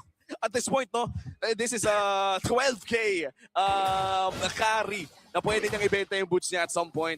And at this point, nandito naman tayo sa, as you said, yung winter sa crown. Hindi na pala Tranchon. Nag-grow na siya. Nag-grow na siya sa player. Ayun, Winter's Crown. Na dalawa yung naka-counter on the side of Twisted Minds. Things are not looking good para sa Twist. Meanwhile, for Aurora, parang pwede na lang nilang antayin yung susunod na Lord. Alam mo kung merong paraan na para sa Twisted Mind, if there's anything positive about this next Lord is that katapat yun mismo nitong slow push lane na gustong gawin ng Aurora. So there is an easier way para dito sa Twisted Minds na makadepensa towards those minion waves. Pero rush na talaga completely ng Aurora, led by the Kite Brothers. And then si Kaloy Ladsu nagpakita na rin. Owl is hiding right at the bush, pero kailangan din nilang alalahanin yung nasa itaas dahil kalahati na yung Lord. Ayan na nga, isasayaw na naman ng Aurora ito. Konting reset, papatagalin nila hanggang mainip ang Twisted Minds. Pero binibigyan natin nila ng oras ang Twist na makaharap ng play. Hindi tatama kay Domen kay Justin. At si Light nandun na naman sa flashbang angle. Vintage Light. Vintage Light. May German cut. Hindi nila alam kung nasaan ang roamer pero nirarush na nila. Here comes the conceal play. Andiyan na naman yung Sipa kay MP the King. Tapos may raging Sunstorm pa nakasama. Give the Lord right away papunta sa Aurora. Tapos may babanatan na naman si Edward. Isa-isa bumabagsak ang Twisted Minds. Isamong baba yung panibagong Jet Kundo. Sinusubukan makawala ni Owl pero wala na siyang pupuntahan. It's just Ladsu and Kaloy, the tankiest members na hindi dapat manatiling buhay. Ang mananatiling dumipensa. Pero ano ang kanilang magagawa tungo sa Northern Lights? Kita ng Aurora ang liwanag sa game number 1. Cruising through that victory. Katulad na lang nung sinabi ni Midnight, pagpasok ng minute 7 ay hindi na makahinga ang Twisted Minds. Game 1 goes to the Northern Lights. Iba't ibang play ang nakita natin. We even saw the Raider version of the roamer ng Aurora Light with a light angle, finding MP the King on the backside, which signaled the end of Twisted Minds na wala yung kanilang jungler, and it followed the same steps mula kay Light papunta kay Edward, second layer of engage, and again, hindi na naman nila naresolbahan yung carry. Oo, ibang klase kasi talaga, no? Yung vintage natin mga araw. Sa araw na ito, para bang bumabalik tayo ng mga lumang mga taon, lumang mga meta. We were treated by Sanford with a vintage Vinuya Benedetta. Then second series, we were also treated with so much Lord dances. At ngayon, match number 3 rather, we are treated by Light na para bang bumalik ng Season 9 RSG with that final play to seal this game away. Pati si Domeng, siya na nagkasabi, Light, aapiran kita. Pero of course, ating Game 1 MVP, walang iba kundi si Yue. Inom muna tayo ng tubig dyan, mga pare. Iniikot ko yung joystick. Ikutin mo ang joystick. Yun yung ginagawa niya. Hawak niya ang sip. Hawak niya ang sip. Hawak niya rin ang MVP performance para sa Aurora. Pinag-uusapan natin kanina yung layers ng peel for the side of Aurora Gaming Philippines. Pero itong si Yue, aside sa nakakapagbigay siya ng third layer of peel for the carry, siya din yung proteksyon para dun sa mga nagpipil sa unahan. Kaya hindi takot sila Demon kahit hindi takot si Edward, hindi takot si Light umabante at umarap na kanilang mga pwesto. Kasi ang iniintindi ng Twisted Minds men, yung lantern at pag-angat na nanggagaling mula dito kay Yue. And I think another thing na na-appreciate ko with Aurora was that they weren't really forcing things as much compared to what we saw all throughout the day. They were very much aware of their timings. Nakita natin yon during the 5 or 6 minutes of this game. Pero pagkatapos nun, hindi na sila nag-look back. Aurora was able to take a single inhibitor turret doon sa may bandang ibaba. And then right after that, kinalma na nila yung kanilang mga sarili. Hindi natin kailangan pagsabayan yung minion waves. We don't need to pressure ourselves to finish this game quite early. All we have to do is to wait for them to make the first move because we can react sa tulong ni Domingkay. Oo. At yung nakikita nga natin kay Domingkay, medyo low cortisol pa yung carry na to Hindi pa to yung carry na parang naghihingalo sa sarili niya, nababanatan. Sobrang dami niya kasing tropa. Ang maganda doon, yung pagiging low cortisol niya rewards Aurora. Kasi hindi ito yung carry na flicker sa unahan para pumatay ng target, to shred down at glue. It doesn't matter. Kasi sa perspective ng Aurora, once na lumabas na yung Twisted Minds, the job's done. Team fight's over, we won. We take the Lord, we take the objectives. It doesn't matter if it goes the distance. Kahit mag 20 minutes tayo dito, wala silang damage para kay Doming. Kahit makakabili pa nga siya ng mga buy and sell And ang goal lang naman ng Aurora dito is to find a good angle to actually just end the game. Nakahanap nila yun. Combo pa na nanalo sila sa team fight, nakuha nila yung Lord, and wala nang dedepensa sa Twisted Minds. And I think this is also the downside when you have a Freya in your gold lane na kapag hindi ka nakalamang in the early game o hindi siya nagiging super effective the moment that you land with the Valkyrie's Descent, ay hindi natin nakikita yung rason kung bakit nga ba lumalabas yung ganon. But I feel like this was supposed to be a good attempt in terms of early game advantage on the side of Twisted Minds, pero wala yung sobrang steady at linis ng Aurora sa game na ito. I think nakatulong M7 preparations na towards the Grand Finals. Hinaharap nila yung isa sa mga pinakamalalakas na Freya back then, which was RP. They banned it for the entirety of the series. Pero sa ngayon, it was more than enough time for them to find the solution towards this. At very willing sila na buksan yun. RP, shoutout sa'yo, man. Wala ganun talaga Wala ganun. Pag nakalaban mo, Filipino team, may intindihan ka nila, re-research ka nila, tapos ka-countering ka sa draft, ka-countering ka sa gameplay, and ganun yung nangyari. Actually, dito sa game na to, na parang hindi nakapaglaro yung Freya. Even yung movements actually ng Aurora, for 7 minutes, Twisted Minds were leading. Pero after that, sabi ng Aurora, oy, Doming, okay ka na ba? Okay, pwede ka na sumama? Sige, hindi ka na namin iiwan. Since minute 7, hindi na sila naghiwalay nung carry. Doming, Jay? Ano, Jay? At naramdaman natin na bukod sa protection, of course, yung synergy na rin talaga na meron ang Aurora Gaming dito ay talagang nanaig against Twisted Minds. And I have to say, a lot of regrouping ang kailangan mangyari dito para sa side ng Twisted Minds. I feel like there was also some slight disconnect sa mga attempts nilang pumatay, yung mga tinatawag natin pag-overhit ng early game. Yun yung time na lamang na talaga sila. Yung flicker ni Kaloy, no? Doon nagsimula yung shift ng tempo, nahawakan ng Aurora yung river. And then after that, yung Twisted Mind, sinubukan nilang i-force yung flicker, yung carry. Pero na-realize sila pababa lahat ng members ng Aurora. Nag-trade na lang si FPT kasi hindi siya abot. Pero again, hindi na nga hiniwalay ng Aurora yung carry since that point on. And one more game ang hinahanap ng Aurora Gaming to secure one more point dito sa MPL Philippines Season 17. And to be fair, si Aurora Gaming ngayon, nakikita natin na lahat ng natutunan nila ay para bang na-apply nila. At alam nyo ba, super fans, na ang mga lalaki ay 5 times more prone sa dandruff? Don't let flakes ruin your focus. You can power up with Clear Men. Its triple cooling power gives you 100% dandruff-free hair for that ultimate fresh feeling. Supercharged with Clear. Yahoo! Grabe si Kuya. Yun! With the signature hawi. Isa pa! Isa pang hawi, sir. Boss, anong tawag sa gupit mo? Yun! Ano nga tawag din actually? Hindi ko nga alam Basta alam ko, fade yan Tapos gagamit ka ng pomada. Pero gagamitin mo rin yung Clear. Sure ball. Sure ball na yan, pare. Congratulations sa ating Clear Men Super One of the Day. Ibang klase. Sure ball, walang dandruff. Malinis. Malinis. Pagka-uwi, gamit agad. By the way, paubos na yung clear ko from last season. 3 bote kasi yung kinuha ko. Pasensya na clear. Aamin na ako malinis. Alam ko, isa lang dapat yung kinuha ko, pero 3 na yung kinuha ko. Pero kahapon, ayun ba kahapon? Kahapon wala po ako Wala dito. ka pala kahapon. Ginamit ko rin yung Meron ba kang binigay kahapon? Meron. May pinabigyan kami. Nabiyayaan kami kahapon. Baka naman. Kaya malinis. Harap ka doon, doon ko mangingi. Mamaya doon tayo mangingi. Sa ngayon ay babalikan muna natin yung mga posibleng mangyari sa ating serye. Sweep yung last series. This time around for Twisted Minds, I feel like it's a big challenge for them to extend a series against the M7 World Champions. Alam mo, yung nakita natin dito says a lot about the Dark Continent picks and why there's a lot of people or a lot of teams na hindi ganon ka-keen sa pagpili ng mga ganitong klase ng heroes. I think the reason why we're seeing majority of maybe the Leslie, the Hanabi scene in week 1 and 2 is because it's week 1 and week 2. Yeah. Diba? Marami pa silang room para makakuha ng puntos over the next 6 weeks. Pero sa ngayon, this is about limit testing. If it works, pwede natin itong idagdag dun sa roster natin. Kung sakaling hindi, at nakita natin sa scrim na pwede naman dun, pero sa tournament hindi, then maybe they can shift to another page and this is the room for them to do so. And usually, no, sinasabi naman natin na ang adjustment phase hanggang week 3, day 3 lamang. Right. The moment na may subukan kang kakababalaghan ng week 4, ibig sabihin nun, it's either sobrang tapang mo lang o desperado ka na. Cheese pick na yun pag ganun. Cheese pick na yun kapag ganun.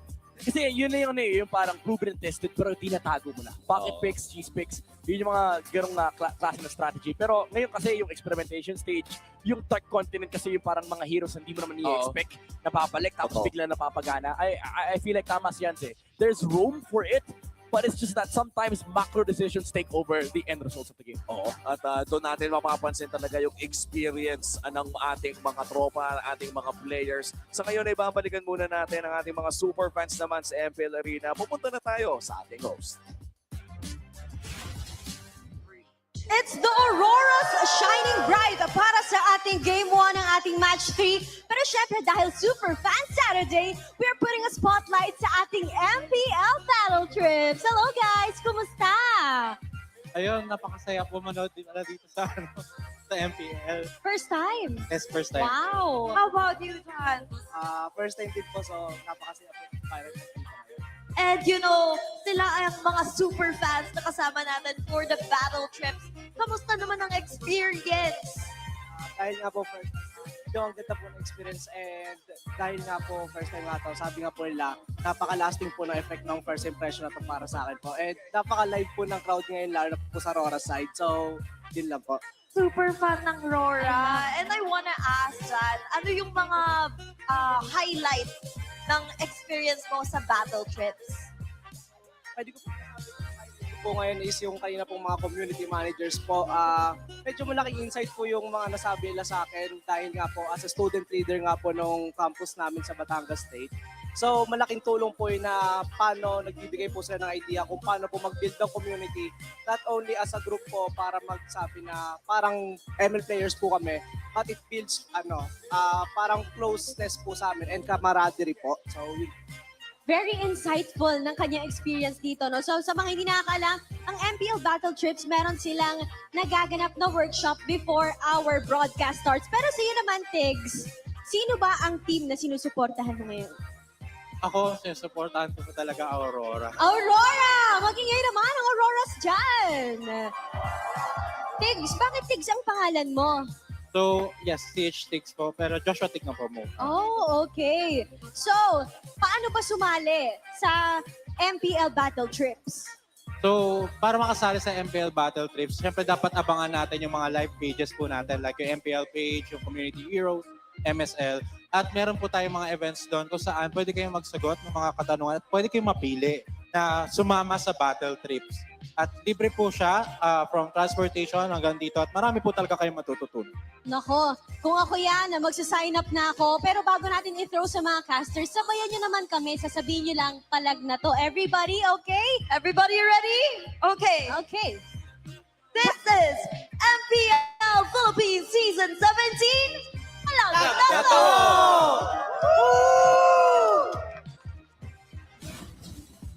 Yun, ating mga estudyante mula sa Battle Trips. Nagbabalik tayo dito sa ating panel. Muli kasama dito si Hans Midnight and our English panel na si Naisu, Brigida, and Renmar. After that Game 1 victory, kakaiba yung mga nakita natin ngayong araw na to. Sa tingin nyo ba ay down to the distance? Ba't parang nababatrip ka? Naisu, ayusin mo naman. Tutok mo muna dun, pare. 0-1 eh. It's tough, man. It's tough. It's tough. I was hoping for a win for the Gord, but that might be the last time we see him. Maybe another 600. What was it? 671 days. 671. Oh, yes, you ended up saying Ganun siya ka-down, bro. Okay, so just so you guys know the context, when the gourd was picked, it looked like a guy just celebrating the announcement of the birth of his first son. That's what everyone was dapping up Naisu. It's like, hey, yo, your gourd finally got picked. It's going nuts. Man, he was laying down some gourd analysis. I have to put context. Yeah, okay. Former global #1. Hey! I'm sorry. Exactly, yeah. Because some people don't understand why I play Gord. Okay. Yeah, former top global gourd. And then even he was the one saying, it's like, the Harley gourd combo, bro. Yeah. It's this Genius good. one, this bro. one. Genius Wow. one, bro. He Yeah, was bro. pointing that out. So how was he after the game? He devastated. Devastated. 671 days. Yeah, it's not nice anymore. That was bad, too. Glue got a victory. Fanny got a victory. Benedetta got a victory. Gord. Hey. You can't say the same. I'm sorry, brother. Glue, Ben, and Fanny. Let's go. But it is what it is, and goodbye. I feel like we will be saying goodbye at this point. Goodbye, Gord. See you next time. See you later. Get out of here! Get out of here! Goodbye sa Gord. Okay. Yun lang pala yung plano. Inis lang. Iinisin lang si Naisu. Alam mo, hindi ko alam mga pare ko. Total, hindi naman na tayo rinig. Tayo na lang naman dito sa Filipino broadcast. Andito sila sa kaliwa natin. Hindi naman tayo narinig. Pero alam mo, ang plano ko talaga nun, magkaroon tayo ng civil na diskusyon tungkol sa game number 2. Pero hindi ko alam kung bakit na biglang inilipat ng ating kaibigan na si Renmar na pagtripan na lang ang tropa nating si Valid pa Naisu. din. Valid pa rin. Sila nag-bring up eh. Sila nag-bring up eh. And sa totoo lang, kung tropa-tropang usapan lang, wala naman sa camera, pagtitripan ko rin talaga si Naisu eh. Naka-ano na eh, nakagano na siya eh. Siyempre, hindi nyo kami nakikita, di ba? Pero nakakunot na yung noo niya. Bad trip kasi manibagong 675 days na naman. 75 ba? Ay, hindi ko alam. 71, 671 days na naman. Kala mo yung anak niya graduate eh. At partida wala pa po siyang anak ah. Partida wala pa. Wala pang baby mama yan. Maraming malulungkot. Huwag kayo. Anyway, jokes aside, it's going to be Aurora Gaming choosing their side this time around. Sa huling kita ko, yung red side ang pinili ng Aurora dito for game number 2. Sa mapa, however, ay aalalahanin pa lamang natin yan. Yeah. Ang Expanding Rivers, ang hawak dito for Aurora na nasa blue side. Okay?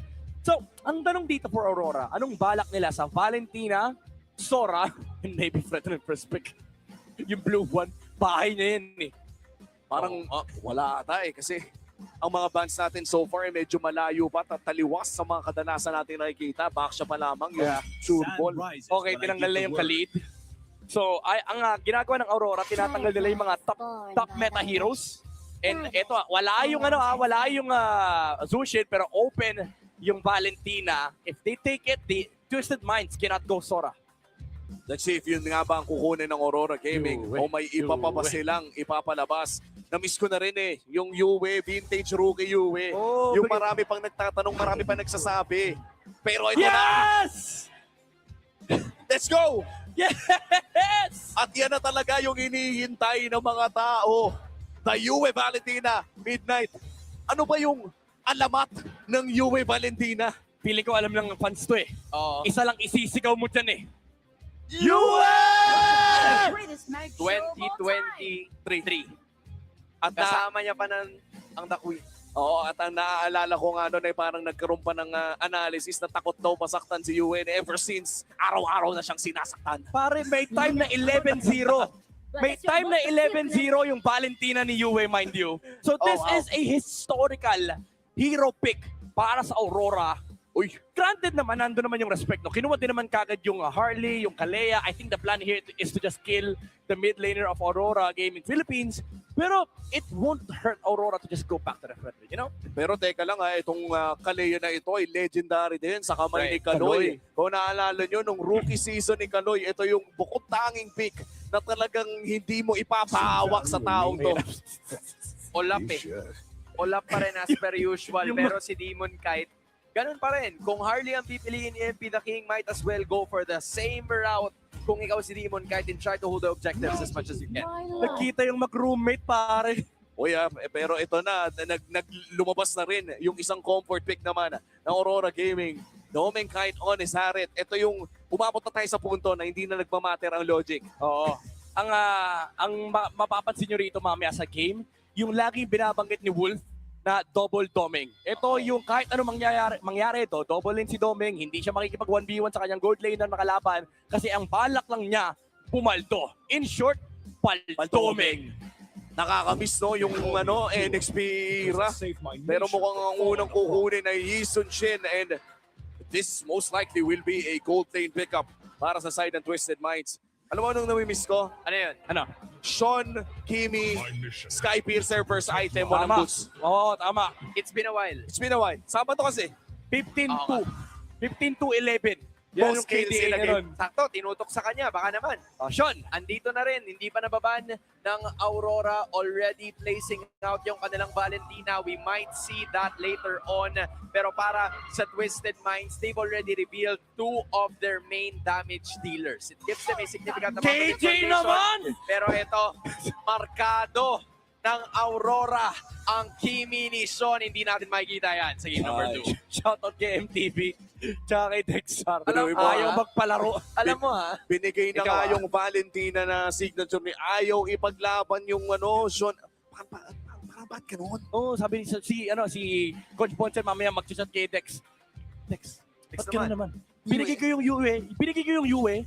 Bigay mo yung Sean. Di yan yung pinag-usapan na. Hindi, pero in terms of Wala po silang pag-uusap. wala silang pinag-uusapan.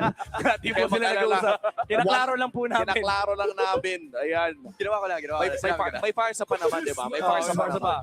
Ano pa bang May if pa. May if pa, may Right. pocket picks pa. Actually, in fact, may Louie nga. Itong Twisted Minds, they've played it before and it has a good synergy with the Harley. Yung in the YSS. Sa ko ba nakita to? Basta nakita ko na to before yung YSS, yung Harley, Louie YSS, yung global connection na hahanap sila ng papatayin, hahanap sila ng deadly magic ni MP the King, tapos tatakbo lang palabas. Oo, tapos yung ginagamit din pang split push paminsan-minsan. Nakakaiba talaga ang kanilang galawan dito. And so far, with that Uranus ban, pati pa naman yung low cortisol Lanzu ay hindi natin makikita midnight. Makikita natin pre, within 10 minutes, may God ka hindi na 671 days. 10 minutes lamang. So hindi natin kailangan...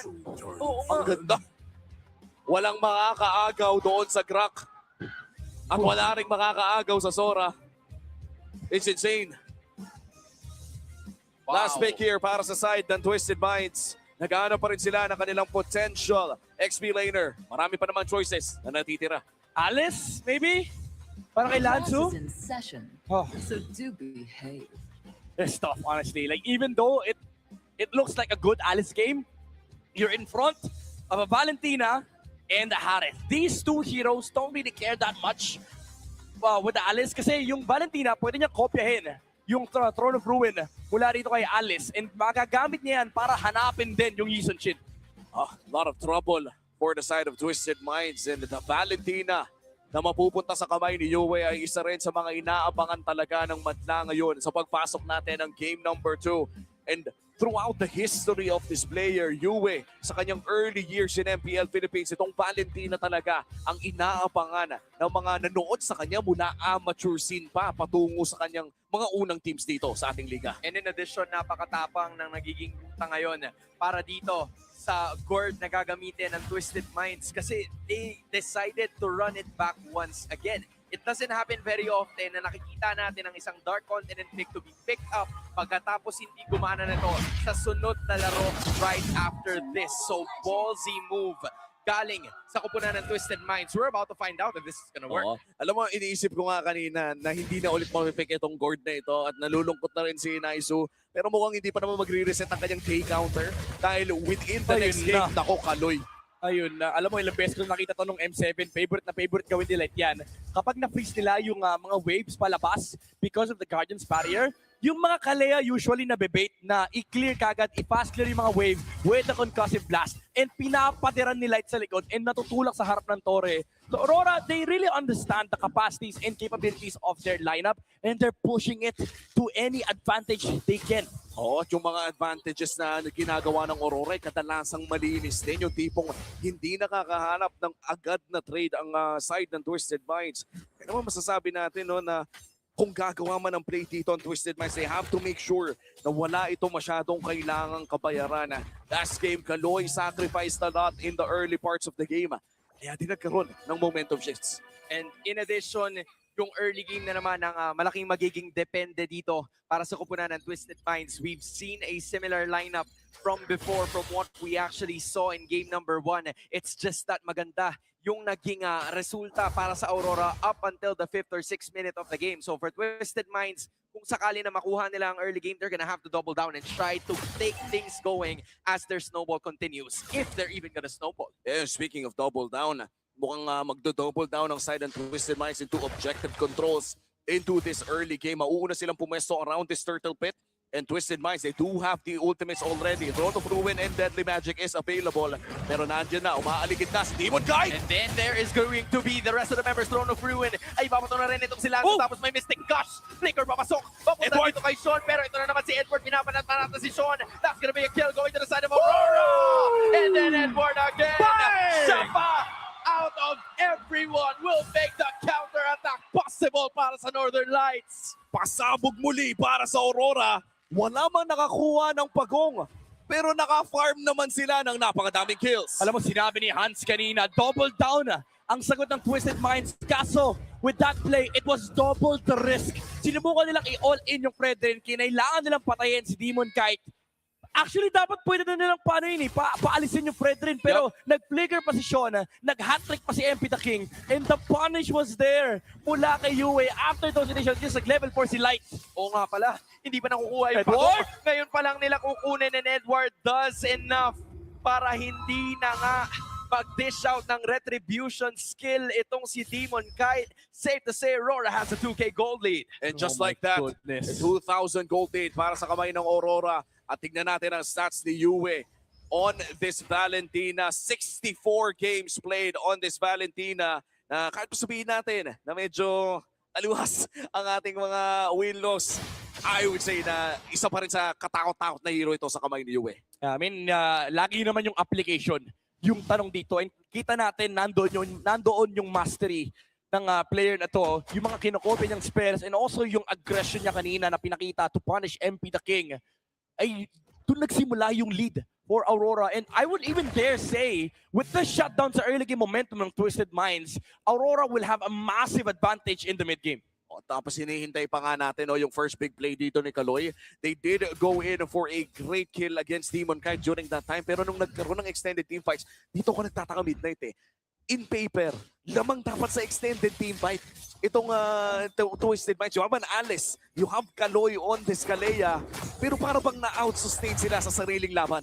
If you play it slow, but if you overcommit, that's the problem. Kasi Aurora, they can definitely punish. And by slow, I mean, hayaan mong lumabas yung mga kalaban, magre-reset ka lang, hayaan mong from line yung Alice. That's how you wanna play this game for Twisted Minds. But because of the early aggression na pinakita ni Sean and MP the King kanina, yun yung mga bagay na hindi mo pwede gawin sa harap ng ganitong klaseng composition from Aurora. I think in addition, si Lanzo din, maganda yung kanyang naging initiation from the start, but he was not built just yet para mag-tank ng sandamakmak na damage, which is the reason why nagkaroon na naman ng mas mataas na kumpiyansa. Pero si Edward na naman ang napapaligiran na iba sa mga members ng Twisted Minds, pero parang siya pa ang gagawa ng play. Unfortunately for him, mapapabagsak siya ngayon ng Minds. Kaloy is gonna be at the middle of the pack as well. Pero mukhang may ipit siya. Demon Kite na kanya dinala. Appraiser's Wrath ay mamamatay yung isa sa Twisted Minds sa tulong ni US. So 1-for-1. XP para sa XP! At nakahanap na naman si Light ng magandang setup.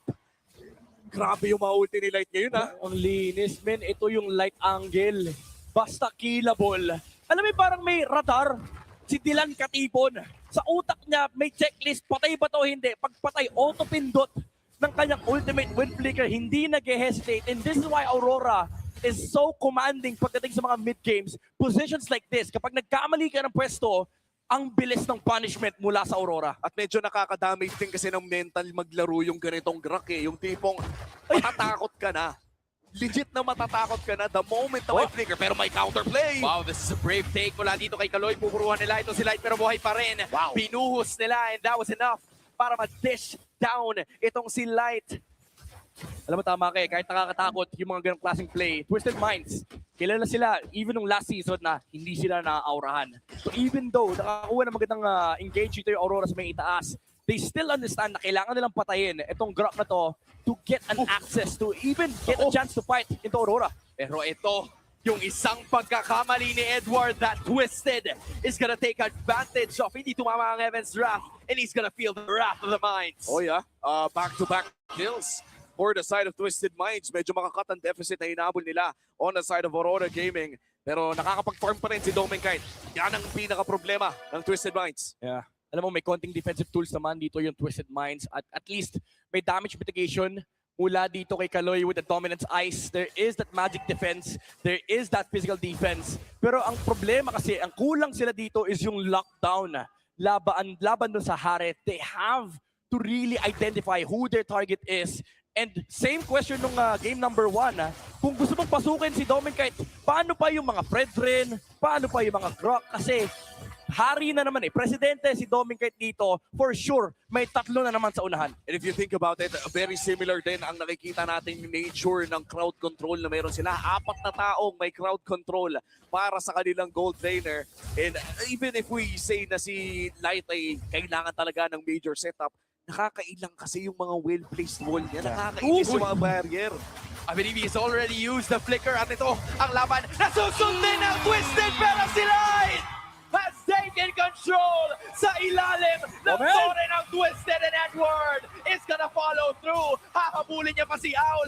Siya ang makakapagpabagsak. Triple para sa Aurora. Wipe out ang Twisted Minds. At sa isang pasabog ni Light, pati pa naman yung mga players na pangiti. Alam mong sobrang ganda ng set ng isang tao kapag kinailangan ipakita yung mukha ng mga manlalaro mismo nang umingiti sila. Pare, ang ganda nun. Alam mo, hanggang ngayon nakangiti yung Aurora and mapapangiti ka naman talaga. With an amazing tech charge mula kay Dilan. Domenkite as well, peeling for the Harit. And after all has been expended by Twisted Minds, naghari na naman si Domenkite. Oh wow, a wipeout as well. Midnight, I feel like Aurora, they're gonna go for this Lord instead. Domenkite zoning out a lot of members. Mystic Gush takes down Light. Mapapagsak nila ngayon si Light. Wala yung playmaker ng Aurora pero lalaban naman pabalik. Itong side ng Northern Lights at si Kaloy ang kanilang magiging baon. Gagawin din ni Edward yung Wrath. And that is gonna be a 1-for-1. Babalik sila sa regular programming. It's going to be roamers down. Pero tuloy pa rin dahil may retry ang parehas na junglers. At kailangan natin nila mag-reset dito parehas. Nagkaroon ng mutual agreement. Itigil muna natin ang paghawak sa river na to. Truce muna tayo. Clear muna natin ang mga kailangan ni clear. Oh, ano lang eh, nagkaroon lang ng minigame yung dalawang roamer. Actually, na-bad trip si UF. Pinatay niya yung... Pinatay kasi yung dumid niya eh. Sabi ni UF, pero nga ako niyang tsunami slam mo, papatayin din kita. And nahuli nga si Kaloy. Pero yung truce men, binari ng Aurora. Sabi nila, wala, may retry kami. Anong gusto mong gawin namin?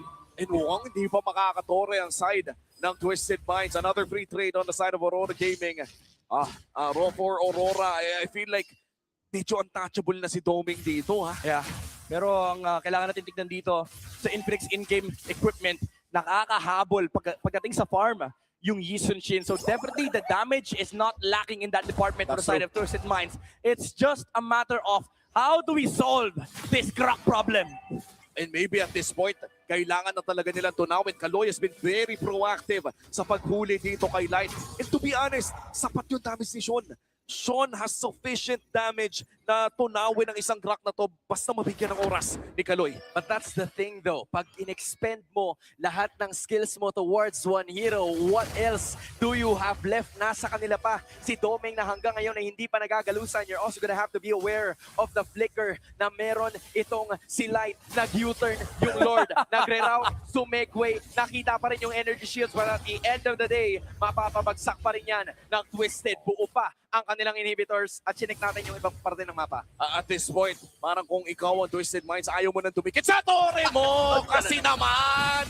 Sinama na! Walang iba ni Kaloy kundi si Light at yun Lanzo! yata ang kanyang magiging kahihinatnan. Pero si Edward na naman ang gumagawa ng play. Umatake na naman sa ilalim ng tore ang Aurora. Pero mukhang bumabagsak sila. Isa si Lanzo mawawala sa side ng Twisted Minds. At at the end of it all, it's gonna be another 1-for-1. Wow, a 1-for-1 in a 6K gold lead. I'd like to believe na panalo yung Twisted Minds doon. Yeah, kahit paano nakadepensa sila and si Lance lang naman yung naging casualty. Kamuntikan pa si Edward pero nando kasi yung Winter Crown. But I would say Twisted Minds, they won not because of their own actions but because Aurora kind of slipped up. Yung engage na yun, pwedeng mas malinis pa. But here's the thing, that's the beauty of this comp. You just try and try kasi at the end of the day, Twisted Minds will have to address the Grok. If you remove him from the equation, now you see the real problem. May Domeng kahit ka pang iintindihin. Oo, hindi rin talaga nahawakan pero mukhang si Lanzo ngayon na ipopronta na naman on the side of Twisted Minds. 45 seconds bago lumabas ang pangalawang Lord ng larong ito in terms of objectives. Lamang na lamang ang Aurora Gaming. All two turtles. Hindi pa na tayo nagkaroon ng third turtle sa larong ito ay napunta sa kamay ng Aurora. Silipin natin ating Infinix in-game equipment. Sino na ba yung meron na talagang item power spike at this point? Actually, ang dami eh. Yung sa side lang ng Aurora, you have 3. With the Valentina, Sora, and of course, the Harith. Overwhelming sila ng physical damage and ng magic damage from these heroes. And Twisted Mind, sabihin na natin meron silang damage from MP the King and Owl. Kung i-compare mo yan sa Aurora, ang problema kasi, isa lang yung sumasaloy, yung Grok eh. Nako, tol, para pupuruan na nila. Itong si Lanzo pero makakatakas pa sa pagkakataong yun. Not a lot of battle spells needed pero kinailangan ni Lanzo mag-back away. Alam mo yung kung nag-ulti doon yung Grok, that would have been a dead Alice right before the Lord. Pero mukhang hindi yun ang timing na hinahanap ng Aurora Gaming as we head on to this potential big objective fight na hindi ata hahanapin ng Twisted Minds. Libreng Lord para sa side ng Aurora Gaming. Macro lang kasi alam nga ng Twisted, meron pang tech charge so hindi nila i-contest yan. And same story from game number 1, just clean overall objective takes mula sa Aurora. May isang slip up lang, but Twisted Mind still cannot find any answer against this big problem that exists on the side of Aurora, which is the Grok and also the Harith. Oh, at kompleto na rin ang battle spells ng lahat ng mga miyembro ng both Aurora Gaming and Twisted Minds. And base sa mga huling engages na nakita natin, medyo makate ang daliri ni Light on this flicker to wing up ang battle spell na ito ay talagang gustong-gusto niyang gamitin. This are also 3 players na nagagaling sa Aurora na full na yung kanilang level cap, but you're also gonna have to be aware of Kaloy that just reached level 11. Kailangan niyang mahanap ang tamang target. Will it be Light? Will it be Edward? Sila lang ang dalawang mga manlalaro na mayroong flicker sa pagkakataon na ito. Nabasag na ang Torre sa may bandang gitna. MP the King magbaback away at yung pangalawang inhibitor sa top lane is gonna be taken down as well. The Lord cut down, chunk into half, and then to 20. Bagsak ang major objective. Pulasa na naman ang Aurora. May bot lane ba na pwedeng i-push dito? Knight still looking for an angle. Ibabato na niya ang kanyang character's barrier. Hindi pwedeng magdikit-dikit. If you are Twisted Minds, anytime ay pwedeng pasabugin ni Light with a tectonic charge. Sa base nakatingin, yan na lang ang natitira. Isang signal na lang ang ating inaabangan. One question is not gonna be answered just yet kasi ito na naman yung Throne of Ruin at mukhang si Light na naman ang binato. Hindi niya mababato yun. Pero si Domeng kahit sumasayaw-sayaw na naman using the Zaman Force and Kaloy is gonna be able to back away. Edward, siya naman yung nagkagawa ng play. Dalawa ang bagsak sa kanila. May Torre na wala. Nahanap na naman ng iba sa mga members ngayon ng Twisted Minds. Si Sean kahit nasa base ay hindi na pinalagpas. It's Light giving us light work and Aurora taking control of Twisted Minds. Clean sweep for Aurora Gaming. Ang linis ng laro nila kontra Twisted Minds. Walang Dark Continent na pinakita. Talagang malinis na gameplay lamang. What is Dark Continent against Light, man? Liliwanagan mo lang ang dilim and yan ang ginawa ng Aurora Gaming. Binuo sa sistema and binuo sa basic na galawan. Ang Aurora pinakitaan dito ang Twisted as they secure a sweep laban sa Twisted Minds. For Twisted Minds, no, mukhang nandiyan pa rin ang banding ng mga former teammates natin. Kung hindi naaalala, I think na may time na nagkasama si Lanzo at si Domeng sa isang team. Palakpakan pa rin natin ang Twisted Minds for a great showing in this series. Marami pa naman bawi. Week 2 pa lang naman. At para naman sa Aurora Gaming na mukhang kompleto suporta mula sa mga Roras. Ibali-balita ko, marami sa kanilang matches. Midnight Hands ay sold out na sa Victoria Sports Tower. You gotta give the fans that, bro. Like, ibang klase ang suporta ng Rora. Ganon talaga kapag champion. Nakakatuwa na mas marami tayong nakikita na sumusuporta sa kanila. And I hope I can say the same thing para din sa iba nating mga fan clubs. We hope to see more of them paparating ng season. But for now, in this last match, it's Rora's night. Grabe itong tech charge. Mula kay Light, paulit-ulit nating nakita na hindi ini-expect ng Twisted Minds. In fact, ito yung momentum breaker para sa kanila kasi pwede kang mag-set ng fight, pwede kang humarap ng pick-off with Kalea mula kay Kaloy, pero kasi kabisado ng Aurora kung kailan papasok at hindi. Oo, yung ganitong klaseng laruan ni Light, no, mala vintage, Dylan Katipon talaga. And in this new era, ano kaya ang nasa isip ng Aurora? Punta muna tayo sa main stage para kausapin ang mga nanalo sa setting ito. And that's how you end a super fan Saturday Rora Makingan! 2-0 Odin. Napakagandang performance para sa Aurora Gaming. And now gusto kong kausapin ang ating coaches, Coach Dexter and Coach MTB. Dati yung katrabaho, yung coaching staff ng Twisted Minds na si Coach Pon and si Eson. Gaano ba kahirap mag-prepare sa mga coaches na kilala nyo by heart? Ikaw muna. Ayun, sobrang hirap kasi nag-overthink kami kung ano yung mga gagawin nilang kalokohan. Kasi kilala namin yan, mga cheese strat na gagawin nila. Ganun. So mas mahirap pala isipan para sa inyo, coach, yung mga ganon. Yes, mas mahirap kasing i-predict yung mga heroes na hindi mo talagang ine-expect. And alam namin na pagdating sa kila Coach Bon, kila Eson, hindi yan lalaban ng normalan. So, in-expect talaga namin may kakaiba silang ipapakita. And yun nga, nailabas sila yung gourd. And coaches, speaking of kakaiba at kalokohang hindi inaasahan, we have Dark Continent picks. Kanina may lumabas na gourd. Paano kayo nagpre-prepare sa mga ganong unexpected heroes na mamamatch pala sa inyo? Siguro sobrang sanay lang kami kasi yung isa naming member nasa Dark Continent. Kaya alam na siguro nila kung ano yung kailangan gawin. Sasabihin lang ni DK. Oh, ikaw pala yun. Nasa Dark Continent, aka ang celebrity ng Aurora Gaming. Parang bago yung jersey mo Maganda yan Parang may Dark Continent University. Okay. At siya yung principal. Oo nga no. DK, paano ba yung mga tips mo sa mga nakakaharap sa Dark Continent picks? Lalong-lalo na sa RG. Tips ko, siyempre kapag naglalaro kayo, ang goal nyo ipatalo yung kampe, hindi panalo. Ganun pala yun. Pababa. And earlier kanina nakita natin stellar performance from Sora. Edward, we wanna know, after that performance, ano yung plano nyo? Paano mo nyo i-continue yung momentum from this match? Ayun. Pre-review for game and magpe-prepare para sa Falcon bukas. Ayan, nabanggit na rin nila na may Team Falcons silang kakaharapin bukas. Light. Hello, Light. Hello. Ayan, maganda rin ang pinakita kanina ng Team Falcons na kakaharapin yung bukas. Ano ba yung mga preparations na ginagawa nyo kapag ganitong klaseng laban ang nakaabang sa inyo? Same lang for everyone. Nagre-review, ganun. Tapos nire-review din yung possible na ginagawa nila sa game and then para aware kami heading to them. Okay, mukhang prepared silang papasok bukas para sa ating Day 3. And to wrap up our Day 2, let's see kung sino ba ang nag-match MVP. Rora, sino sa tingin nyo ang MVP?